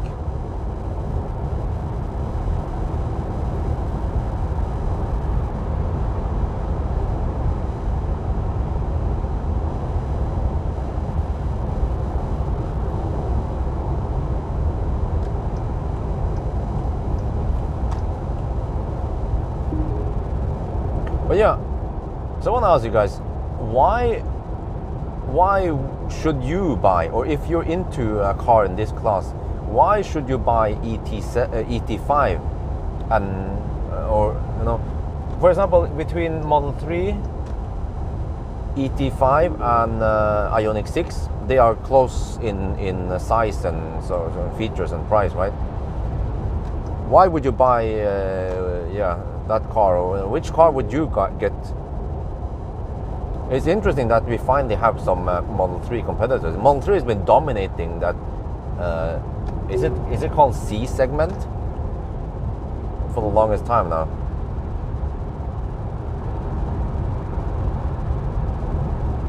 Ribs in Norwegian, okay. Raps. Yeah. Oh, it's ribs and raps, okay. Yeah, because rapeseed is rapsolje. Rapsolje.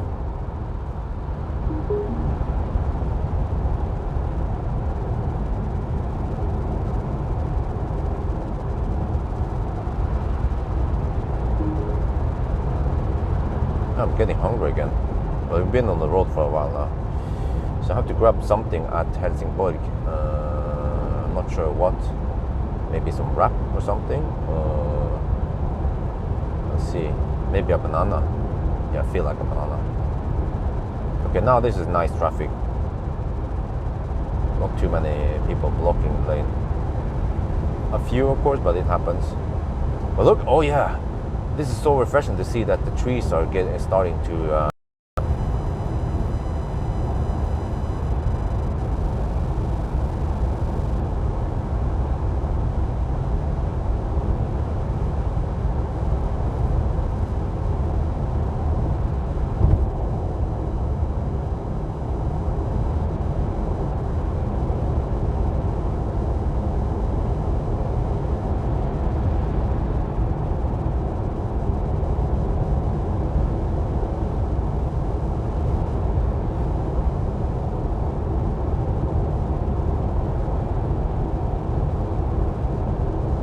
you know, I just got an idea.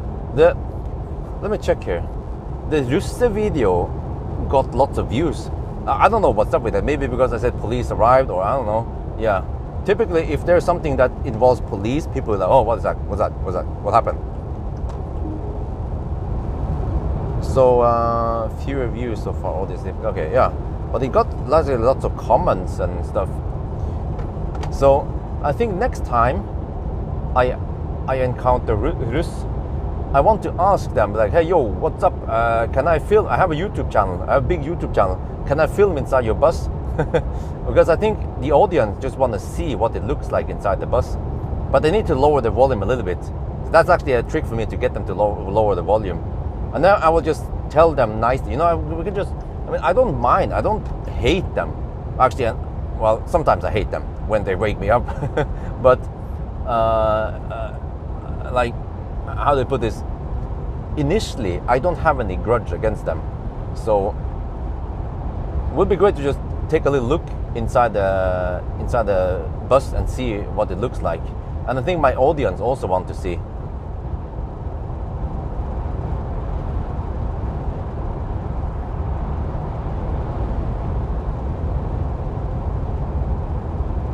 But I think I've seen on the box, I think it was my mom's grocery store, another Asian store. I think it said rapeseed or something on the side of the box, or I've seen it somewhere. And I was like, huh, rapeseed? What the heck? Rape? And I was like, oh, raps. Oh, okay, that makes sense, yeah.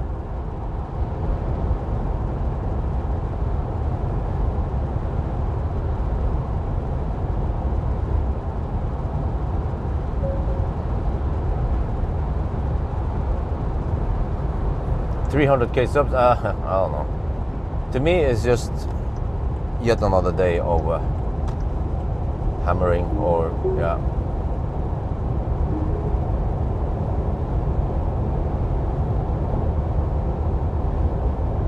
Oh, they have solar panels on that farm to the right there. I don't know if you guys see it. Cool. Yeah, barn has lots of area.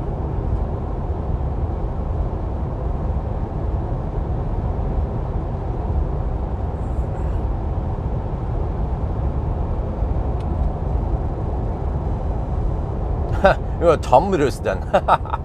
The Rus I meet nowadays, damn, I don't know where they get the energy from. They are up until 5 in the morning. Like, shouldn't they be studying the next day?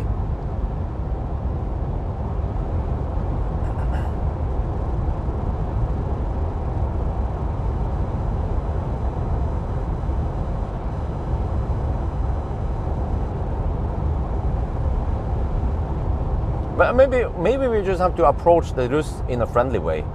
Okay, the few encounters I had with Rus was a bit unfortunate.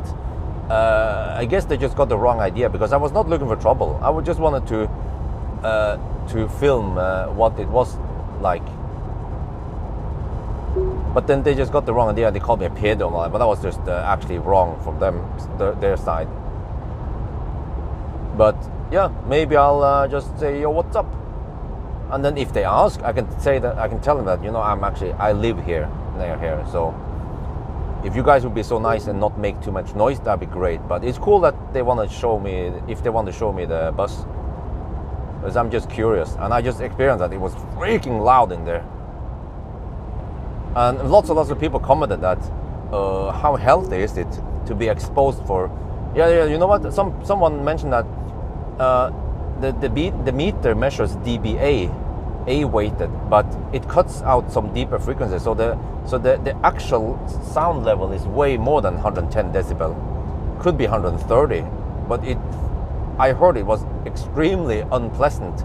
Just after 10 seconds, I had to leave because I didn't have any hörselvärn, or what they call it. What is hörselvärn, by the way? I should have Googled it.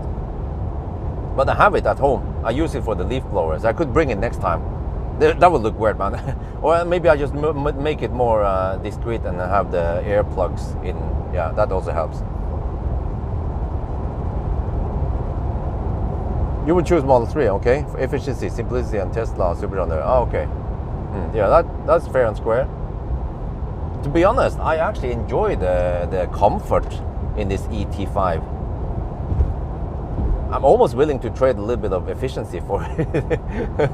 Yeah, even though this is the thirstiest car I tested. The Model 3 was the most efficient, and then Ioniq 6 was quite close. And this one is just way above everything. Air Defender, huh? Is it really called that?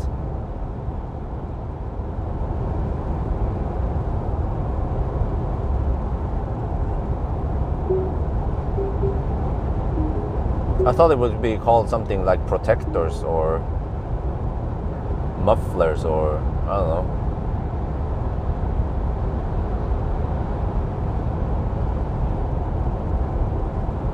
Oh, nice weather. Makes for some nice shots now. Hearing protection. Oh, okay, there you go. That makes more. Yeah, that sounds more correct.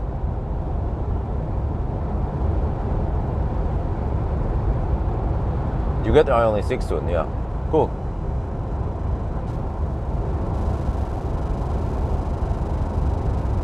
I would say get Tesla if you want the nimbleness. Yeah, that's the pro with Tesla. It's nimble, it's light, it's efficient, and it has the Tesla app technology. But it also has some of these quirks, like the seats are not the best. The soundproofing and the ride is not the best. Get Ioniq if it wants the best charging. But the infotainment in Ioniq is outdated compared to some other better ones. What else? Yeah, but I'd say that the ET7. Well, actually, Ioniq has head-up display. That's true. This one doesn't have it, or at least, yeah, it doesn't have it.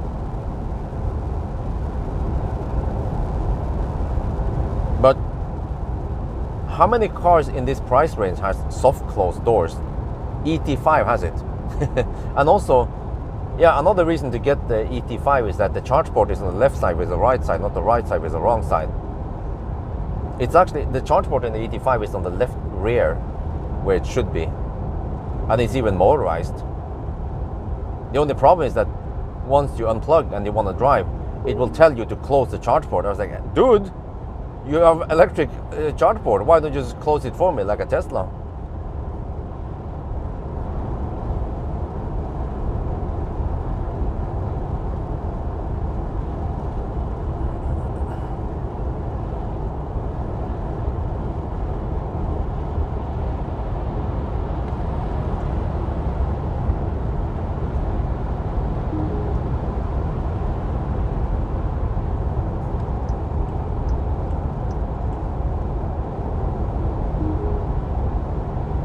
And then of course you can get the ET7 because of the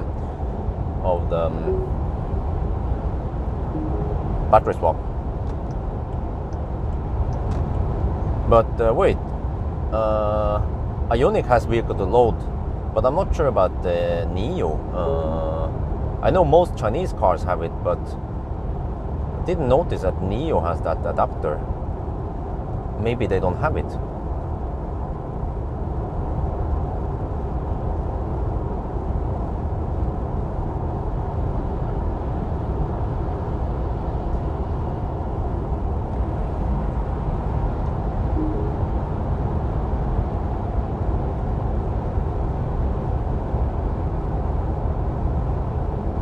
Consumption Ioniq 6, but that one is fairly good. Okay, you can't expect Tesla consumption, but still, it's better than the Nio at least.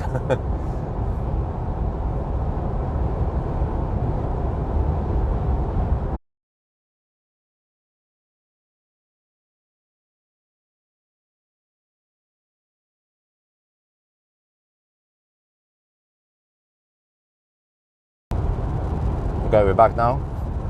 Let me see. It seems like I will use 45%. Oh, yeah, okay, I need a quick top up. Maybe just add 5-10%. So I just do a quick pit stop, grab some snack, whatever. And then, yeah. Damn. This is a lot faster than the ET7 run. Seems like.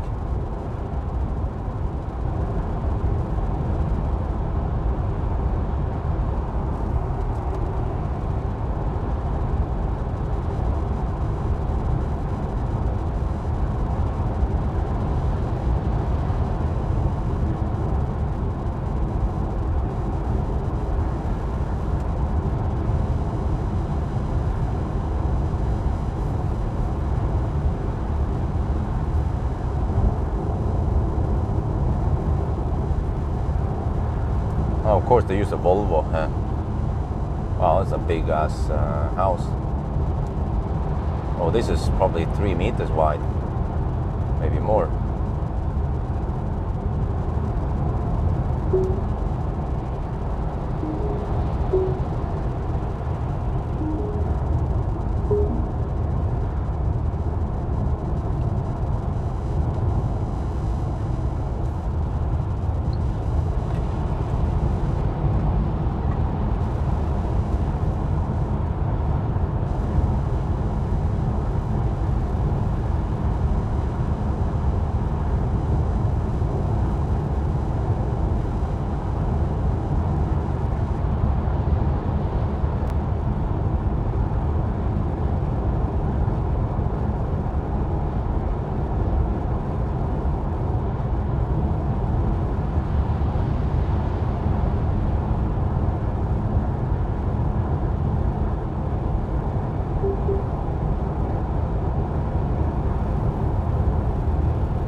Polestar is camping. Should we do something about it, or?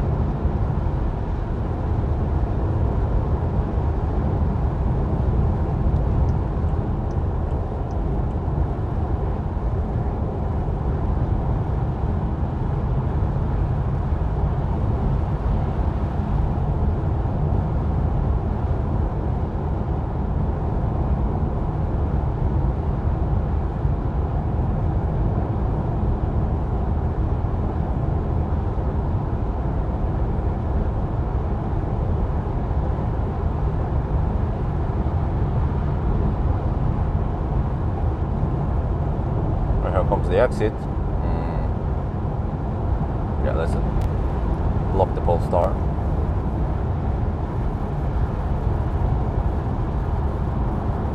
And then zoop.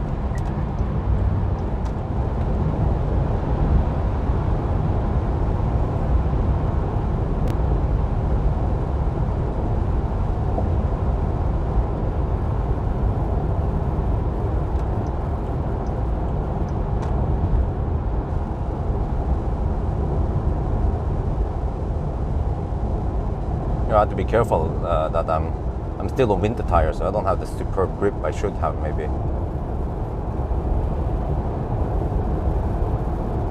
Oh, it's still nice and fun to drive. All-wheel drive, of course. Okay, seems like we need to deduct 2 minutes.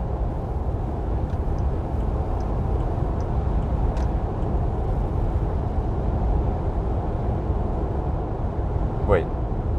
Was it really oh, you know what? Maybe it was supposed to be 1 hour and 9 minutes on a night day. Yeah, I think so. So I will still deduct 3 minutes. It doesn't make any sense that we only deduct 2 minutes here.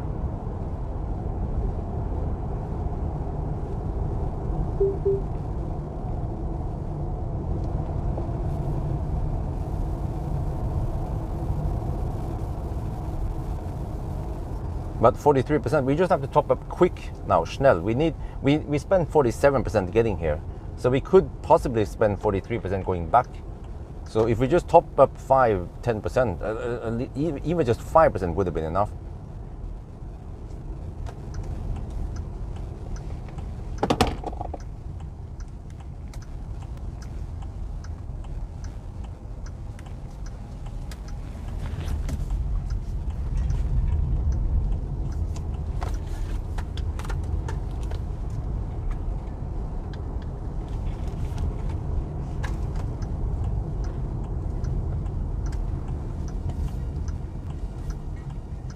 Oh, it's kind of busy here today. Okay, I'll take this one because I know it works.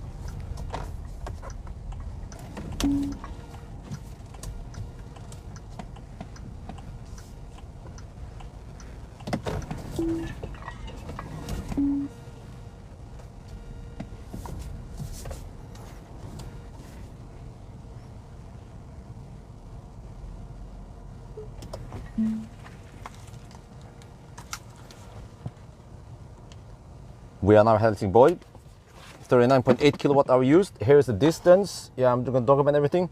Look, we spent 47% getting here, which means that I just have to top 5% and then go for it again. Okay, write down 39.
48%. Oh, I expected. Okay, well, I think that's enough, right? Let me just quickly set some stuff in.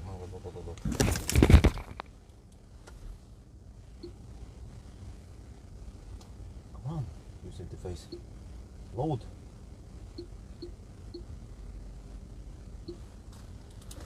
Oh, shit.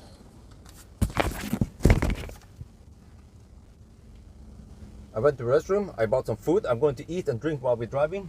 Yeah, just show you here quickly. We have 49% now. Oh, it's charging 95. Yeah, that's okay. Let's check how long did it charge. We should have enough now with a little bit of margin.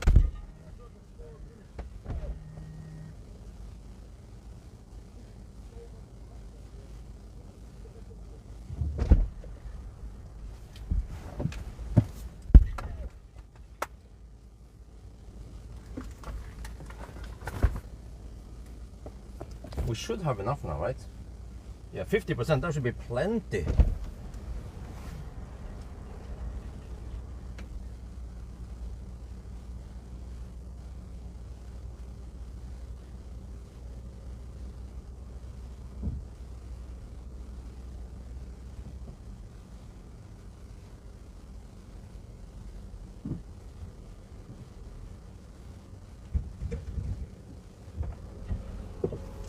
Four-minute charging stop, guys. 4 minutes. Maybe 4.5, but it was roughly 4 minutes. And I have to get ready to leave. Okay, let's go. That's it. This is going to be one of the fastest runs in a long time. We have 50% battery. We spent 47% getting here. Now we have tailwind. So worst case, yeah, I bet we will arrive with maybe 5%, 5 to 7%.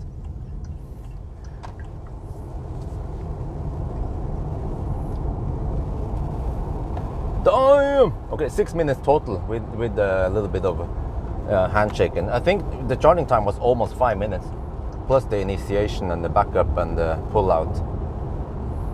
That was the fastest pull out ever. Okay.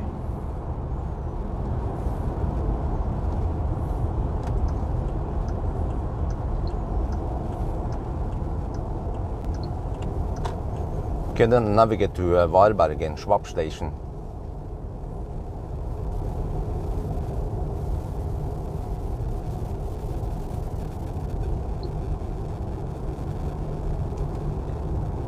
Wait, can I hammer past that trailer too? Oh, okay, so on that lane, okay. But I'm gonna go on this lane. Yeah, okay. They're all going that lane.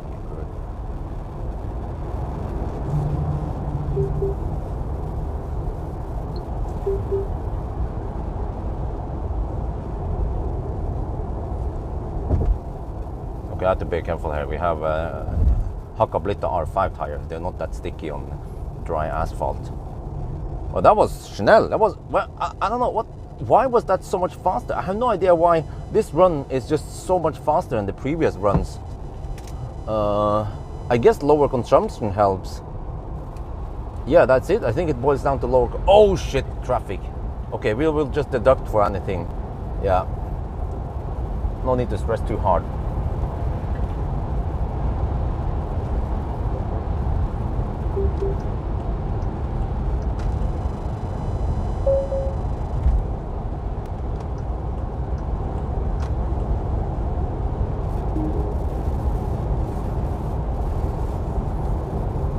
Software is the same. Well, why would that one matter?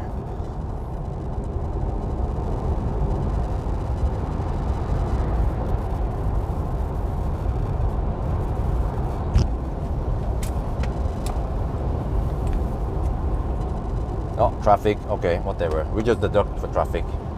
We also have the Baustelle on the way back, so no need to stress.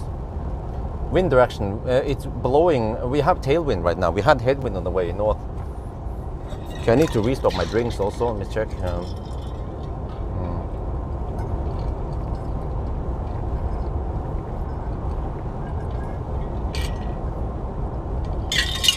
But that was a much needed pit stop, because the next one's gonna take a while.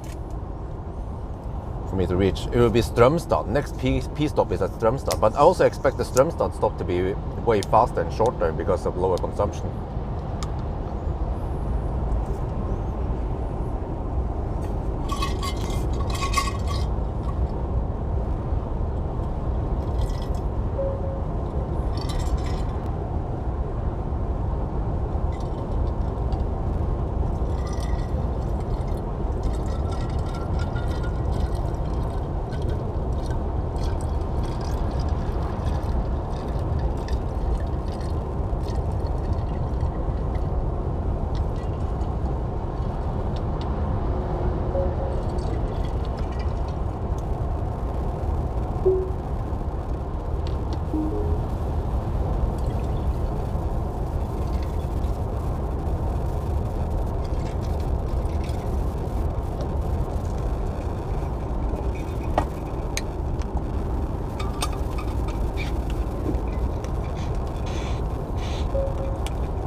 Wow, that was slightly less than half.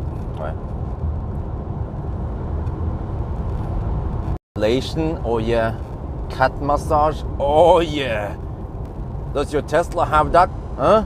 Wait, no. I thought so.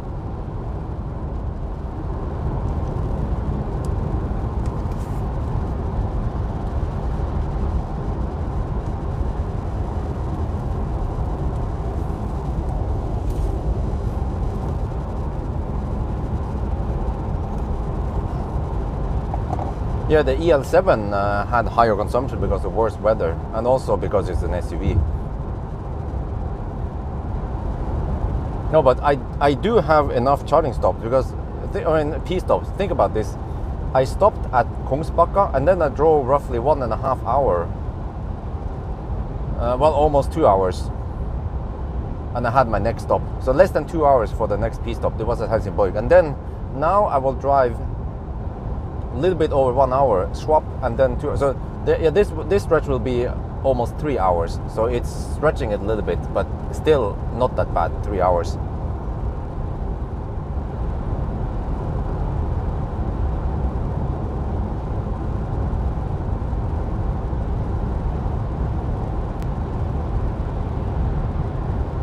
So far we have 9 minutes of Schwabstau and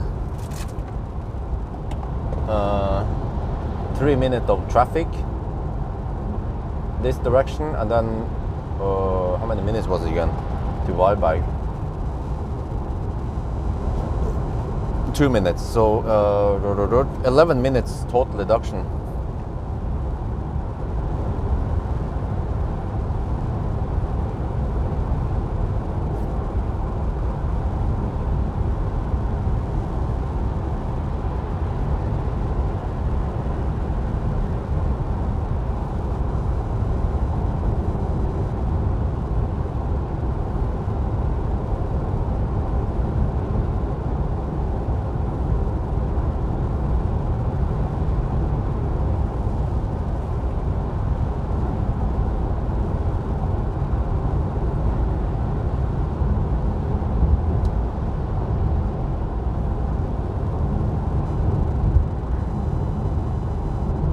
Right, let me see. So we're getting close to the 5 hour mark. No, wait. We have to, it was 11 minutes total. Schwab plus, yeah, so I have to wait until 9:11. Yeah, 9:11, that's the 5 hour mark. We're already on the way back.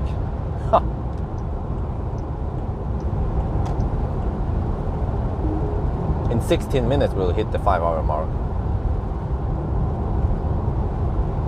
Oh wait, but this is barely faster than the fastest charging car.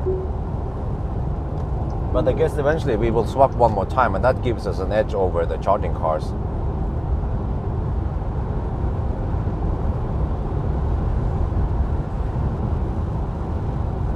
But I guess, well, bigger battery weighs extra, plus soundproofing might add 100, 200 kilos there, kilograms.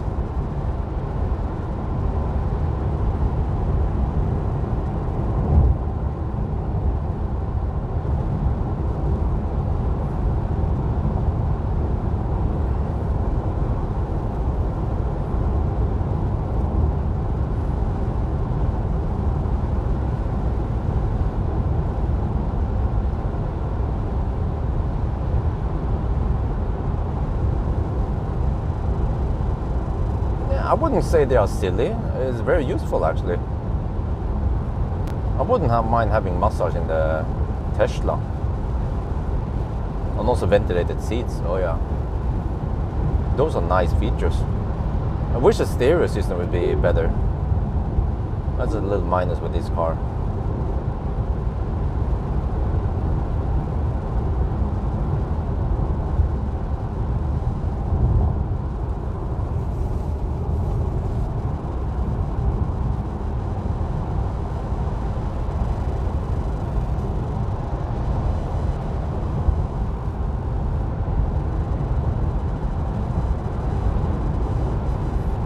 Man.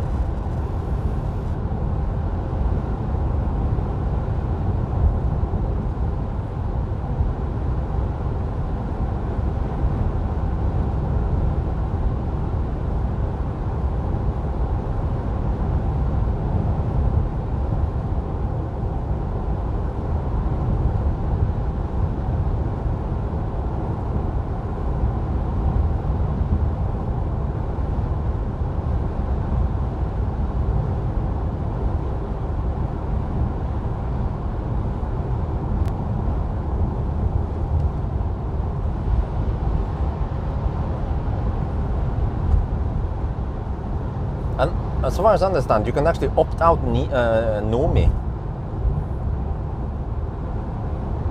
Huh. But I wonder, maybe it will have a lower resale value. But I don't care about Nomi, but I guess some people might want it.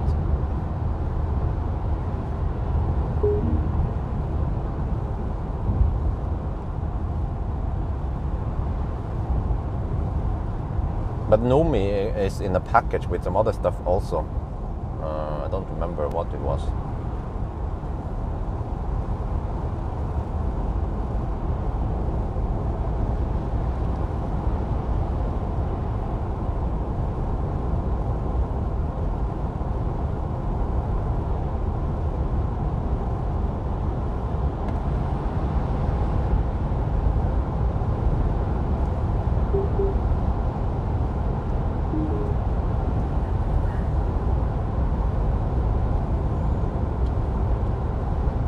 Everything is turning green now, finally.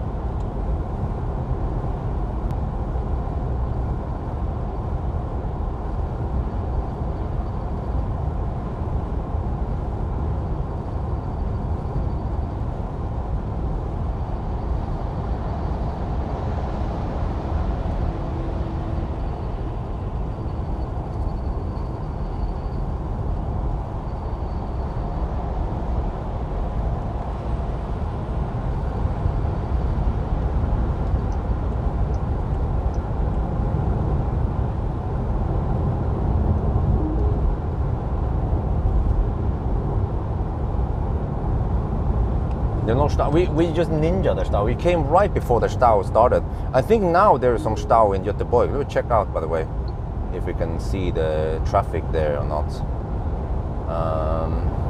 Yeah, there is some Stau going on in Göteborg now. We just ninja it, and by the time we get there, there will be just midday traffic. So that's why timing was really important. I had to start at 4 at night. Could probably have started at 3:50 also. Even, yeah. But the charging stop so far has been quite short. Just one, I think the first one was less than 10 minutes. I don't remember exactly how many minutes. And the second one was less than 5 minutes, like 4.5. Then they just unplugged. First I wanted to wait, maybe it would tick up to 5, but it didn't. And then I realized I had enough. 50% would be plenty. Then I just unplugged.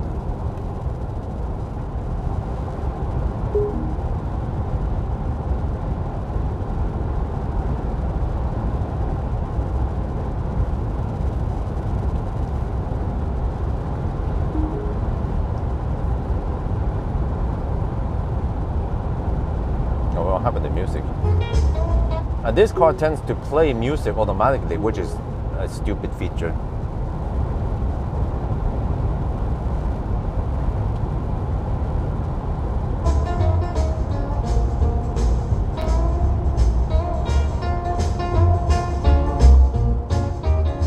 It's another restless night.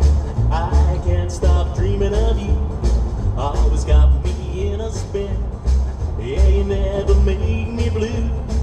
Thinking about the way you walk, to the way you call my name. Another restless night, and you're the one to blame. It always makes me sad to say goodbye at the end of the night. But you'll be on my mind way past the morning light. That's alright, another restless night. Just dreaming about those things you do. Another restless night, another calls by. Stau means traffic jam. You.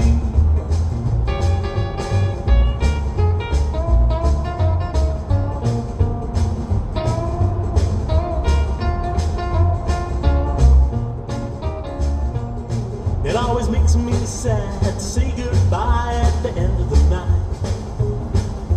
You'll be on my mind way past the morning light. That's alright, another restless night. Just dreaming about those things you do. Oh, another restless night, another caused by you. You're the only one to ever make me feel this right. I wanna wrap my arms around you. Oh, baby, you know just what I like. Another restless night. Just dreaming about those things you do. Another restless night, another caused by you. Another restless night, another caused by you. Yeah. Let me check something here. Okay. Oh, huh? There is a 75 kilowatt hour battery that is not ready. It seems to be at around 30-40%, which means there must have been a guy with a 75 bus. But I heard that most people, like 90% or something, they go for 100 bus package. And then there is then there is a 100 pack that is ready in 38 minutes.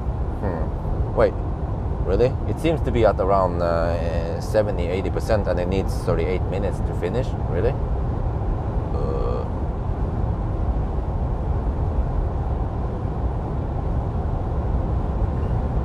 Well, you know, if the swap station is smart, it knows that it has 400 kilowatt hour batteries ready, which means that if 4 Nios would arrive and require those 4 batteries, it has, and then it will take 24 minutes total. Then the last battery has 24 minutes left to get ready. Oh, no, but once you swap one battery, then you also want to get that one ready as soon as possible. Yeah, so I think they need to they need to get the batteries ready ASAP, in case a bunch of Nios arrive and they don't want to wait, and they want 90%.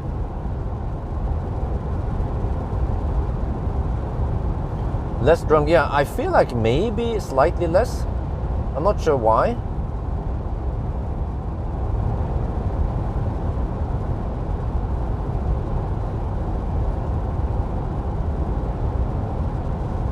Could it be because it's a sedan and not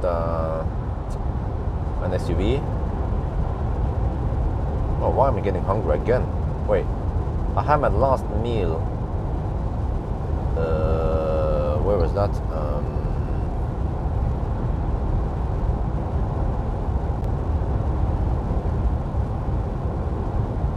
There was after Wildbank. Yeah, okay, I can have a banana. I'm trying to keep track of how often I eat now.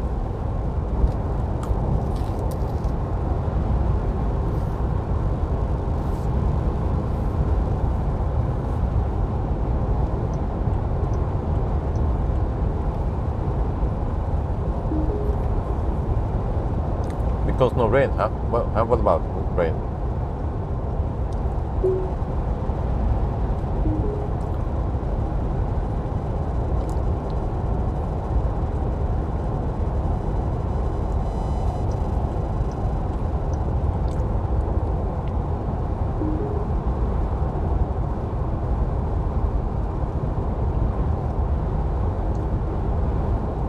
Well, the green in the trees are popping out now.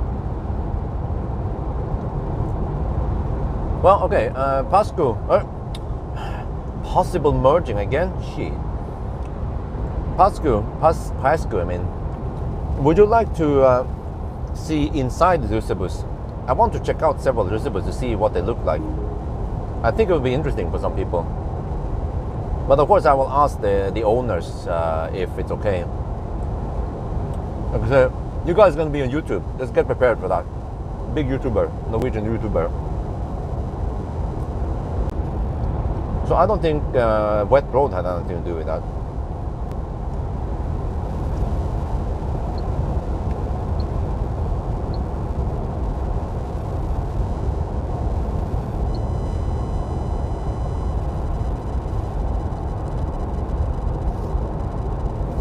Do internet, huh? What do you mean?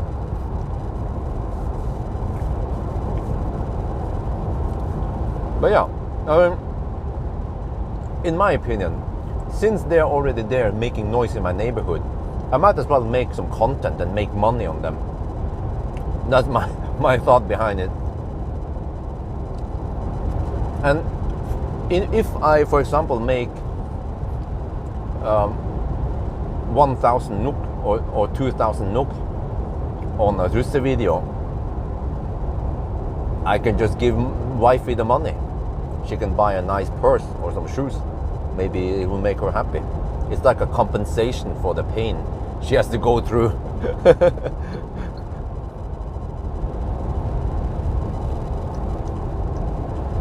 Because she's usually the one who needs to put Isabel back to sleep at night.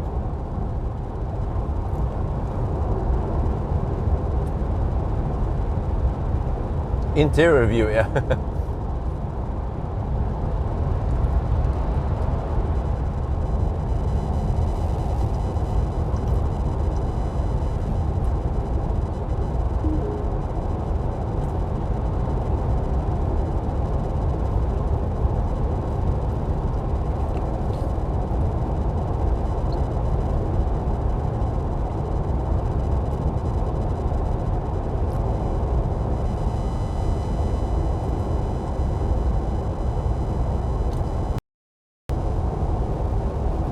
Well, you know what? And if they can turn down the music a little bit and they can show me the generators. I'm also interested in how they do it. So they have generators and they have some laser. Someone mentioned the lasers consume lots of power. So, yeah, all right, okay. I mean, they make noise, but I'm also slightly interested in the technical part. How powerful are the speakers in total? Are we talking about 5 kilowatt of speaker power here, and an amplifier and shit? And then what kind of amplifiers do they use, and what kind of speakers do they use? I guess they don't care about high-end sound, they just want deep bass. Maybe they use Kicker or Serin Vega or some PA system.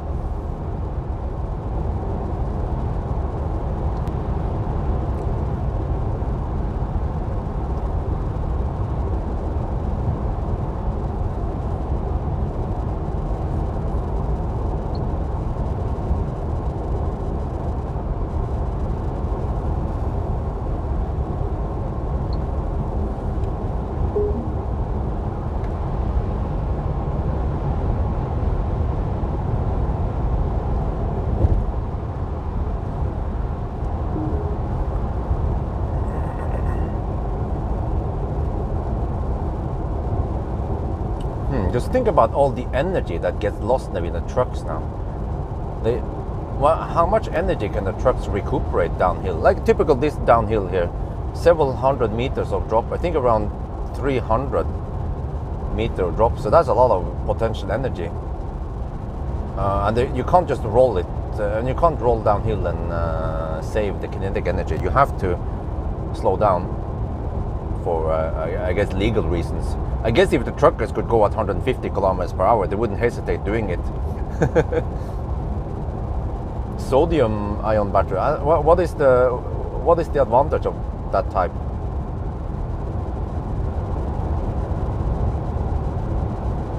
Okay, we have 34% now. Wow, we are hitting the 120 zone soon.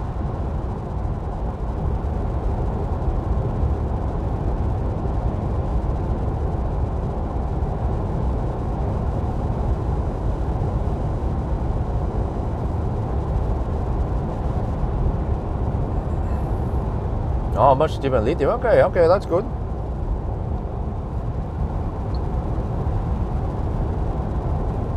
But well, in that case, if it's cheaper, what disadvantages does it have? Is it like LFP? It doesn't like coal much? Is it poor cycle? Is it poor power output? Is it poor energy density? There must be some disadvantages, right? Otherwise, we would have used it a long time ago.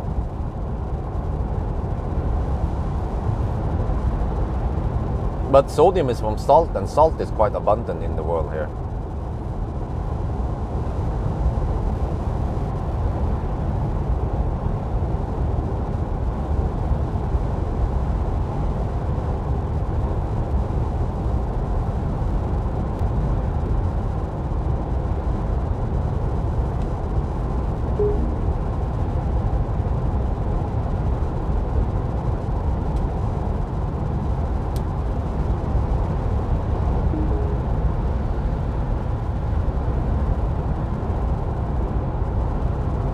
China. Okay, cool.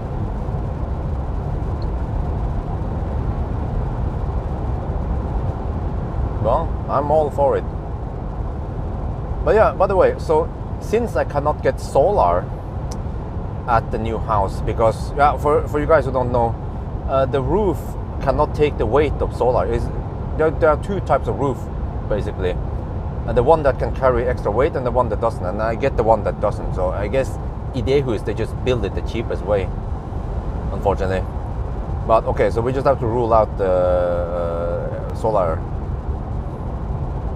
But I still want to have a local battery that we just charge from the grid and then discharge it. And I wonder if I want to get some sponsorship from Pixie, since everywhere they use Pixie, and Pixie is a Norwegian company. If I can get one of those 50 kilowatt hour stacks installed at my home, that'd be great. Yeah. Of course, I'm gonna make many videos of the Pixie. Promote them. Yeah, I would love to have 50 kilowatt hour. It's not that big. I can stack it somewhere. I'm not sure if it will go into my home or in the garage.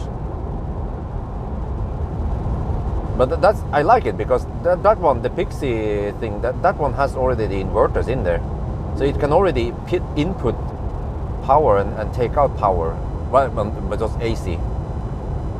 So either place works. In the garage, the leftover heat will just be used for heat up in the garage. And then in case of in the house, then I guess it will be in the washing room.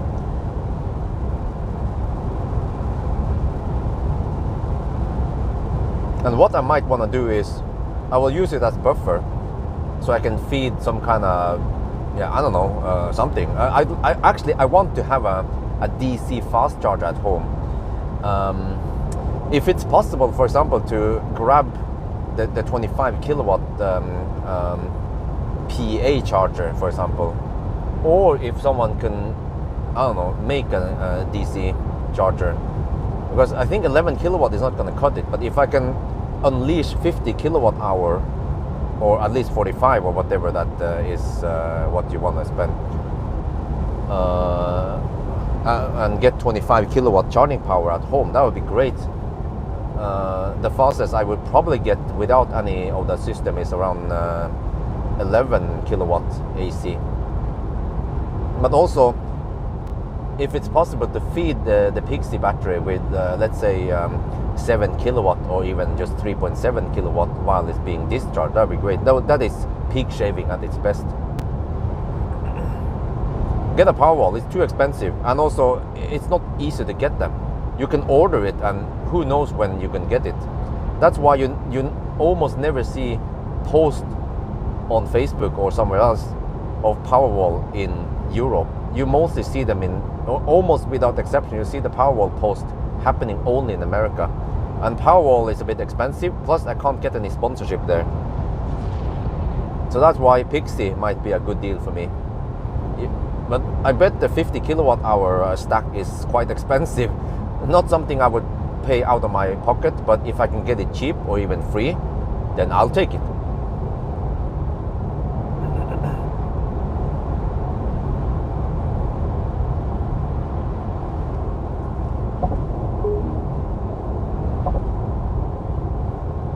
But also, yeah, I had to pay something called anleggsbidrag, it's called.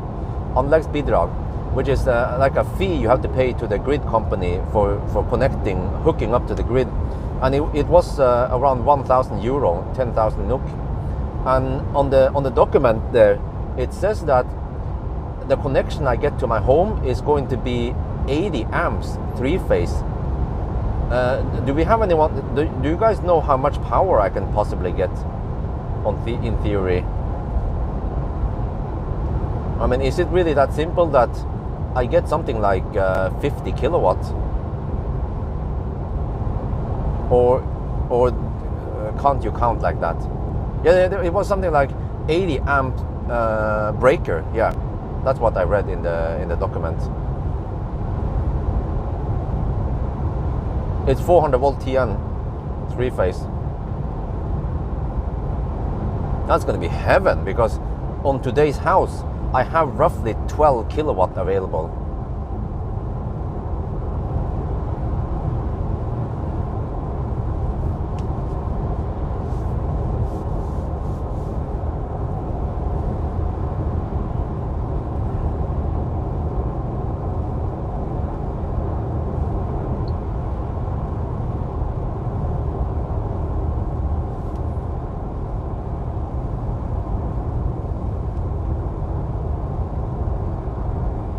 Because first I also thought about maybe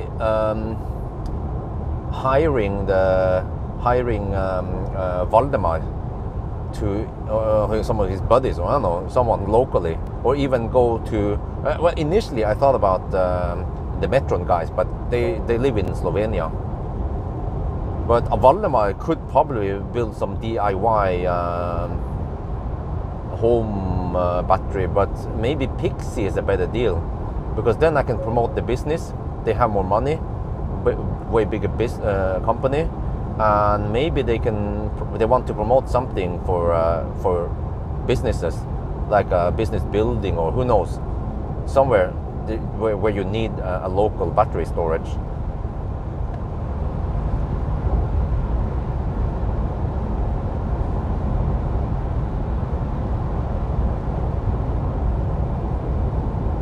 $55 kilowatt, okay, 80 amps. That's a lot.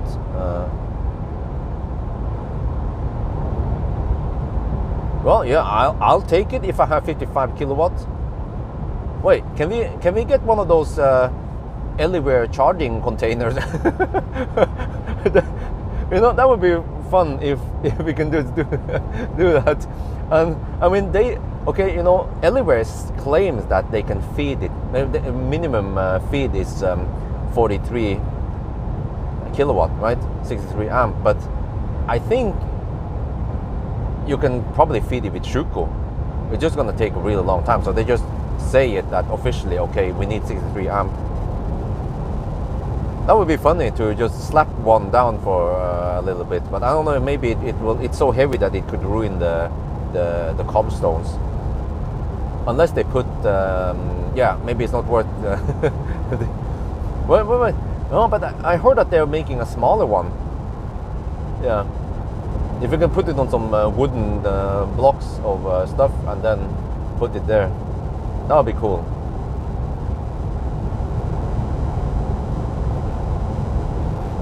But you see, if I have 50 kilowatt hour battery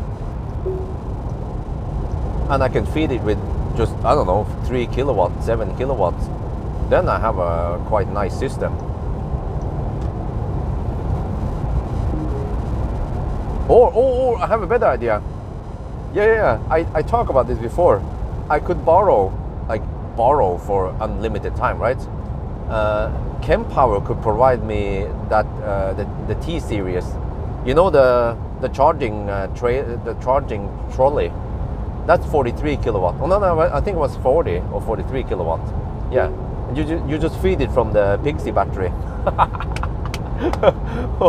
oh yeah, I'll take it.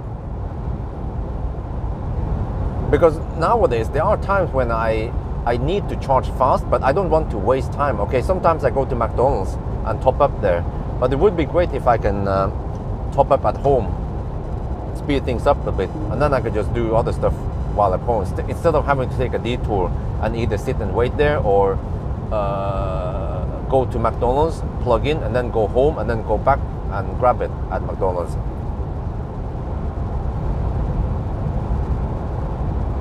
Oh, yes, I can strengthen the roof, but it will cost me 100 to 200k NOK, 10 to 20,000 euros extra.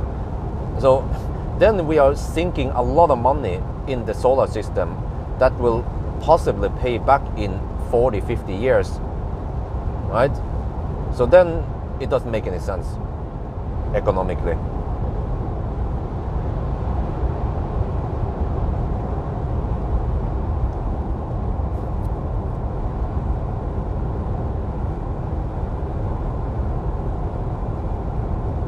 Oh, Norwegian car.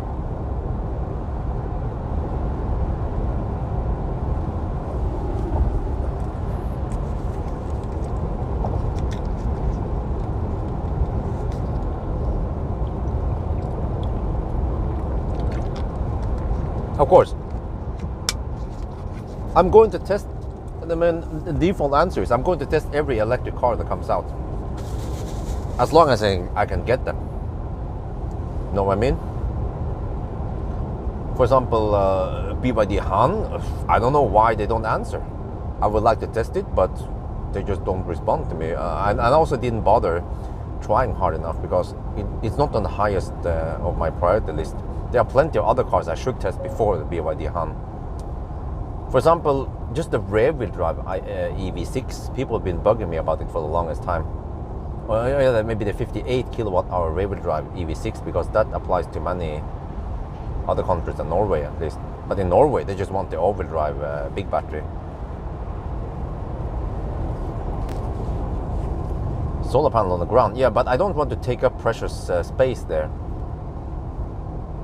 And also that solar flower thing is a cool concept, but I'm not sure if I want to have that in there. Plus that we will be gone also in Thailand for parts of the year.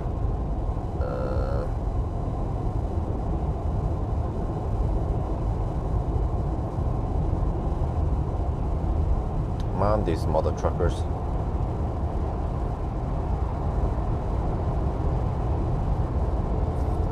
Okay, we just deduct for time. There's unusual traffic now. Or actually, this is actually more normal traffic when I think about it.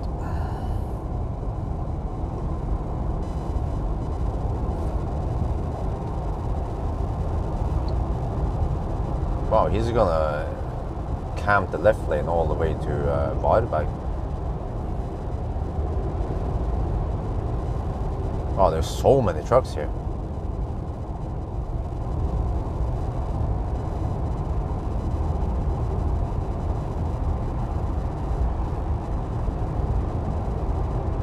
Oh, finally he gave us up.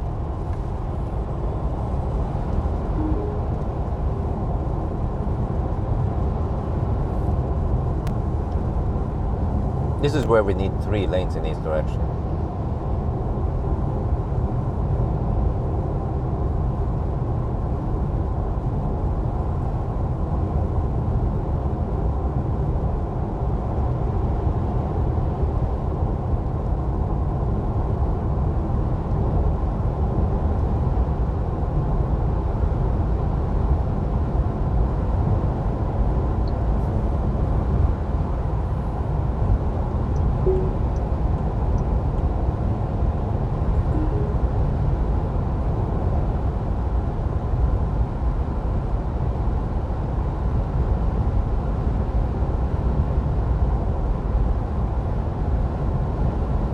fortunately, the battery swap stations in Europe are not too busy.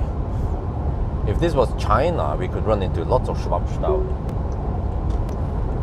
So actually, if I would do a 1,000 kilometer challenge in China, for example,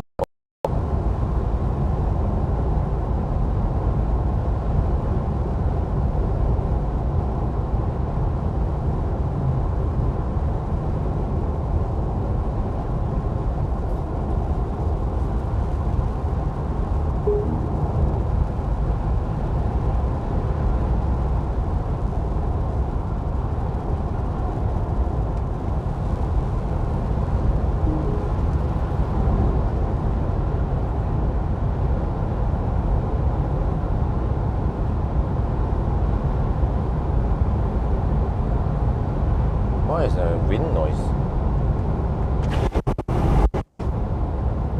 That's strange. There's a little bit of wind noise coming from the right side of the window.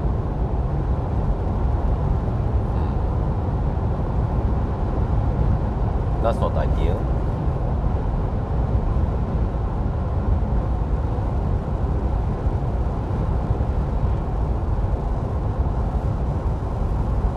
Oh shit, another elephant rennen. Yeah, I had to postpone it because he wanted to do it yesterday, but I was super busy. And then I asked him, okay, what about tomorrow instead, Thursday? He said, yes, okay.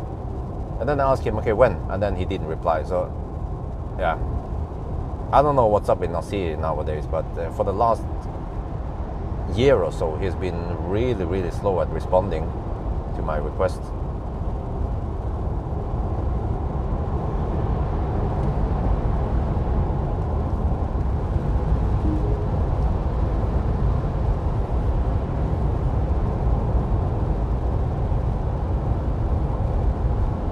So from what I know, maybe Millennium Falcon is ready and good to go. But Millennium Falcon is still in service mode. And he's getting low on juice now. I think it's down to around 10% battery again. He was at 40%, but he kept draining in terms. So, yeah. It would be nice to get Millennium Falcon back.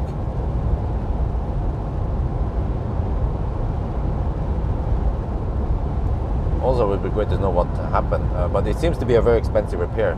Maybe like 70k NOK repair for something. Drivetrain seems like, or I'm not sure. Or maybe it's cheaper than that. Maybe it was just the grounding stuff that failed.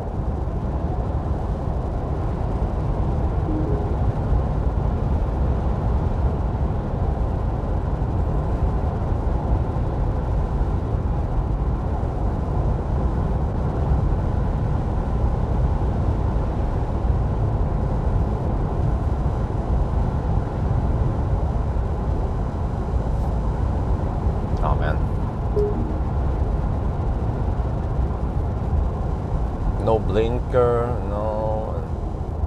If you just waited 5 seconds, I would have passed him. But do they care? No.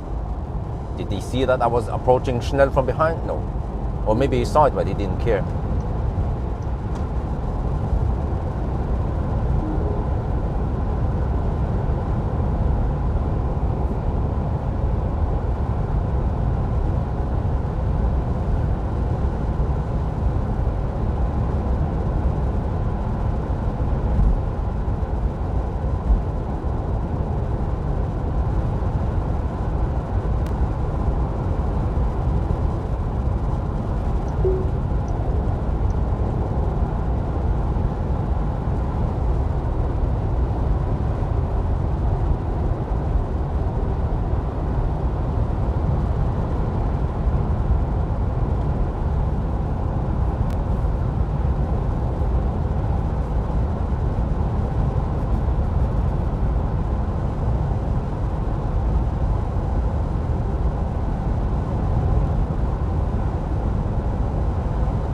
Oh, the leaf? Who knows? Valdemar did the repair, but then it turns out that the battery was still bad.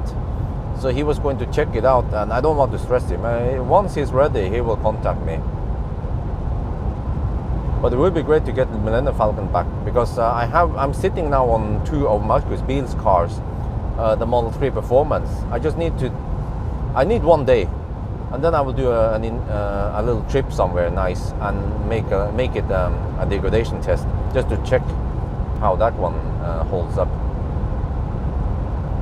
And then I can return it. And then I'm also sitting on the Model S Palladium, and also Marcus wondered when I'm done with that one. I just need to do a Sunday driving with it. Yeah, not sure when.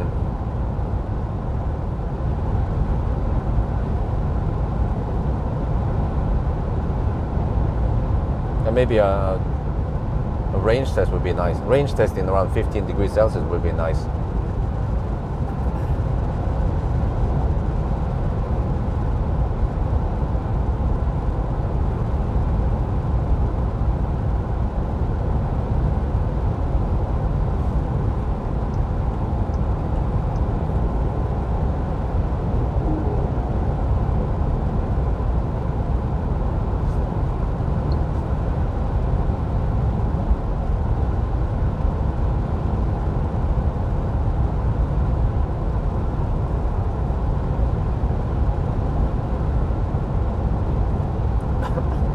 Well, it seems like we're gonna go deep now. We have 17% left and 53 kilometers, 52 kilometers to go. Let me check the consumption on this leg soon. Wait, no, not that one.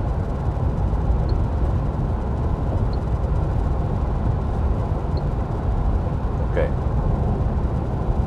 Oh, it's high. Oh, damn, it's high. Yeah. It's closer to 300, about 290 watt-hour per kilometer. Oh shit, I hope I have enough juice.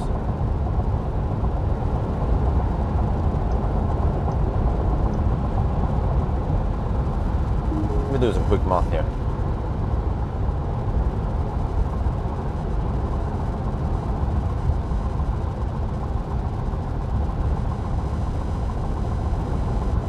Oh, I can average 270 on the remaining. Oh shit. Did I not get enough juice? Uh-oh.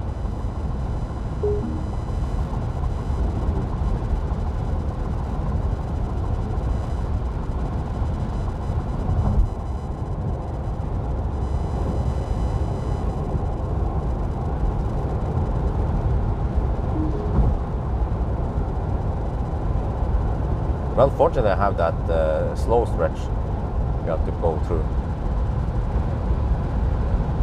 And I thought I had plenty of margin. Yeah, how can that be? I charged it 50%. I guess we'll see when time comes.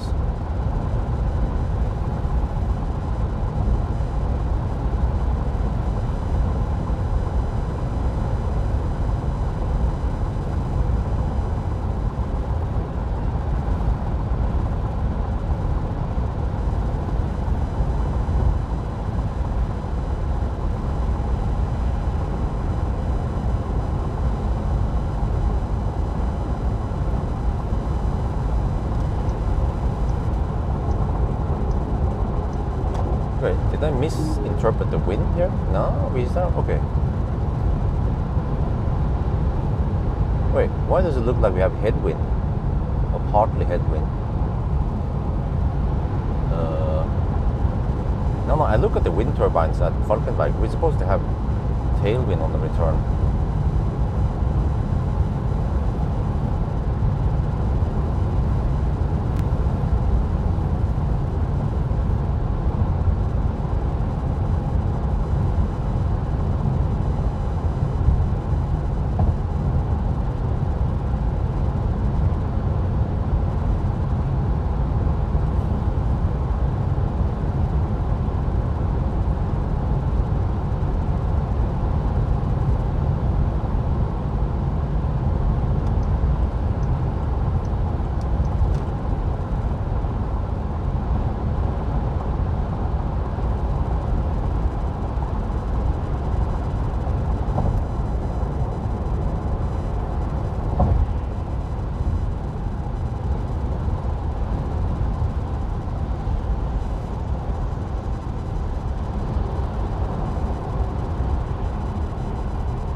I peaked at 118 decibel. Damn, that's crazy.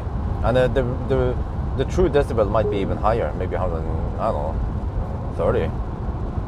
If you count all the deep, I don't know, maybe, you know, that device can measure a dBc also. dBA is for human, right? But dBc, I'm not sure how is that one. Would that give higher noise rating?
But there's actually a quite significant long stretch with slow driving where we'll save a lot of juice.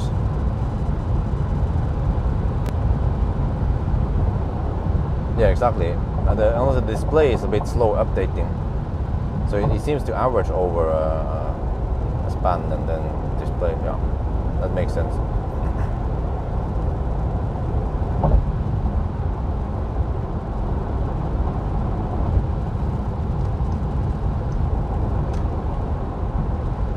But I still wonder why I consume so much now on the return. Maybe less traffic.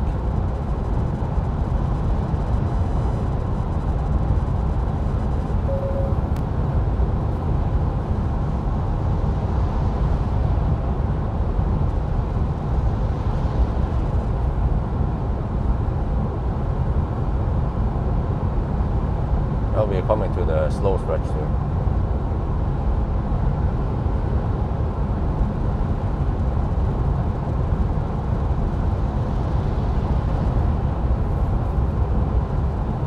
Headwind? No, we had headwind on the ways down. We can verify now on the wind turbines coming up soon that we should have tailwind at Falkenberg. Except for that we can't drive too fast, so we won't be benefiting too much from the tailwind.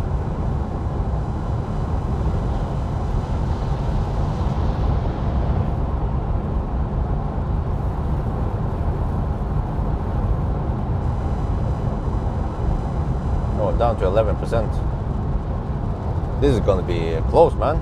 I might arrive with 1%.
Here we come.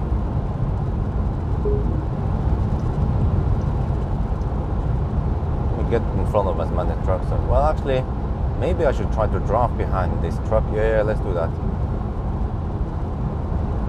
Wait, 700 meters. Okay, let's just get behind this one. Now we need to save.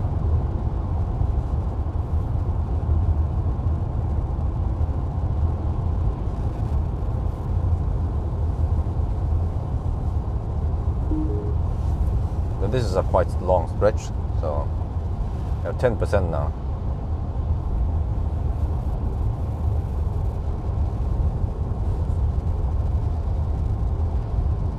Yeah, I can see now the wind. What? Are you kidding me? We have headwind. The wind turned around. Wait, I could have sworn I had headwind on the way.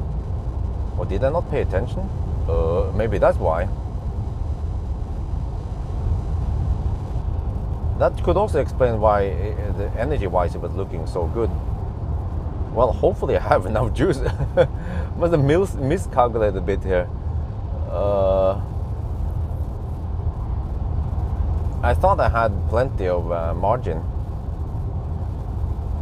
So I charged 50%. I should have gone for maybe at least 52, 53% before I hammered it. Yeah, I have headwind now. Shit.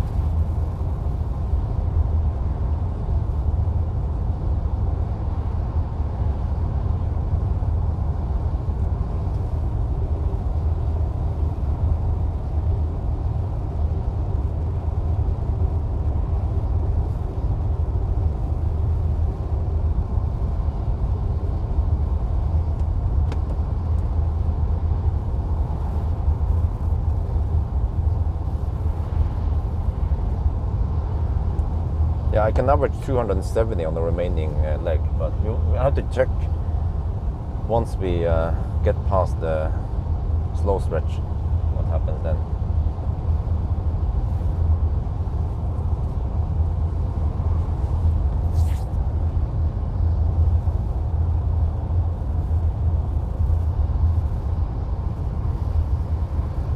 Worst case is that I have to drive a little bit slower. I can always draft behind some fat Volvo or some shit.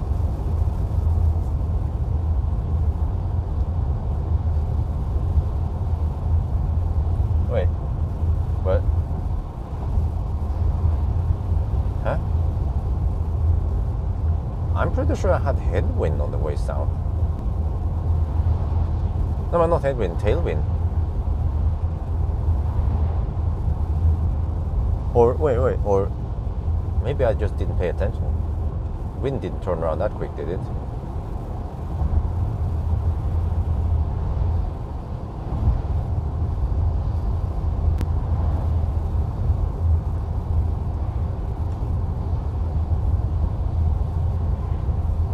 Oh, we still have 9%. This percent goes down really slow now in the slow stretch here. This is exactly what we need.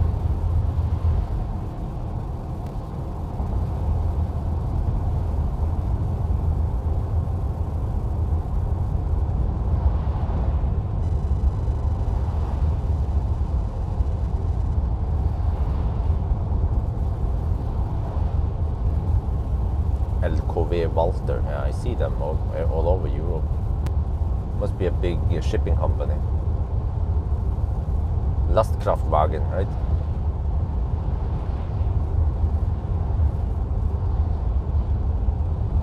Wow, we're still at 9%. That was the longest 9% ever.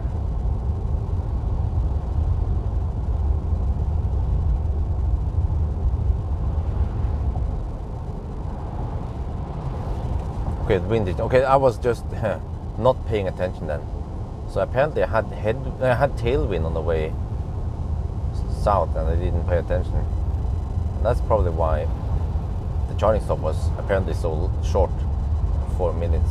So I should have charged for closer to 10 minutes before I left.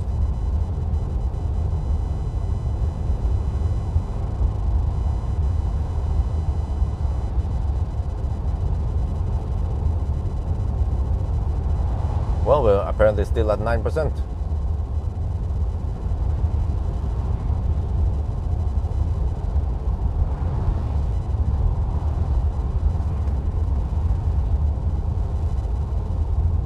There, 8% now.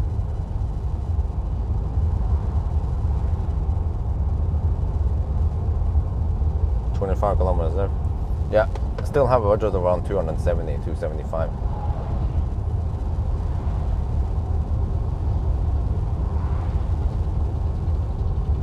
Oh, they are chopping down. Oh, it's going to be like this for a while now, I see.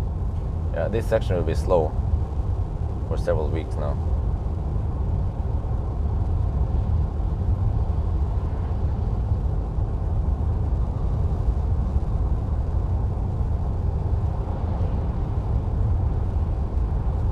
Yeah, this was the end of Baustelle.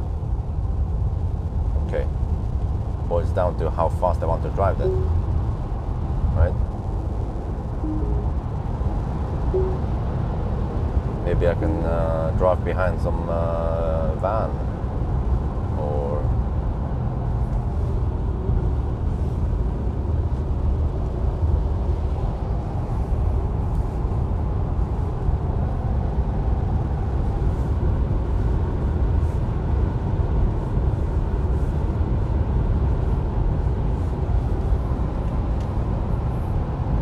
How about we just Nio crawl over to the... We just have the 5 kilowatt crawl all the way to the battery swap station. Or I can try to drive behind this Volvo. He seems to be going fairly fast.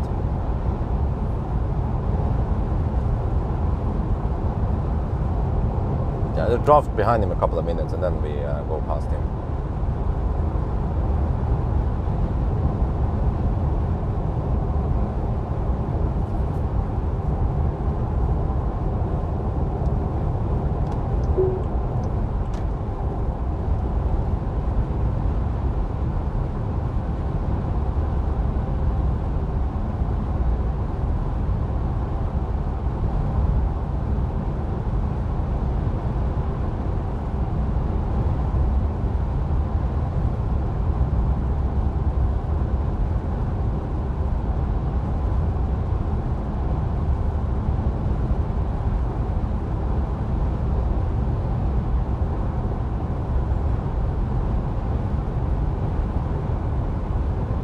Halt the delay, huh? What delay?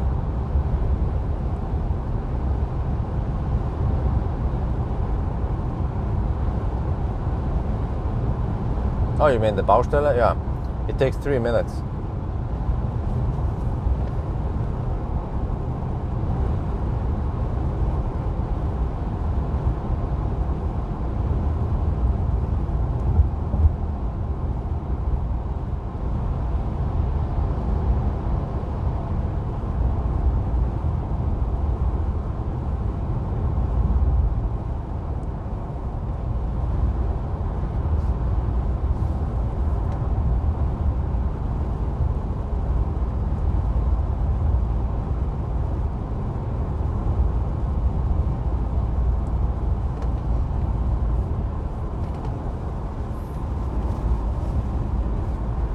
Okay, I think I can hammer at this point. Too many slow pokes here.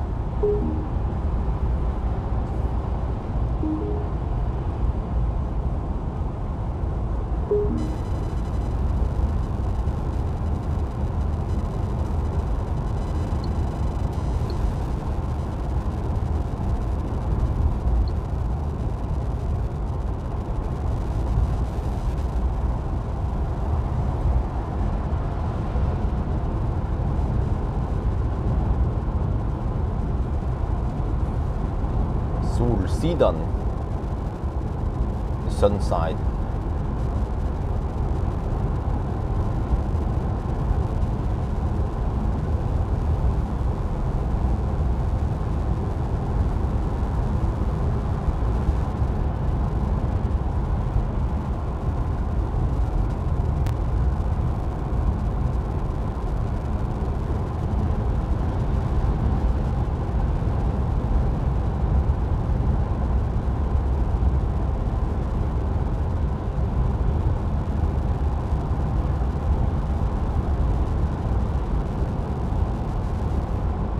Man, these Volvos, they do love to hug the left lane.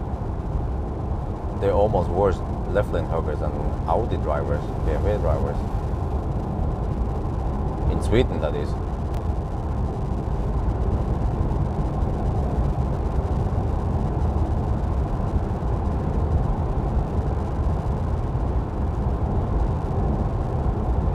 You may not be able to charge along the way to reach your destination. Oh, okay, well, thanks for telling me. Well, we should be fine now. Wait, let me just check here. What the heck is going on? Oh, okay, we have freaking campers, man. Maybe I should, yeah, okay, let's go.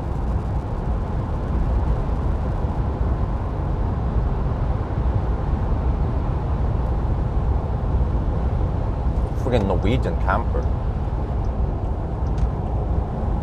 A BMW, of course.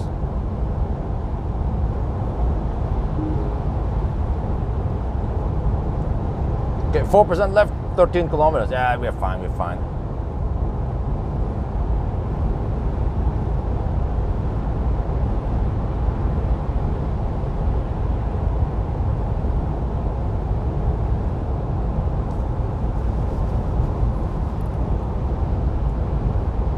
Yeah, actually, on the return, it was faster.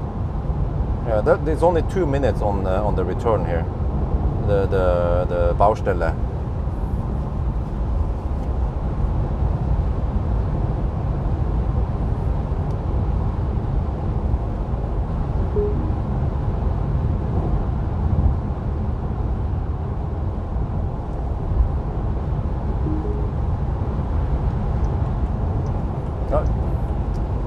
Man, annoying, this Nio system, because the Nio is being, I guess, very careful when it wants to overtake, and then I override it by going a little bit faster. But then as we are about to pass the other car, then the Nio figures out that, oh, we need to brake. Yeah, I mean, we literally are passing the other car. There is no need to brake. Okay, this is going to be close. 3%, 10 kilometers to go. But we have plenty of power output still.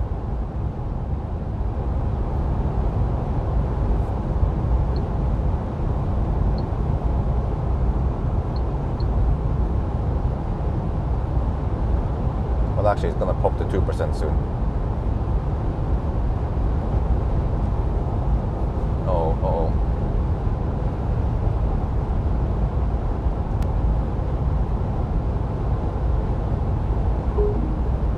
Maybe I should slow down a bit. Oh, still 3%. Okay, because I bet if it's 2, then it's actually 2.5%. I think that's how it works with most cars.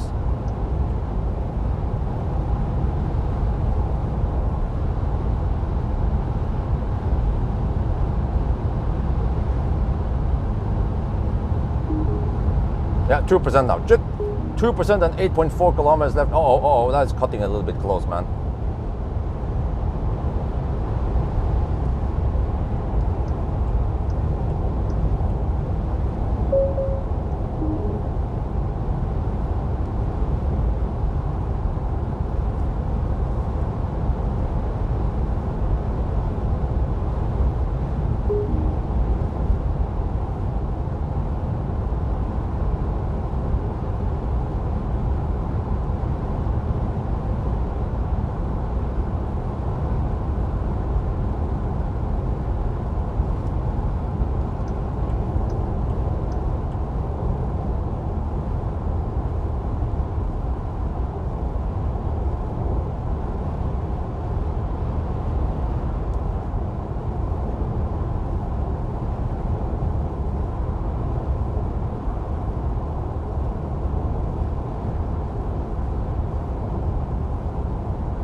Shit, 6 kilometers left, 2%.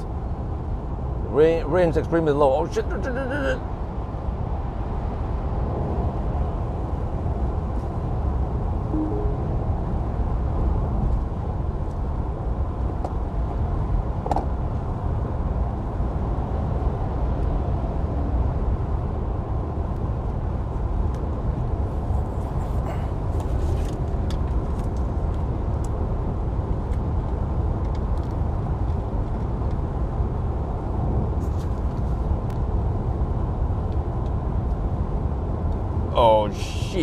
we're almost at the Wildbag swap station now, and I have 1% left. I miscalculated. I thought we had headwind on the way south and then tailwind now. Well, I was wrong. We have headwind on the way south. Okay. I ate up all my margins, and we will hopefully arrive with 0% maybe. Usually I hammer a little bit faster than this, but now I have to be careful. Come on, don't tire me. Don't give me the Nio crawl, okay?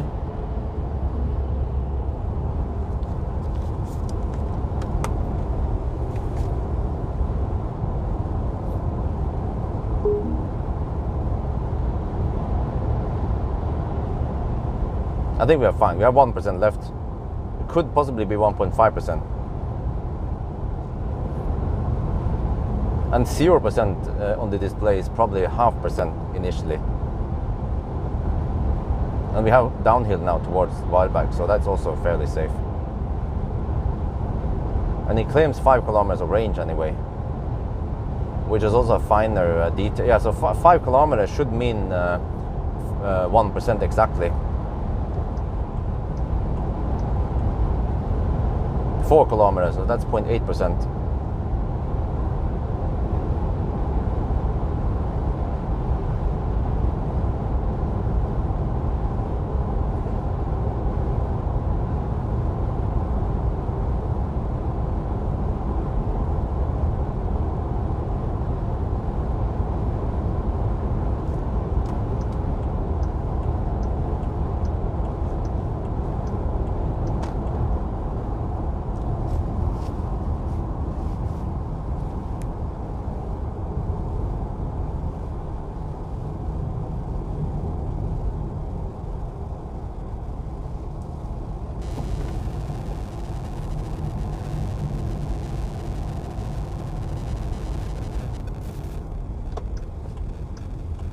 Yeah, the charging stop at Helsingborg should have been maybe 2 minutes longer.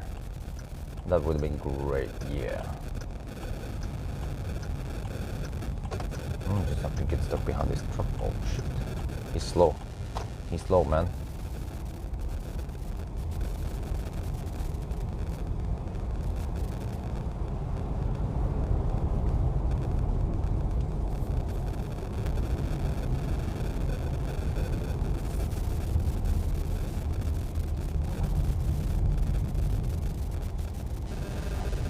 Order placed. There are 0 people before you in the queue. Go to the power swap station as soon as possible to avoid missing your turn. Contact Nio Power Call if you require assistance. Yes, kid. But maybe I should go the other side so I don't have to turn around. Yeah, let's do that instead. Let me see. I should go in this way and then go out the other way.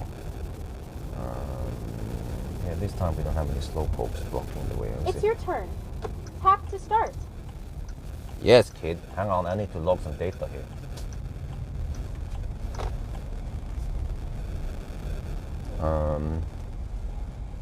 Let's see. We have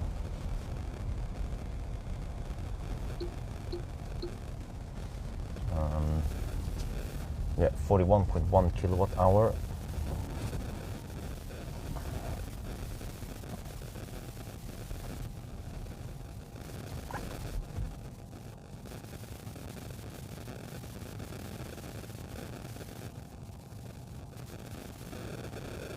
Okay, I saved everything. 1% left. Wait, how do you do this? Go.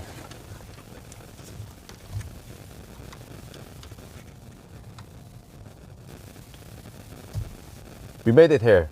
1% left. Actually 0.8% left. Okay, let me see. Just place it here. Zip. Park. Then we have to go home and then start. Please park your vehicle. Nicely done. Now you can tap to start parking into the power. We are parking now. Be aware of your surroundings. I'm faster than Do not open any Nomi. door or take over the steering wheel. You can press the brake panel to control the speed. Yes, kid. Okay, so let me see. This was 2 minutes past 10. We arrived here, and then yeah, swap start. We are in the swap. The swap process started 2 minutes past 10. All right, and the same thing here. Let me just show you initially what happens. Yeah, it will always do this, the same motion every time. We could shave off 30 seconds if we can do this in one swoop, right?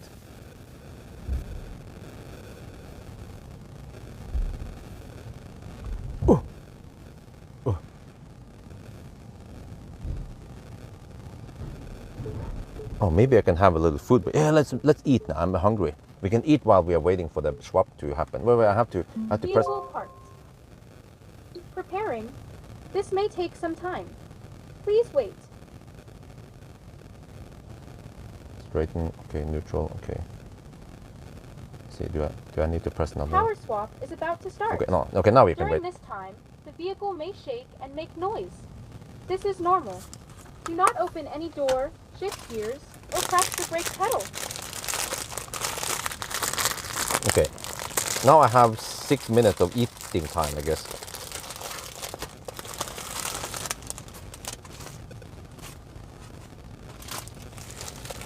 Let me have this nice little wrap, chicken wrap.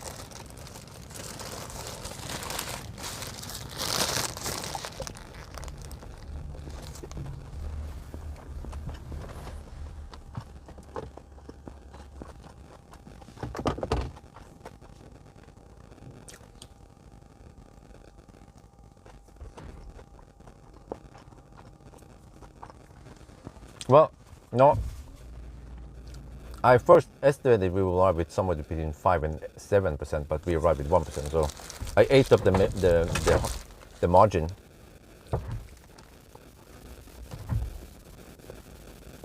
This is why you want to have a margin.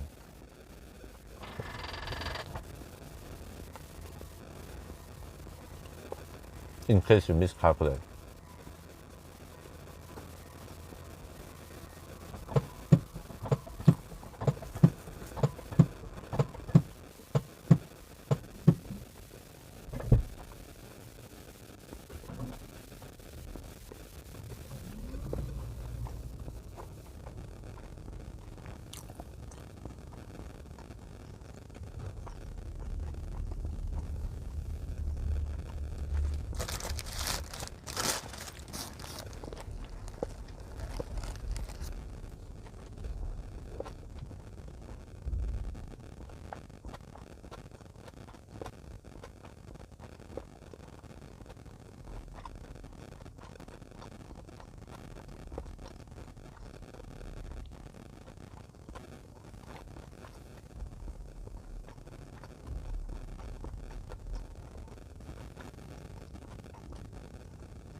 First time we've seen butter drop, maybe.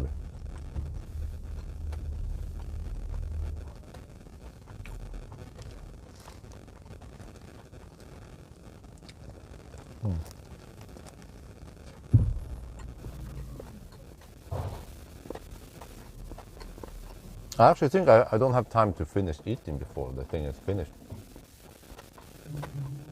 I have to get ready. Yeah, I have to get ready to shoot some video. But Noma is going to wake up first, so I get that warning. So it's been 4 minutes now. In 2 minutes, we should be able to drive out.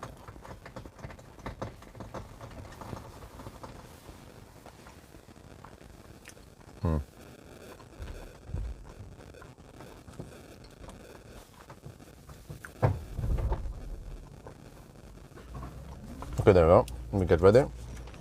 Now it's been 4 minutes. Okay.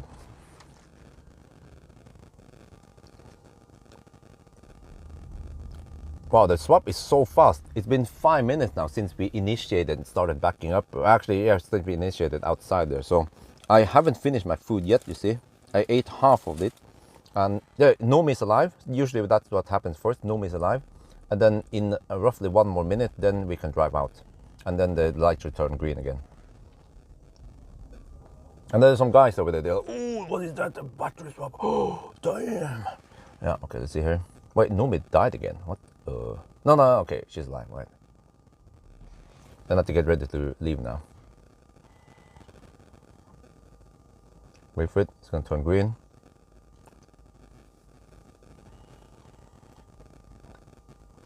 Let me see. Yeah, seems to be very consistent now. 6 minutes.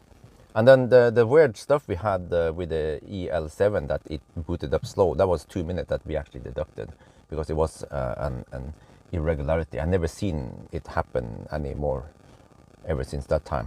It was like a one-time hiccup or some shit. Well, now I'm not sure if it's probably doing some kind of self-test. You can see in the mirror there that we are just waiting for something. Yeah, we're waiting for the green light. The green light on. Okay. Go, go, go. Wait. Power stop complete. Let's go. Let's go. Yes. Let me see. Time. Yeah. 8. That was exactly 6 minutes. Off we go to Strömstad. Oh yeah. Hammer time. Yeah. Bye bye Tesla.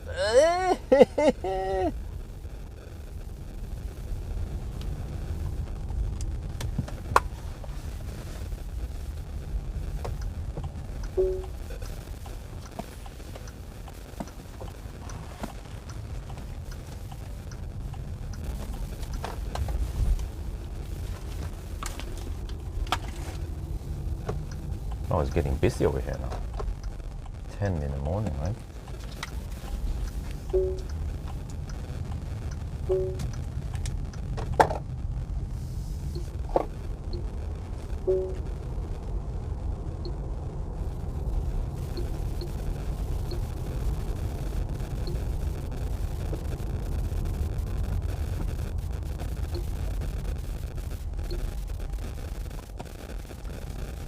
Wow, that is some massive exhaust pipes on an Audi. Huh? You wanna race? You me? You me? Huh? Huh? Huh? You me? I have 90% battery now, and I put it in Sport Plus mode. Give me all you got. Yeah, let's see.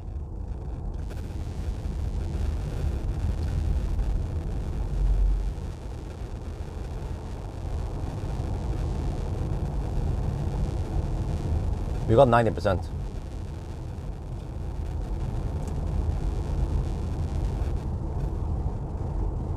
Oh, man, how slow is it gonna be?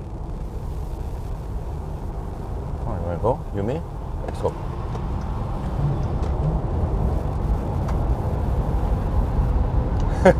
Bye bye. That woman thought she could outrun me. Try again, woman. One does not simply outrun a Nio. She was actually flooring it, I think. But I was faster. Well, well, well, Mr. Fossil Audi. Who do you think you are, huh?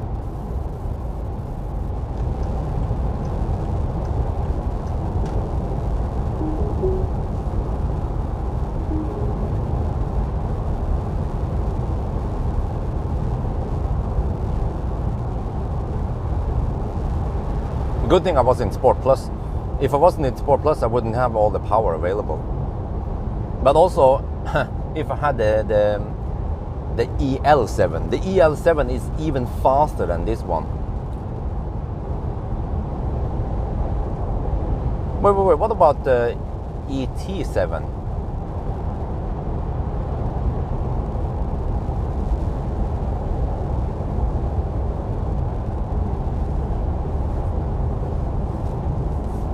Okay, now I have to search for Ionity Strömstad. Ionity Strömstad.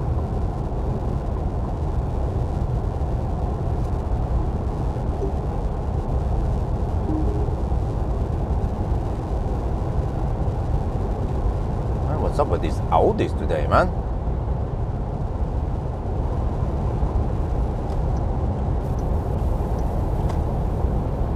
There, found it. Strömstad. Okay, we're gonna go charge there as usual. Oh yeah, last charging stop, and then we're done. Now I can have my the remaining wrap. Yeah, I managed to eat only half the wrap within around 3-4 minutes.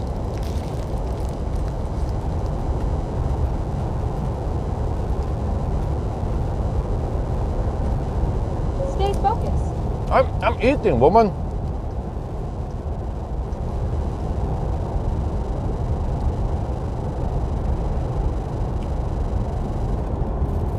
What do you want me to do? You don't allow me to exit the car? I have to eat while driving. Then she yells at me for not focusing. She.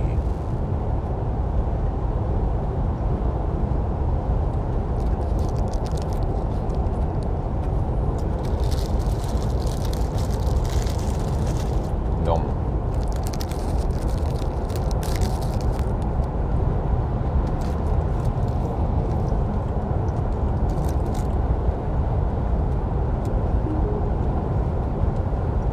No. This is a kid. Sounds like a freaking kid.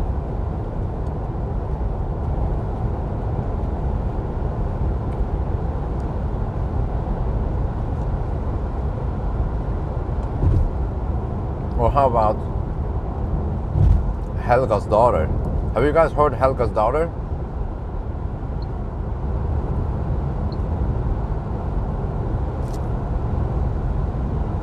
Stay focused.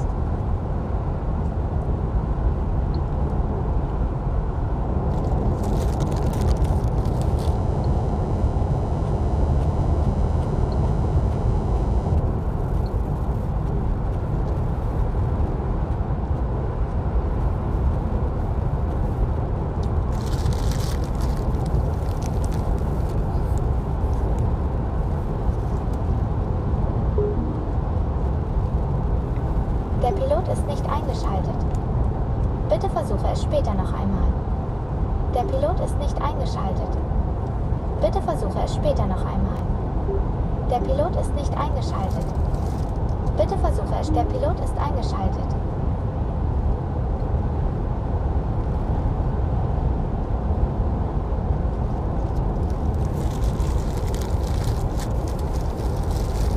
Yeah, where do they get these kids from? Man, I guess it's cheaper to pay kids to do the voiceover.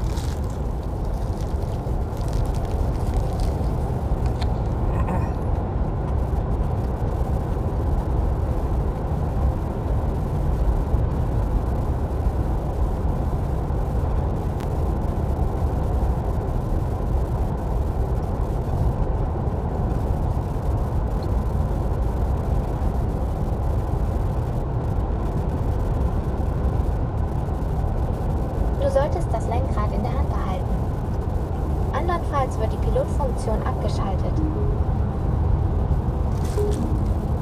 Der Pilot ist nicht eingeschaltet. Bitte versuche es später noch einmal. Der Pilot ist nicht eingeschaltet. Bitte versuche es später noch einmal.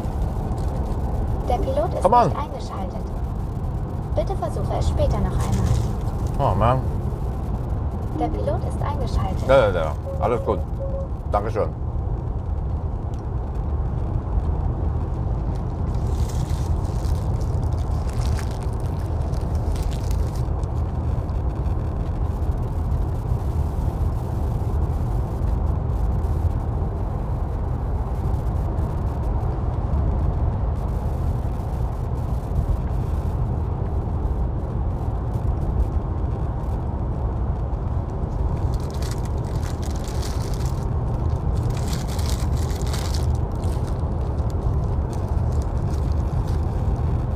Du solltest das Lenkrad in der Hand behalten.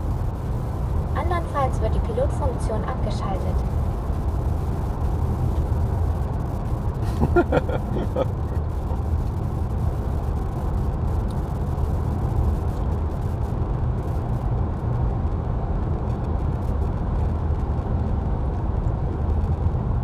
Wait, if I say, hello, Numi. Hey, Numi. What? Hey, Numi. Oh, I switched off Numi, but she doesn't have the thing. Hey, Numi. Ja, bitte? Who is it that and what does it do? Könntest du es anders formulieren? Du bist schmutzig? Leider habe ich nicht verstanden. Probiere bitte mit manueller Bedienung. Okay. Alles gut. Ja, danke schön.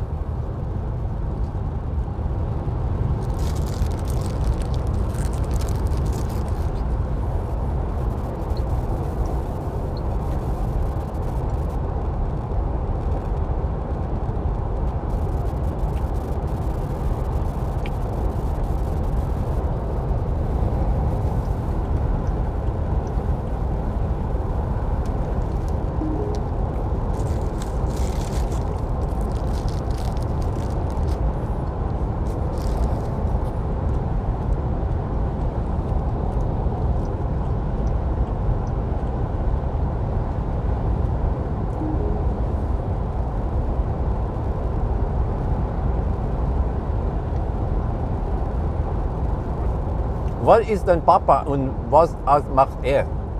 Okay? Okay, let me try it. I'm trying it. Hallo Nomi. Hallo Nomi. Hey Nomi. Hey, Wer ist dein Papa und was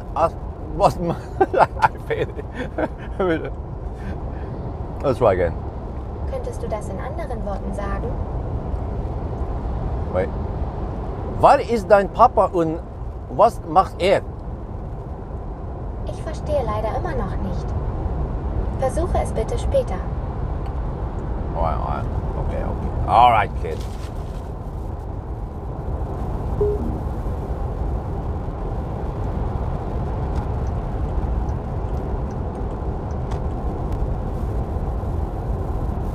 Bitte übernimm das Lenken.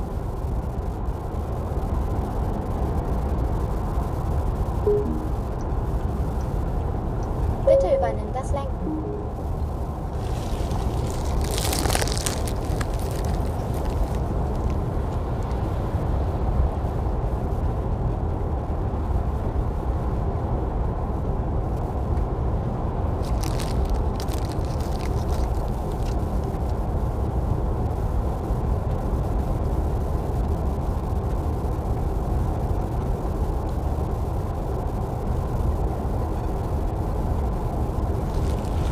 Let's try this. Hey Nomi, Hallo, mein Auto ist schmutzig. ich habe dich nicht verstanden.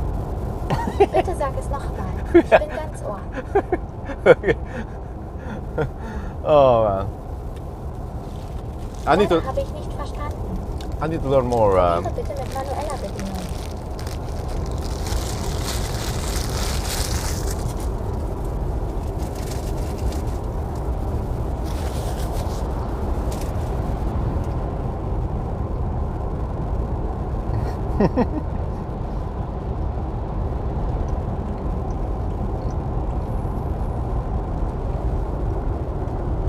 I'm gonna make a little sketch here. A video, I mean. Hey, how do you say turn on massage in German?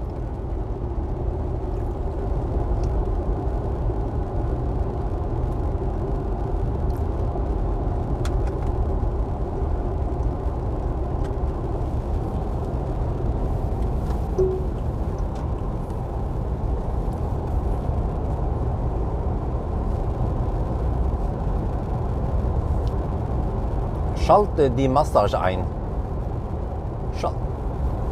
Hallo, hey Nomi. Ja, bitte? Schalte die Massage ein.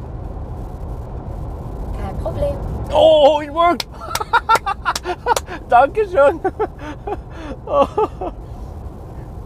How do you turn it off then?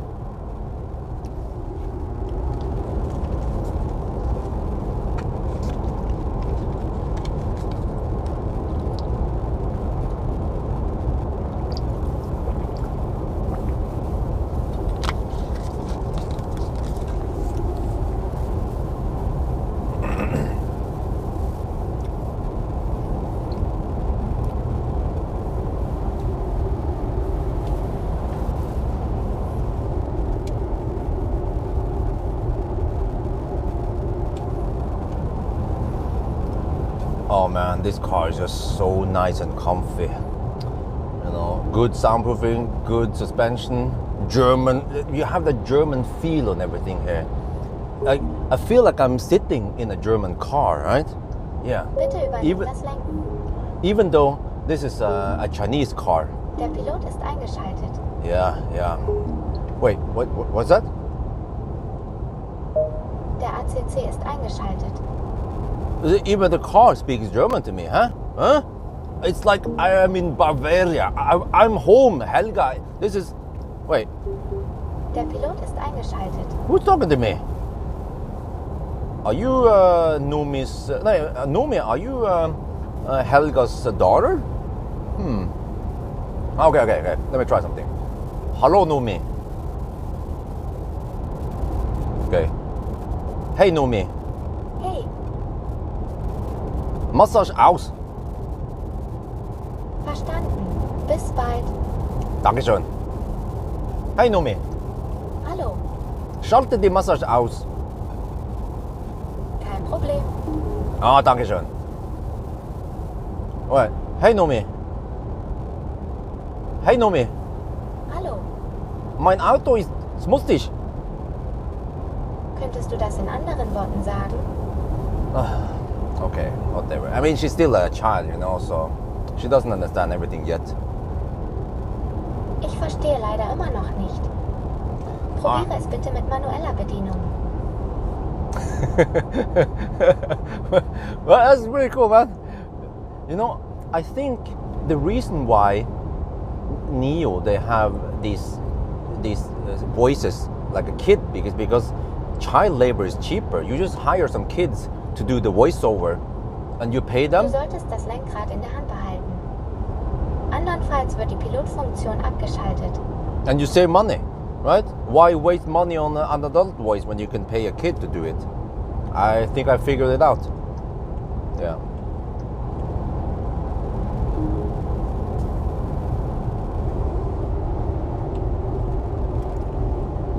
Schmutzig. Okay, yeah. And there was not too much. There was not enough in it. I forgot. It's Deutsch. Everything needs to be. Yeah. Stau. Schmutz. Schaden, right? Or is that what it's called? Straßenschaden or something. I've seen them. Broken or damaged road. Okay, well, let me switch back to the regular one. Let me see. Okay.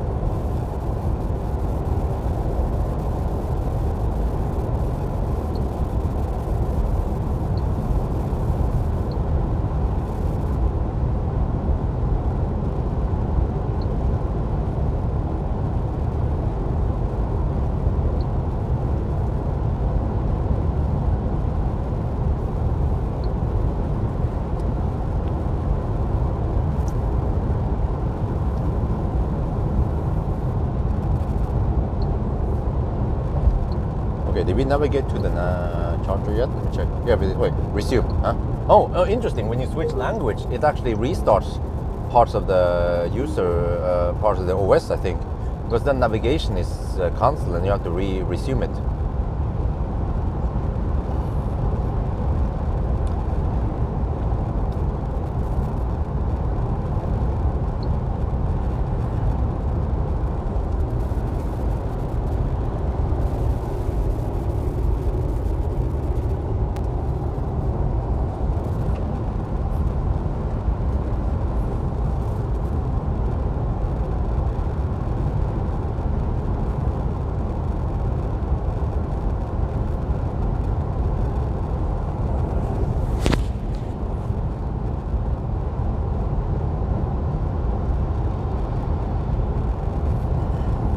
Okay, let me see.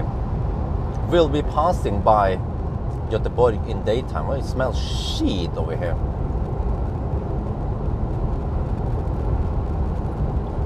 But we'll be passing by Göteborg now around 11.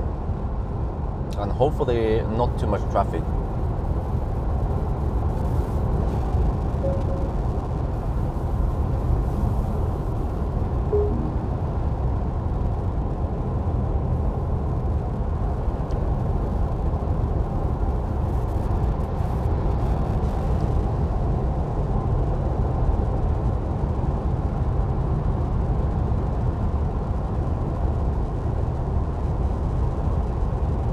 Oh, it smells like shit over here. Oh, nice farm smell. Oh, you wanna hammer it, huh? You, me, Volvo boy? No? You know you can't outrun me. Okay. Well, at least now that I have 79%, then it's pretty hard to outrun me. Maybe if I'm down to 20%, it will be easier, even for a fossil car.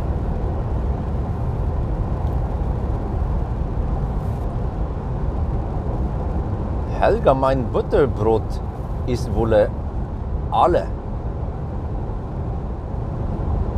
But I managed to get some kind of pronunciation done with the massage thing, and it understood me. Even though I have never heard of those words before. I was just guessing roughly how they should be pronounced.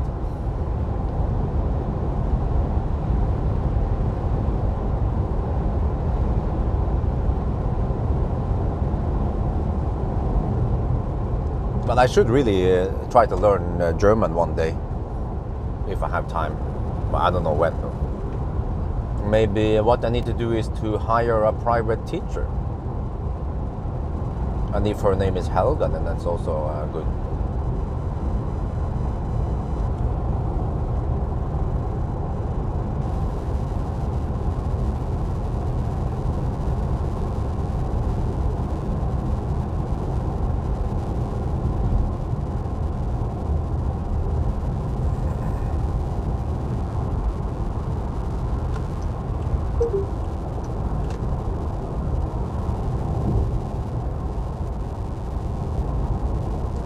Okay, what about the music? And we were listening to music, right? Wait, what happened to the music? Oh, after swap, it becomes restarted again. Okay. Wait, how do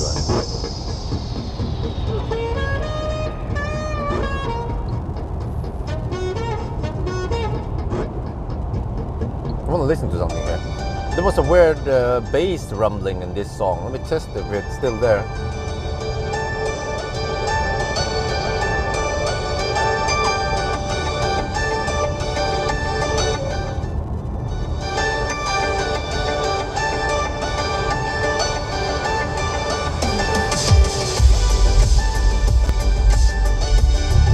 Yeah.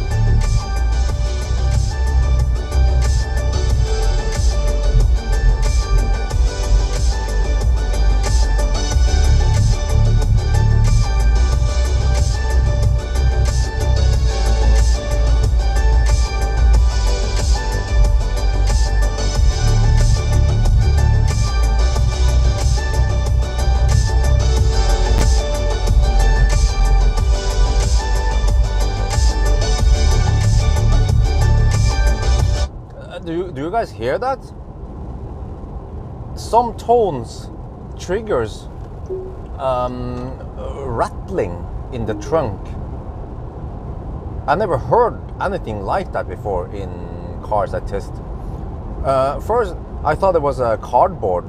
There was a box in there, a cardboard box in the trunk for the Type 2 cable. So I threw that away at Circle K, and I tried again. Same sound still. I was like, huh? What the heck is making that sound? Seems like there is a frequency that triggers it. Yeah.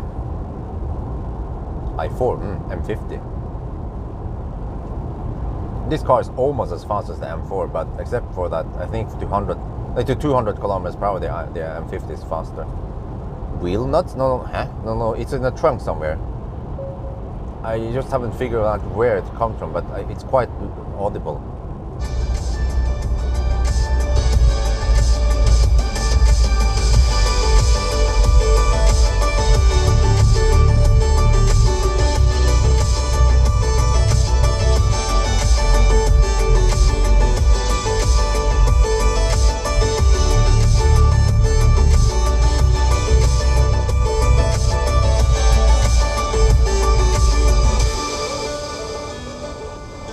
Broken speaker membrane.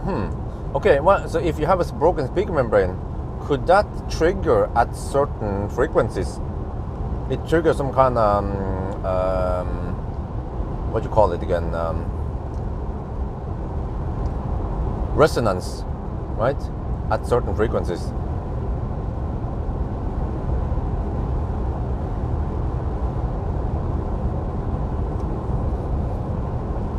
But I thought a broken speaker membrane would cause every tone to be bad, not just certain tones. Shit, is that burning? Will I smell it inside here? Well, I'll find out soon. Let me see if the filtering is not good. Oh shit! Oh, recirculate. Fire hard shot. PM 2.5 levels going up. Wait, can we see PM 2.5? Okay. It's at 4 inside here.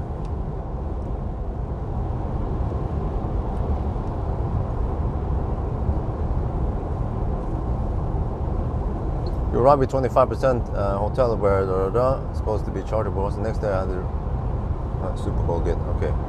Well, yeah, then swap makes sense.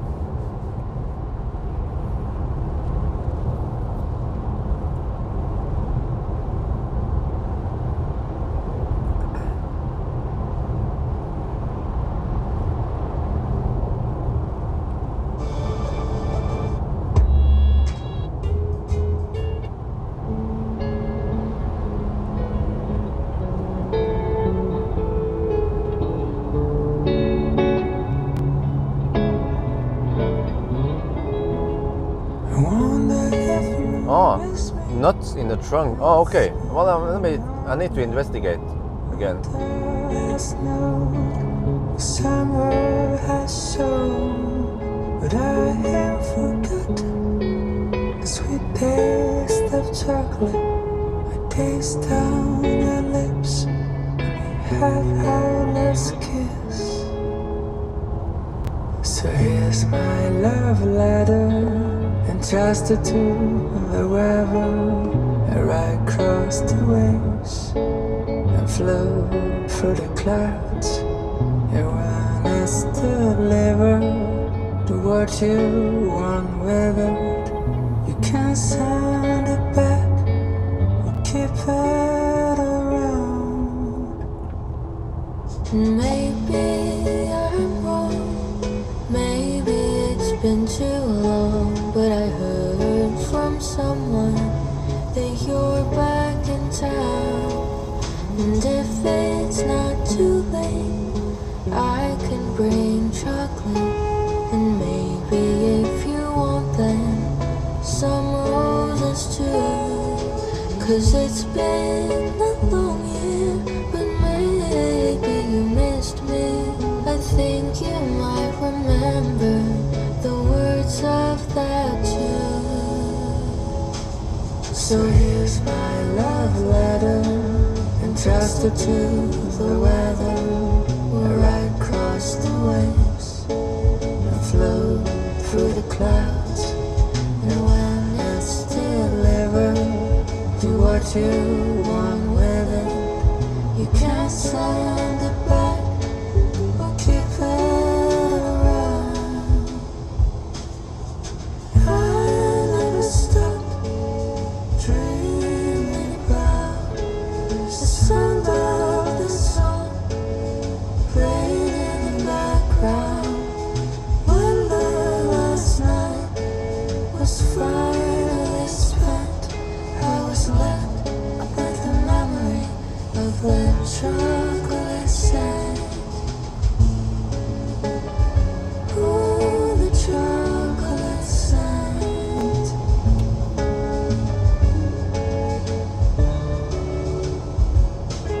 So here's my love letter, entrusted to the weather. I ride across the waves and float through the clouds.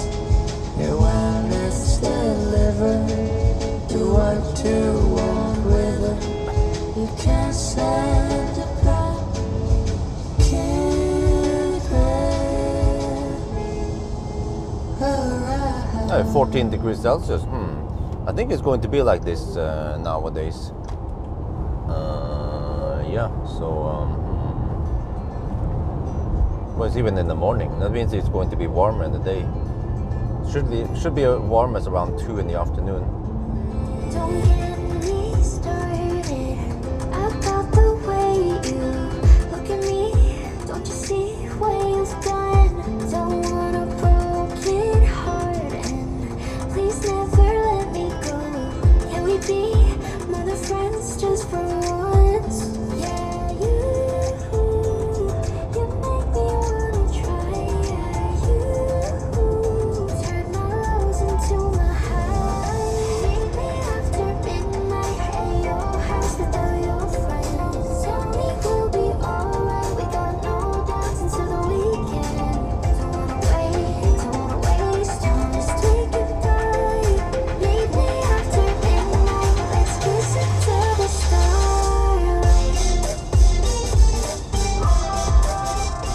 Oh yeah, you see the midday traffic is not that bad. So this could be a possible solution for me to drive in the weekdays and avoid most of Stau. I just can't help it when I see your face and you chase into the stars. We'll leave this party, yeah, sneak around the back and drive away to my place or somewhere far. You make me wanna try. You turn my lows into my highs. Maybe after midnight at your house with all your friends. Tell me we'll be alright. We got no doubts into the weekend. Don't wanna waste time. Let's take it back. Meet me after midnight. Let's kiss into the starlight.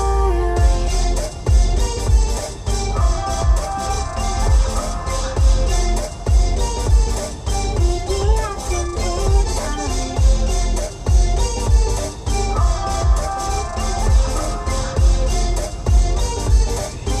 Under the starlight. No shift ending. How do you mean shift ending? Maybe after midnight at your house with all your friends. Tell me we'll be alright. We got no doubts into the weekend. Don't wanna waste time. Let's take it back. Meet me after midnight. Let's kiss into the starlight.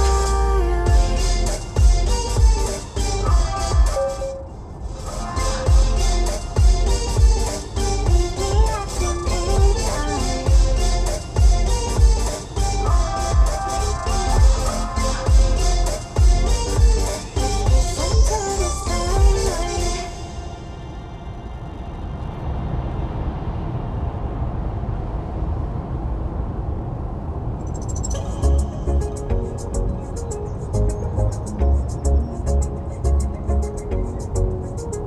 Oh, you mean for traffic? Oh, now I understand.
Oh, I wonder if there's no Drangsesgat now in the midday.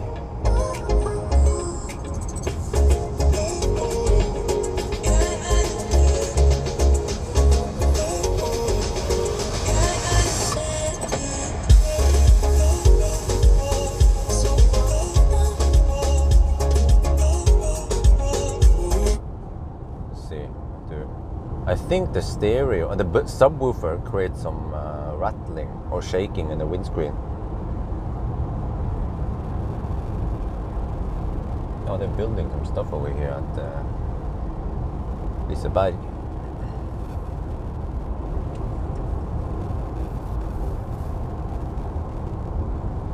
Oh, it's still 9 kroner. What? Well, Nio gets the bill.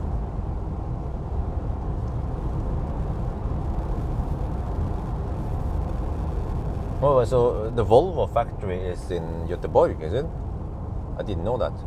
Where is it located, by the way? Versus the city? Because I passed there so many times, but I never noticed that there's a factory here.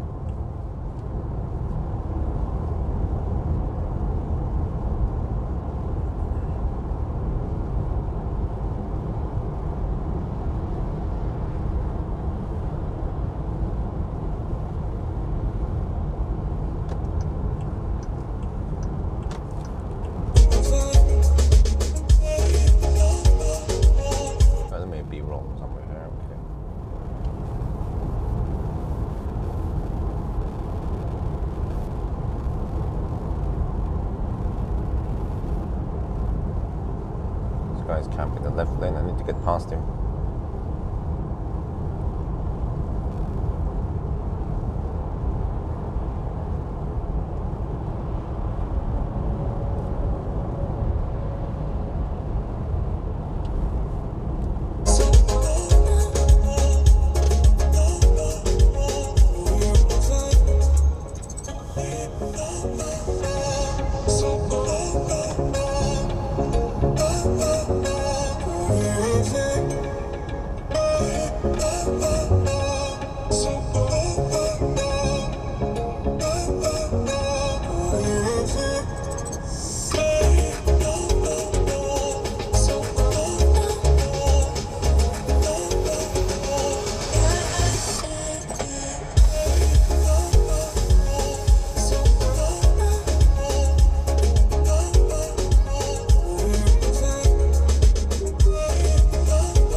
Oh yeah.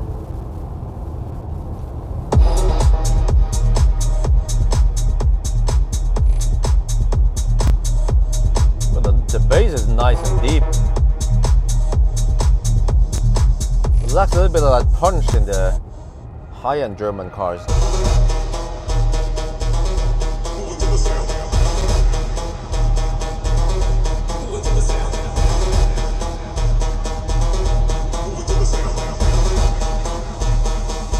North, east, okay.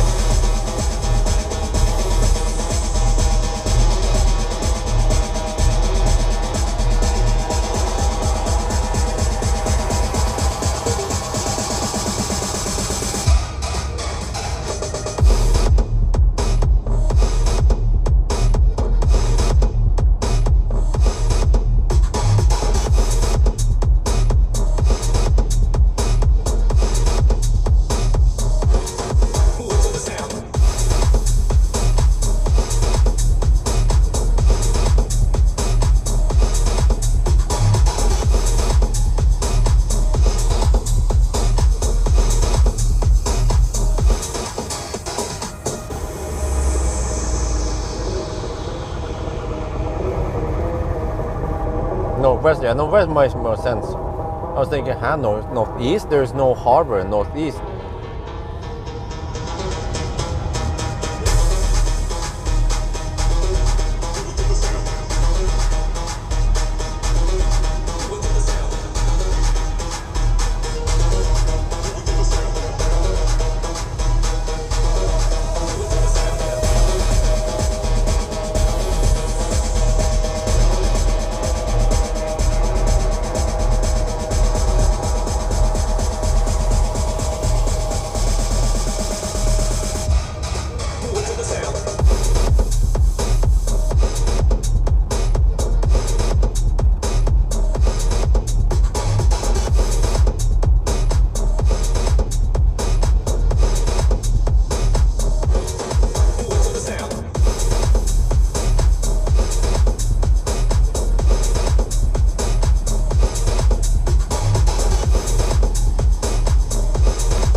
I know I'm in your head. I know I'm in your head. But she's laying in your bed. I bet you wish I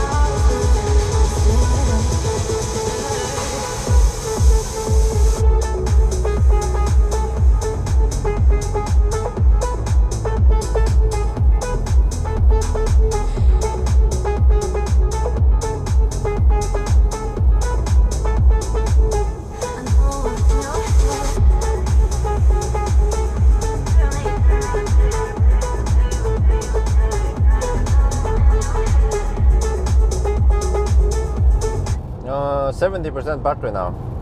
I used 20% so far.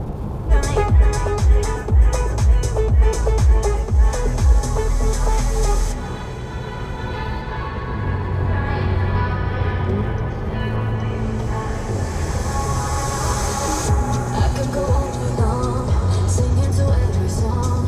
I know you love it when I work it. I could go on and on, singing to every song. I know you love it when I work it. I know I'm in your head. Nice clouds.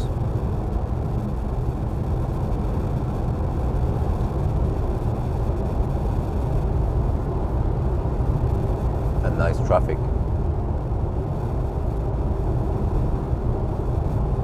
Zero mile test? No, unfortunately I don't have time for it. I have to return it tomorrow. They say before 2 in the afternoon, but I might return it even earlier. Oh, I shouldn't have to take the bus back or yeah, something. Okay.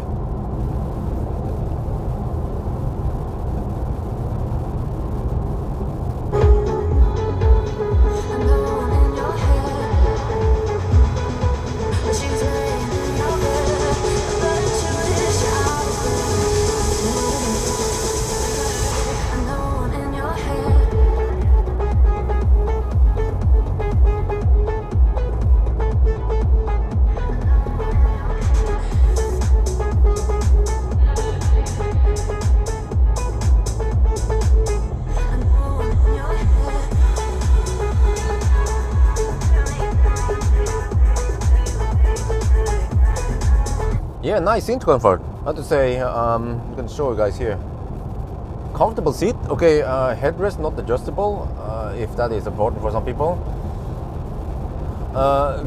Good firmness, not too hard. Yeah, this one doesn't make me butt hurt, and I have seat massage, proper Chinese seat massage, and also seat ventilation. So those are luxury things you never see in a Tesla.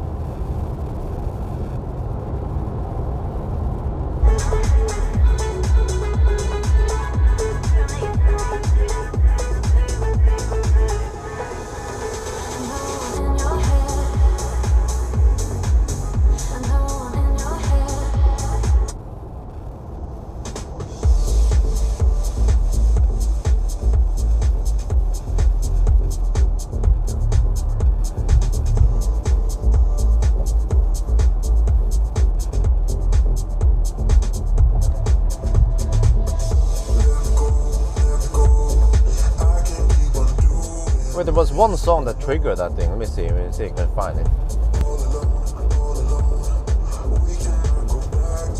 Huh? Do you guys hear the rattling, by the way?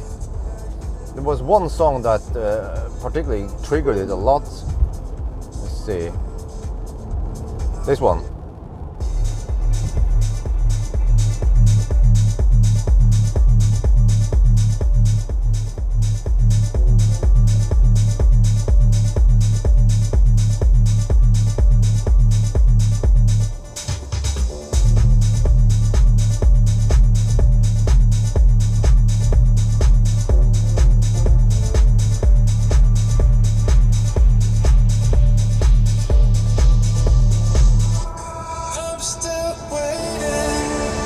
Clouds roll in and fade away, hiding from what you wanna say.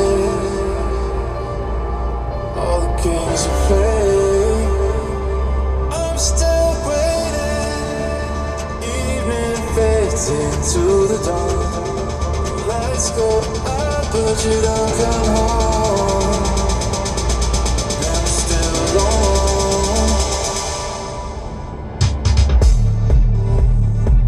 What the heck?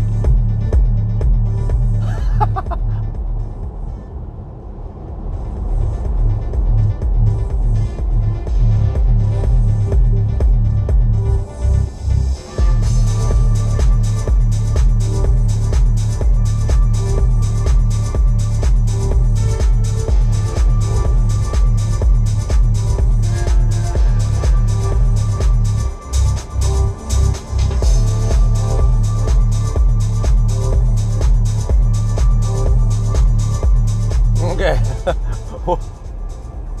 Well, you see, if I have it at lower volume, it would be okay until a certain threshold. But that one seems like a deep bass. Yeah, deep bass will trigger it. That is so weird, man. Trying to figure out where it comes from.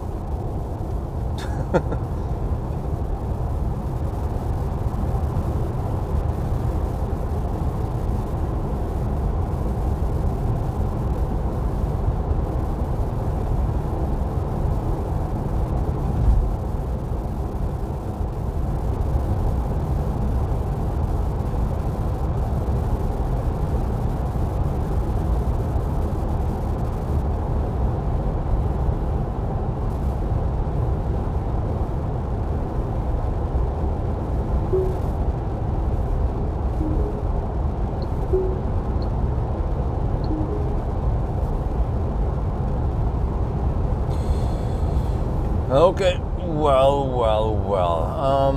yeah. How is the consumption so far?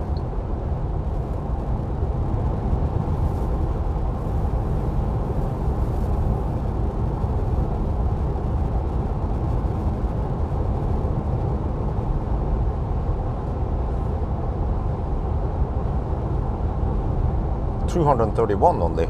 Okay, that's good.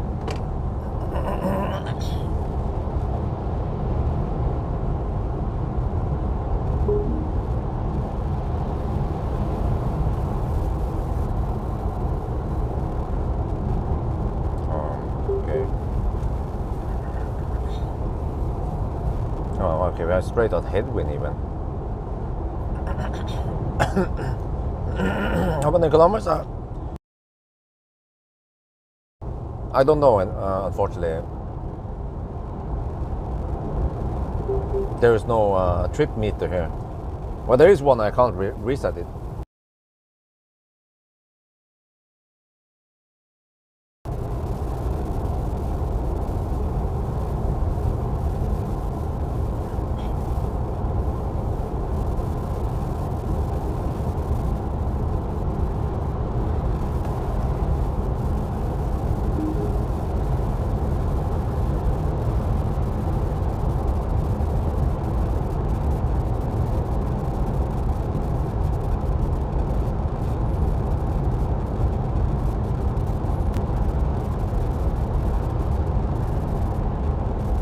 But it seems like maybe it's the partial shelf that shakes.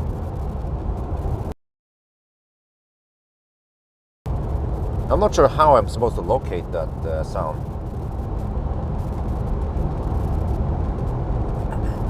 Well, actually, if I just go in the back and I can, if I push on the partial shelf and give it some tension, then it will stop.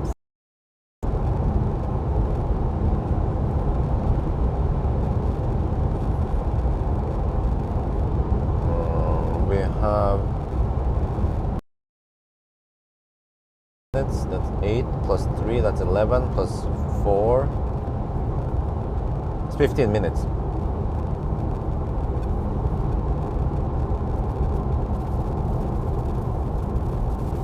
Okay, 15 minutes, so you count as 4:15 then.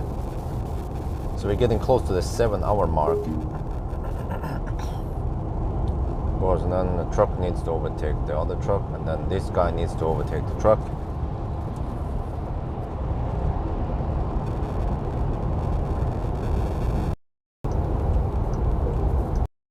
Constant shake. I think if I hammer straight from Oslo,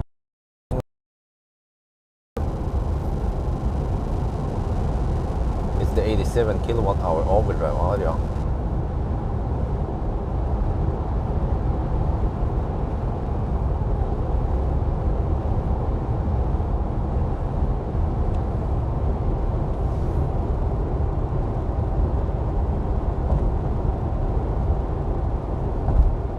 Well, are we online or are we dropped out?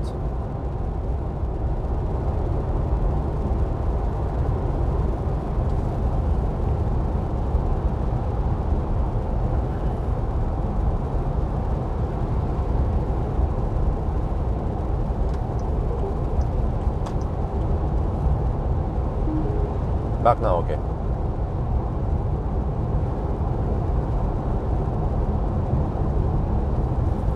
Okay, so we have to look at the counter here. We started at 20. Okay, it's 27 for. So we have to go to 27, 37.42. It's 3.5 now.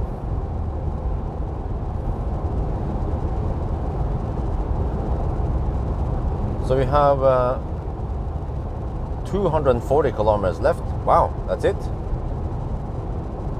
Yeah, 240 kilometers left. We just have to have a little charging stop, and then, but we still have 64%. This is looking really good. Can we actually get it close to 9 hours? And this is actually a real legit run, taking the same route as the other cars, just swapped twice. Okay, that's yeah. But if you think about it, we passed through Vestby. We didn't swap at Vestby or Kongalv. So on a regular 1,000 kilometer trip in one direction, there is a possibility we'll be able to swap twice somewhere along the route. So I still consider this run realistic and legit. Oh, that's a swimming pool on the trailer. Yeah, you can either transport it that way if it's not that big. But the thing, our swimming pool will be bigger. Maybe a little bit bigger, but it would be transported on a truck, I think. If it's too big, they can even transport it via helicopter. Here we have specular. But it's called Stenungsund. It's a sund.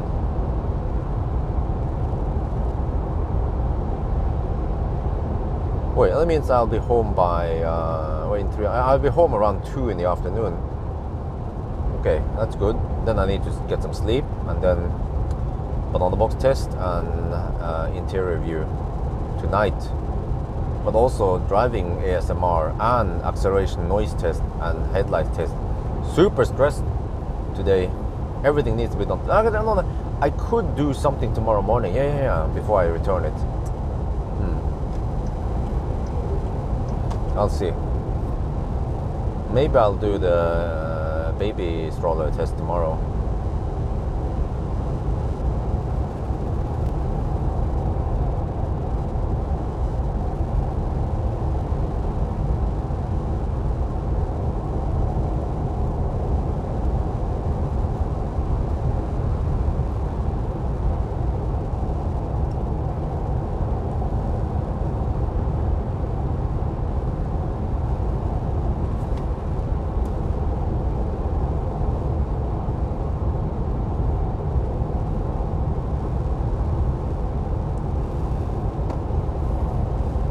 Oh, the consumption is a lot better now that it's not so cold outside. Huh. It's 13 degrees outside now.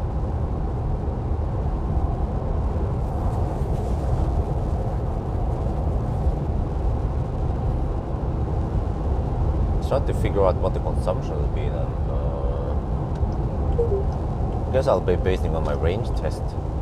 So it should be around 240. Maybe, yeah. Around there. From Strømstad to Oslo.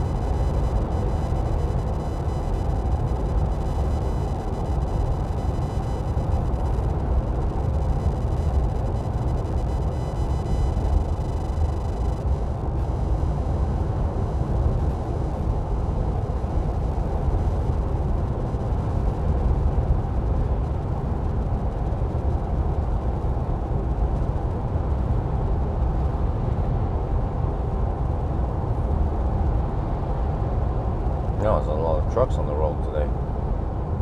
Because weekdays, so they travel.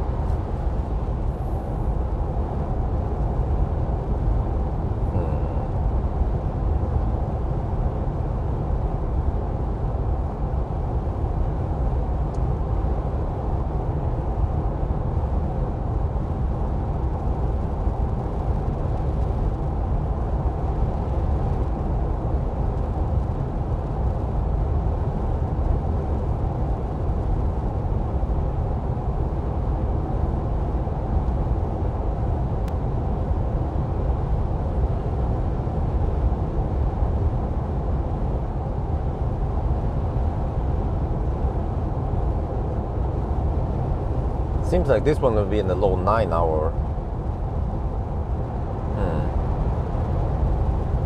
Let me see, 2 swaps, and they were exactly 6 minutes long, plus a little bit of overhead. That's quick, man. 2 of those, and we swapped every time with low juice. I think it was how much was it again? Last time it was 1%. First time it was around 6, I think it was.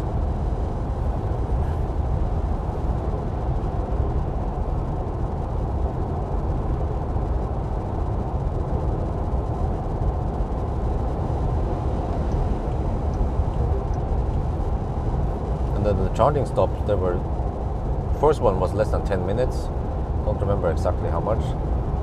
Maybe just 6-7 minutes or Second one was almost 5 minutes, and then yeah, last one possibly also not that long, maybe 10 minutes.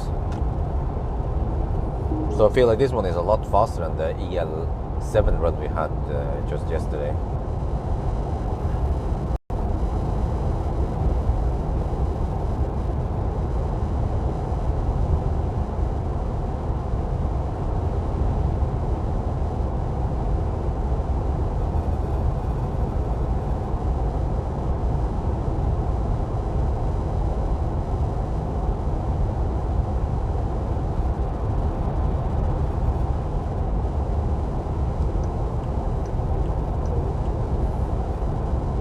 Yeah, great weather also. Yeah, especially next week.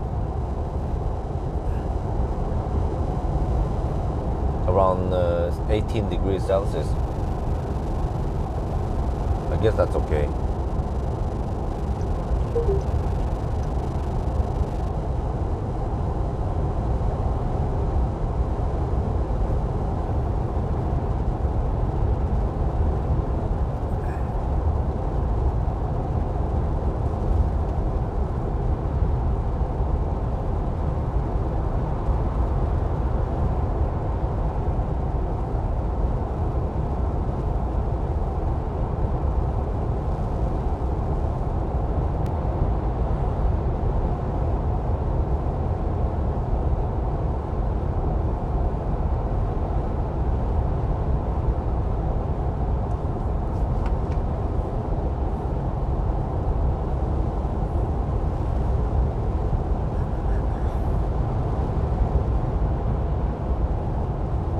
If we decide to go to Göteborg, then there is a possibility that I will do well, okay guys, do you guys want to see Aria 1000 kilometer challenge this weekend? It's Aria E4s. We check weather. Saturday night, good old night run. That will be interesting though. Starting point will be near Kongalv.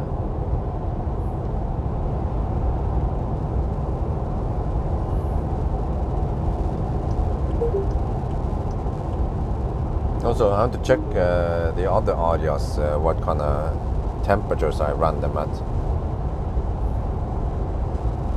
Yes, okay. Check Saturday night, nice weather. Yeah, 6 degrees Celsius. Wait, 2 at night, 1 at night, okay, a little bit cold. Okay.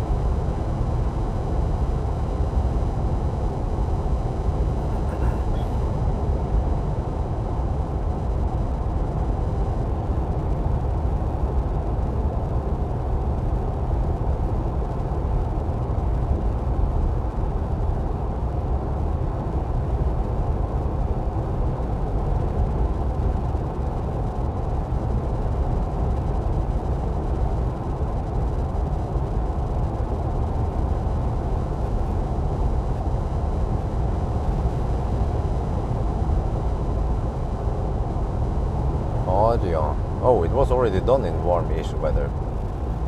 9 to 11 degrees.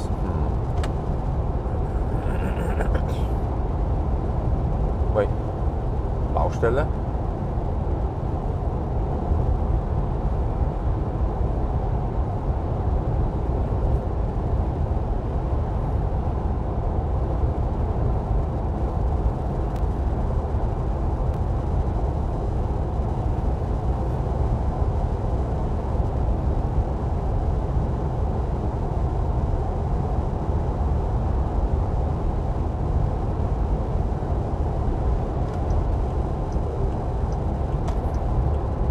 Oh, this one, yeah.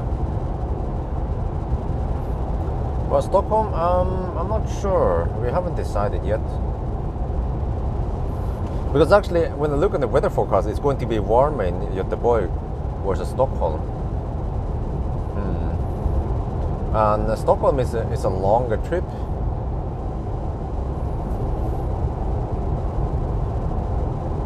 So I'm not sure how Isabel likes it.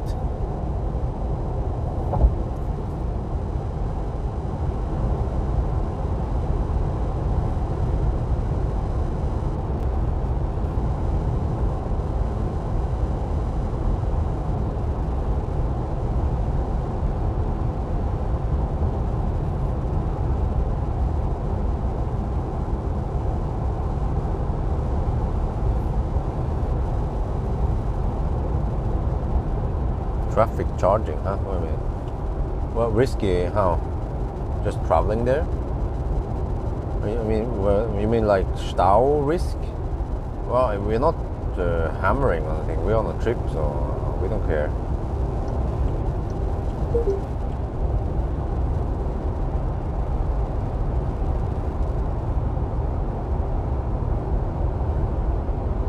Ljungskile seems to be a lovely town.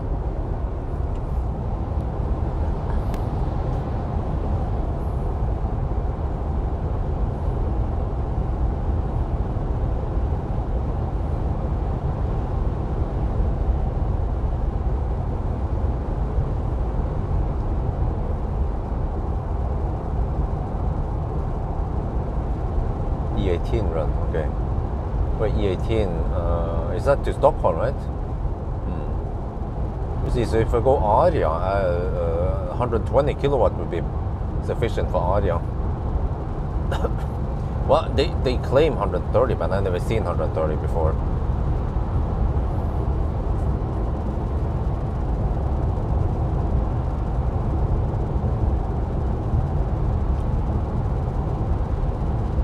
Actually want to pee soon.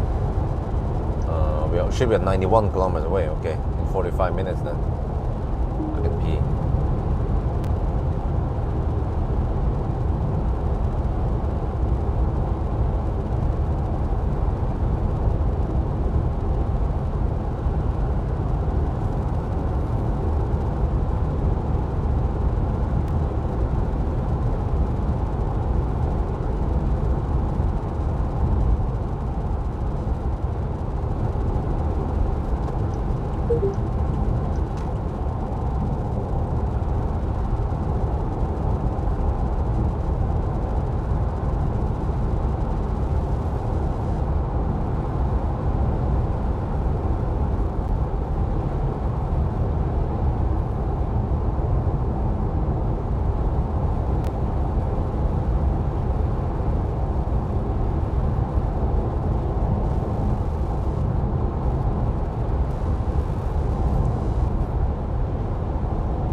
Okay. I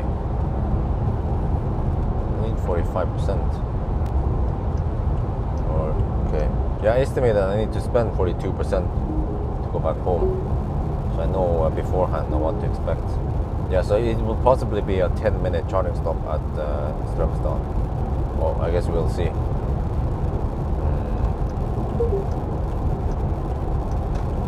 I can check also how many percent we will arrive with. Oh, no, whatever.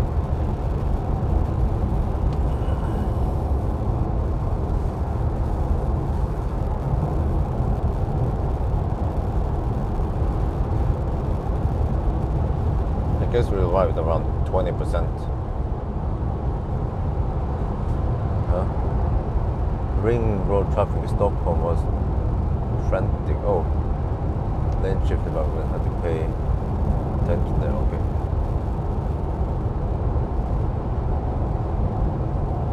Hippie Museum. Well, but okay. I'm not sure if she's old enough to understand anything yet.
Because right now, Isabel has never heard of Pippi Longström before. Let me see. It was again. It was 3740. Yeah, we are now 202 kilometers away from the end point.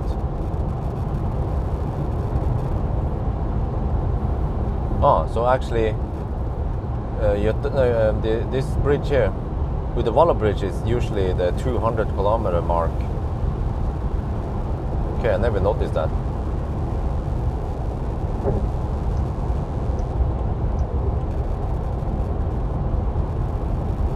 It is louder.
Oh, I have this one. Okay.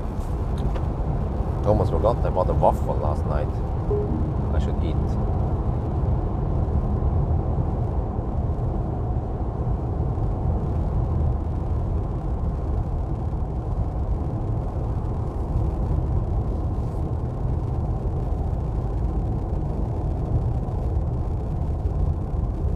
But the EL7 was no way. Yeah, well, EL7 was pretty good, but actually the ET7 was the quietest. EL7 was pretty good, but yeah, and then this one is a little bit noisier. Oh, they are securing the side. Okay, that's good. I guess that's stuff they should have done in the first place, right?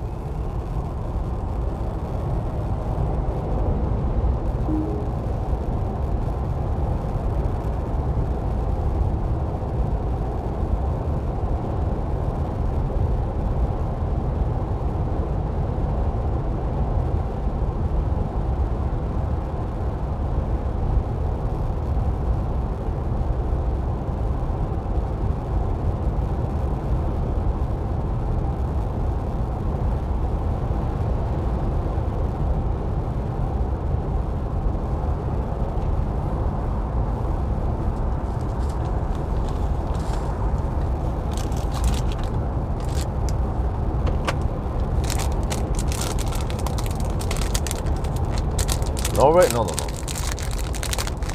Schweinsund first, I mean Strømstad first and then Norway.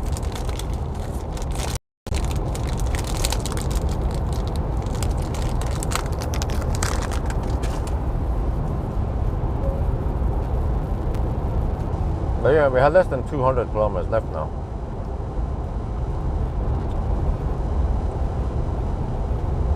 And we are at the 7 hour and 12 minute mark.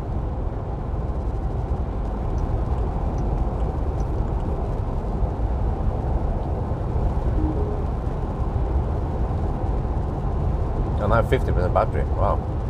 I think this is looking pretty good.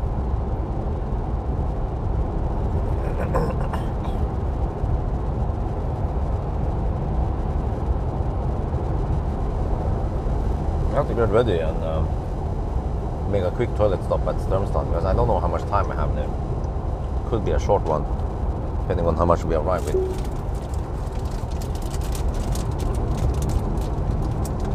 But I should have enough juice to, I mean I have enough food at least.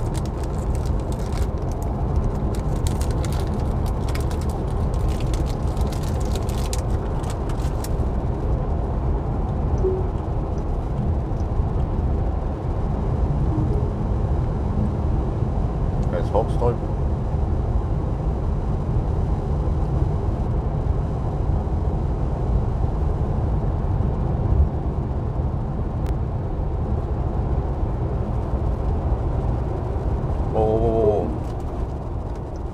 didn't pay attention here. Wait. How big of a detour is this? Shit. 11:28 detour. Guys, please write it down for me. I also have to figure out the distance. Well, or wait. Okay, 11:48 and 150.5. Wait, huh? Are we supposed to go here? I think so. Yeah, yeah.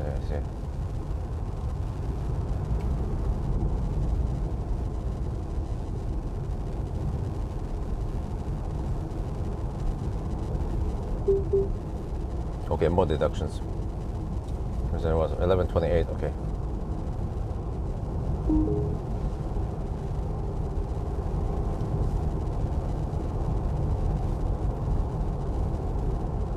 Well, we are going somewhat parallel with the main road, so at least distance should be, yeah, similar.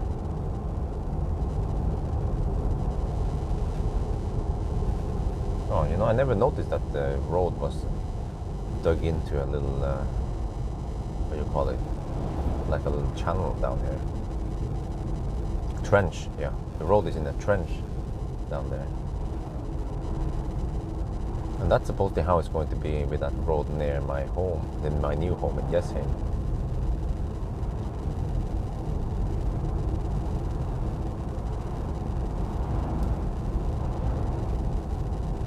Wait, is this the old road? Wow. There's a massive upgrade. Oh, I think I've seen this old road before. But, well, a little bit unfortunate. We have to take some detours, further delays.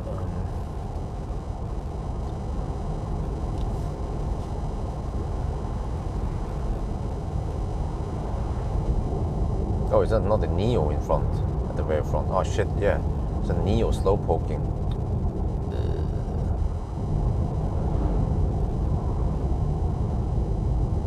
Looks like an ET5 or ET7. But it's a Nio. It looks like a Nio. Check here.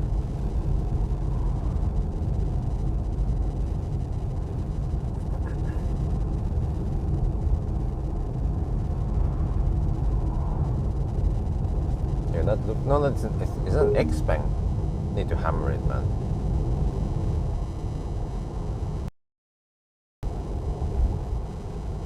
Sport Plus is active. We have 49% battery, lots of power. Okay, this is a good overtaking stretch.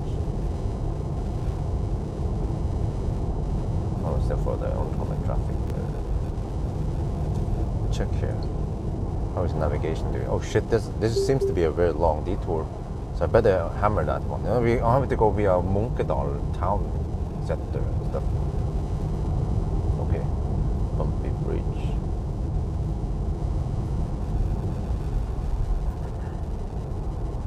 Okay, I think it's over here I can hammer. Let's see. I've seen this road before. Yeah, okay, after that one.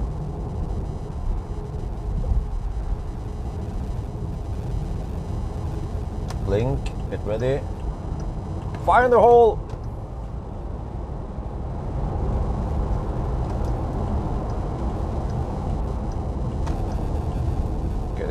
Now I just have the truck, and the truck is very close to the P7, so not many meters to clear.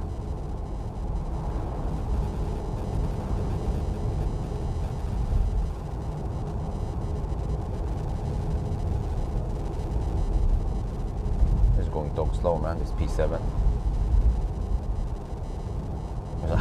X-Bang.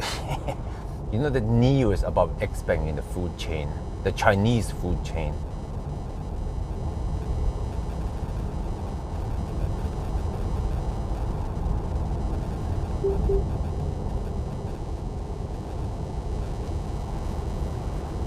Holy crap, he's slow.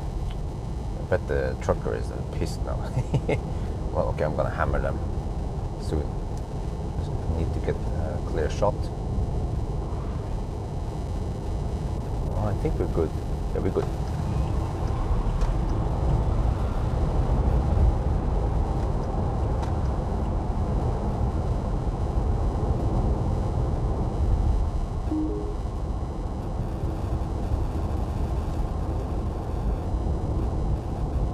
Oh, this is a long ass detour, man. Where we enter at what was it, 28? Shit, we are 5 minutes in already. Or is that the way back? I hope so.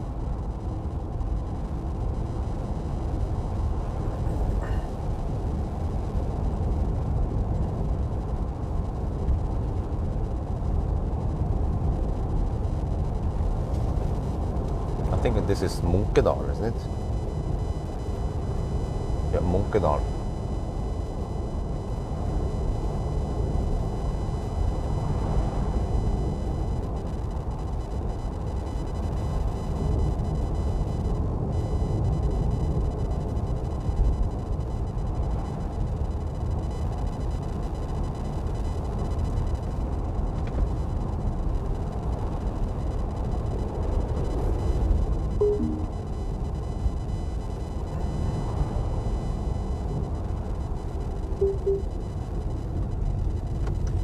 Wow, this is a really long detour.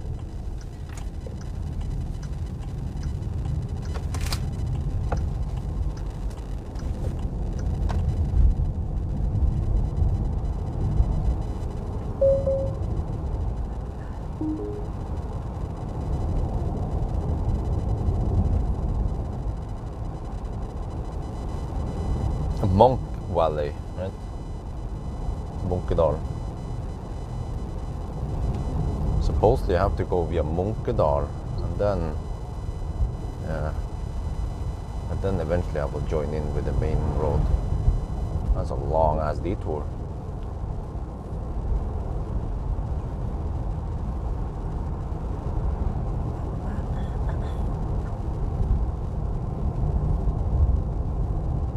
So, okay, we seem to be going at around 65% of the normal speed here, 2/3 of the normal speed. So that's how I'm going to estimate the delay. It's always a bit tricky how to estimate, and then this distance will be a little bit. Well, I mean, in distance we just whatever. It's wow, it's a nice place, Munkedal.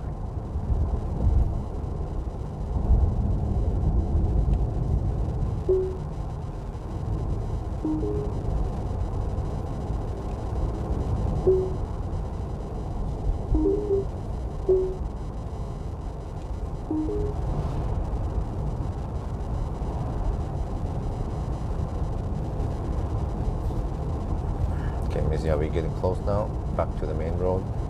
Kind of. I also want to pee soon, so I don't want to be in this slowness too long. Because we are 8 minutes in the detour now.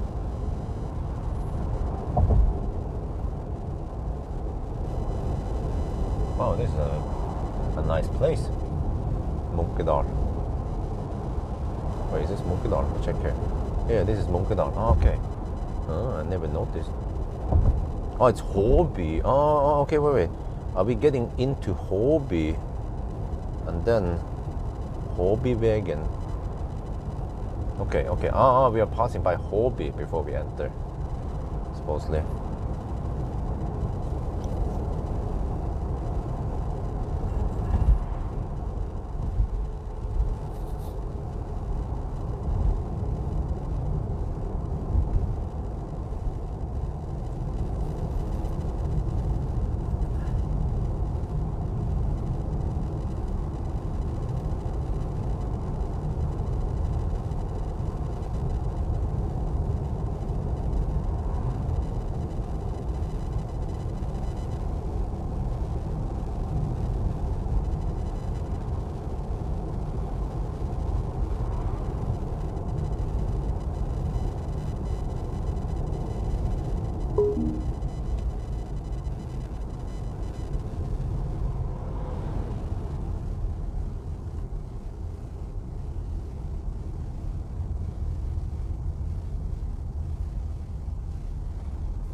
Yeah, the Norwegian didn't know how to drive properly in the roundabout. This blue car in front here. And that was a 4-arm roundabout. And if you go straight, you have to hug the right side. Because the car in front was basically blocking the left lane in case there would be a car behind us or who wants to go left, then you'll be blocking. That happens all the time in Norway. And yeah, decreases efficiency on the roundabout, or decreases traffic flow.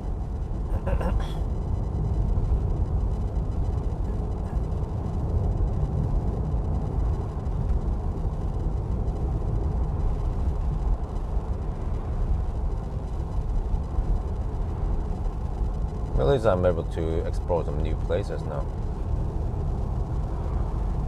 Oh, I recognize that area, okay. That's Hobby, right?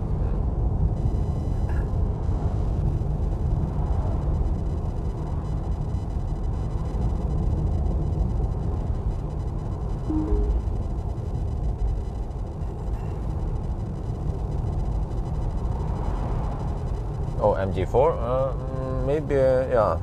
But I'm already booked until June now. I guess I can try to request MG4 again. Yeah, that one is it's a hyped up car also. I haven't even tested charging on it yet.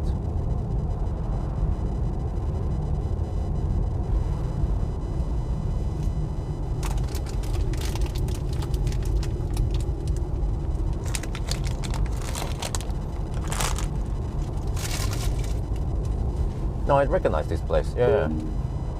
I know where we are now.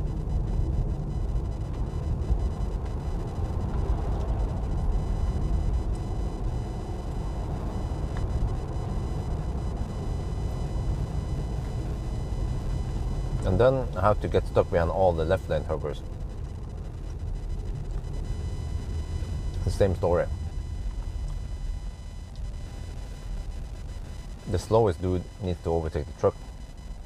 And then the second slowest dude needs to overtake the slowest dude.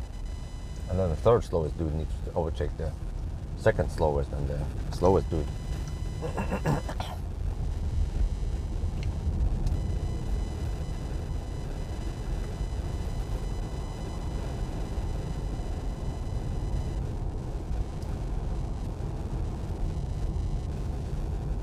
Yeah, Oslo is left here, right? Let me see, okay. Wait, what? Oh, still? Holy crap.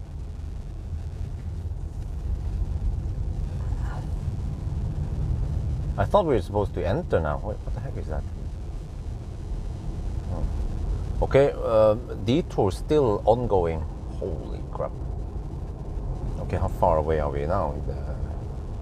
Okay, a little bit more maybe. Yeah, hopefully a little bit more.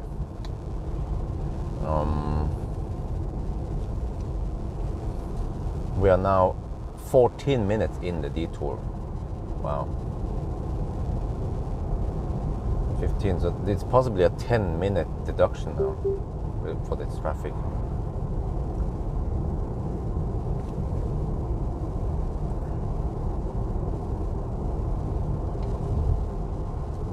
But right now the speed seems to be almost half of what it should be. Yeah, I wonder if it's more like half. Because we have some roundabouts.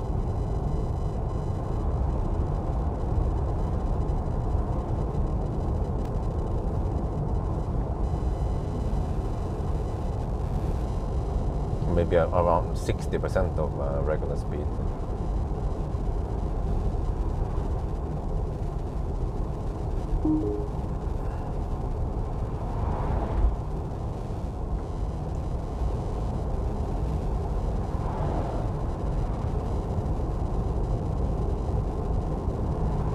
Yeah, actually, we don't care about distance in the detour. We just care about the time we spend and roughly what the average speed was.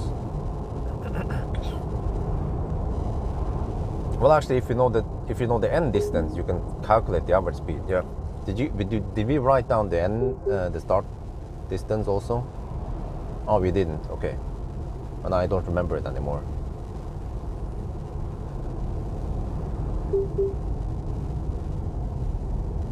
Yeah, you see the average speed here goes down a lot. Yeah, so I'm actually going to count half speed, because once we are back on the motorway, we also have to get stuck behind a bunch of slow pokes. So we just take the detour time. Let me see, 43, that's 15 minutes. So that will be 8. Stämte också, okay. Oh, fortunately, some of them left. Okay, now we just have to have a few slow pokes then. 44 now, 16 minutes, so that's 8-minute detour.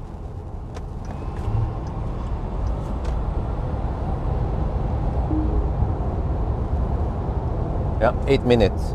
Munkedal, whatever it's called. That's now 23 minutes total. Oh, this section that usually goes blistering fast. Wow.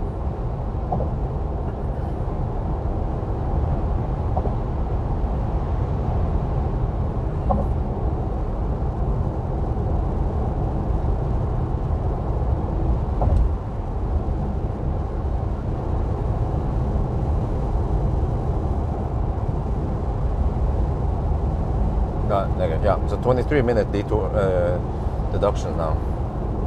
Oh, we're 53 kilometers away from Strömstad. I hope we don't have more slowdowns. Well, actually, I had to get ready for maybe some foolishness once we are in Oslo. I mean, once we are in Norway. A bunch of left lane huggers in Norway side. That is a possibility.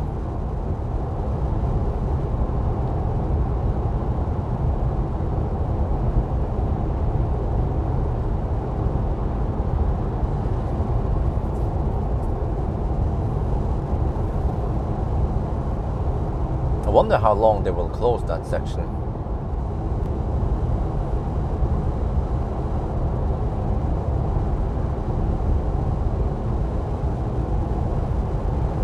Because you realize how awesome the motorways here are, how fast you can travel versus the local roads.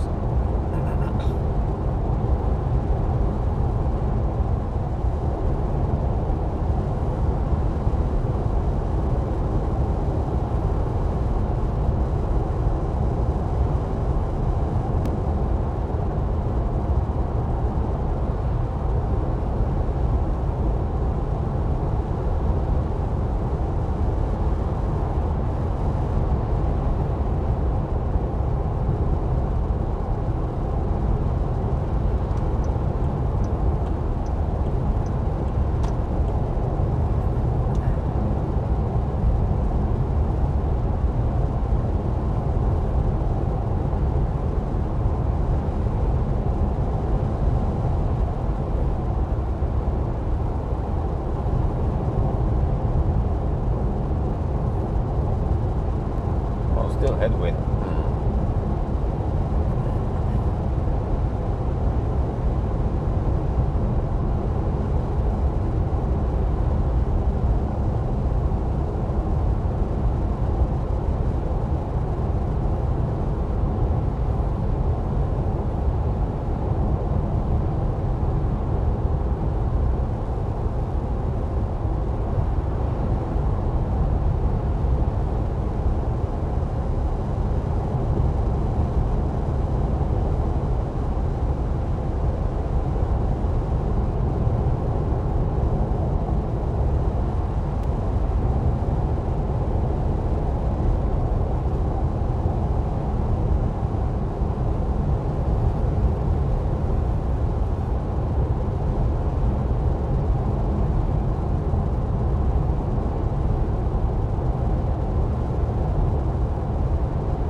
Okay, well, it's not even noon. Oh, and we are heading towards. Because normally, if I arrive in the morning, or if I arrive in the evening, usually I'm late. But then Maya suddenly says that she wants to come to Norway, and I guess, well, she can help a little bit.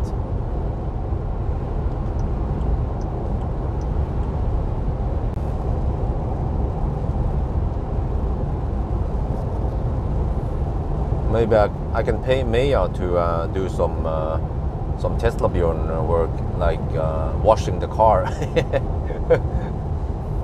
returning press cars, and helping me with banana boxes. But I think the point is that I need to do the banana box test myself. She can just be in the frame as what do you call it? Tause Trine, whatever. Tause Birgitte. Yeah. Just a silent helper. Anything that speeds up my videos would help.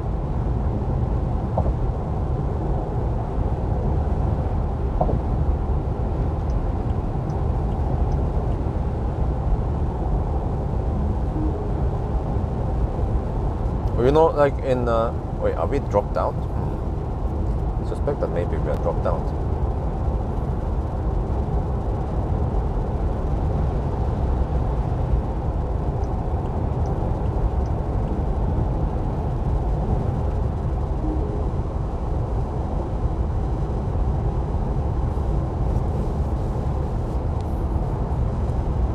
Oh, we're online, okay. Well, you know, in boxing games and boxing matches, you will have those ladies, but like, are you ready to rumble? Ding ding ding, and then, but before that, it's like round 3, and then there is this lady just holding up this sign, you know, when it says 3, yeah. I guess in the old days, you had to do everything manual and analog. There is no digital, no screen, no, I don't know. Yeah, so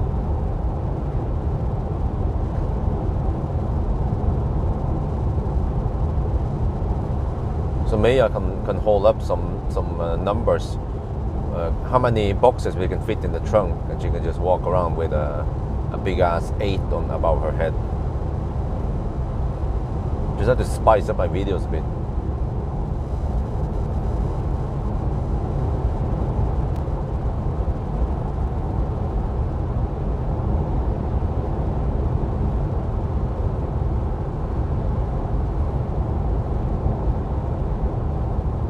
Nice weather. 14 degrees Celsius. Oh, I can wear my shorts now. That would be perfect. Yeah. and then for the second run with all the banana box in the trunk, I mean the back seat also, then she has to hold up 2. Yeah, she can do that. Like 24 boxes. Woo! Yeah. That would actually be pretty fun. I'd like to just do that one day when it's really hot outside. Let's say 28 degrees Celsius. She'll be wearing some mini skirt, right? And I just do that just to see the reaction of people. Be like, okay, that was great. More.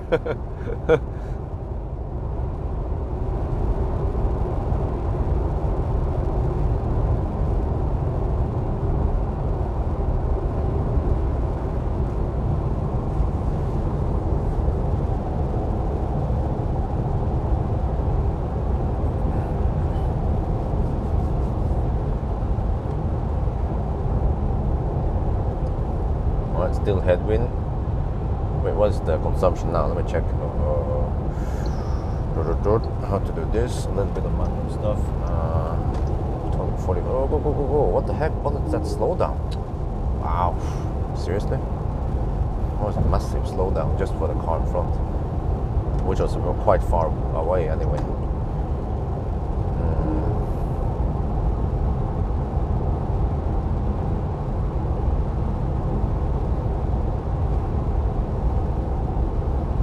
Consumption 245. Oh, that's not too bad.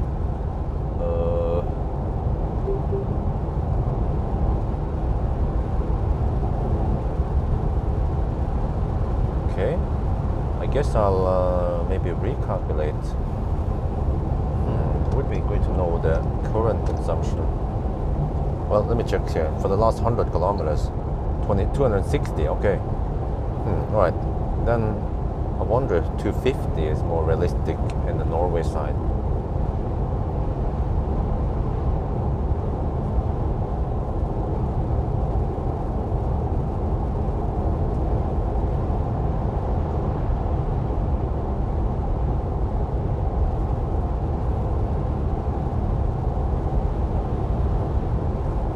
Oh, I need to spend 40%. Okay, so if I go 45%, I should be safe.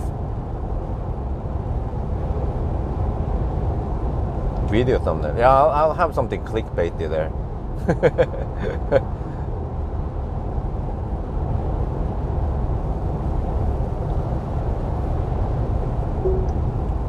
The wet T-shirt banana box. Banana box test wet T-shirt edition. Yeah, how about that? You'll be surprised how many of my 97% men will click in and watch.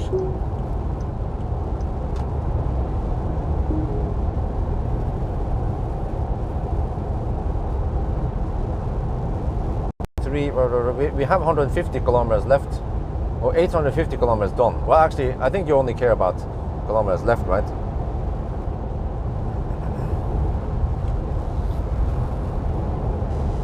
Yeah, and usually we will be at 885 or something, or 888, I don't remember, at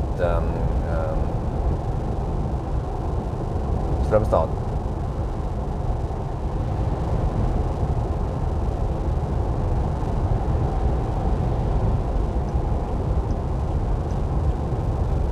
Change lane.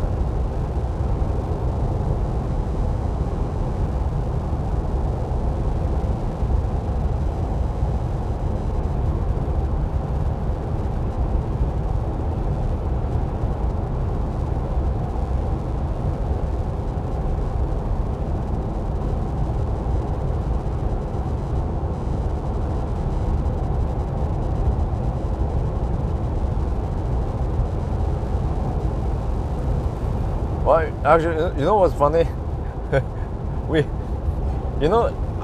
How many of you guys saw that initial Cybex unboxing video? We shot it last year, and then afterwards, when we look at the footage, it turns out there was way too much cleavage visible. I was like, wait. I'm trying to show off Cybex here, and then there's this. Was it 9? Are we way overdue?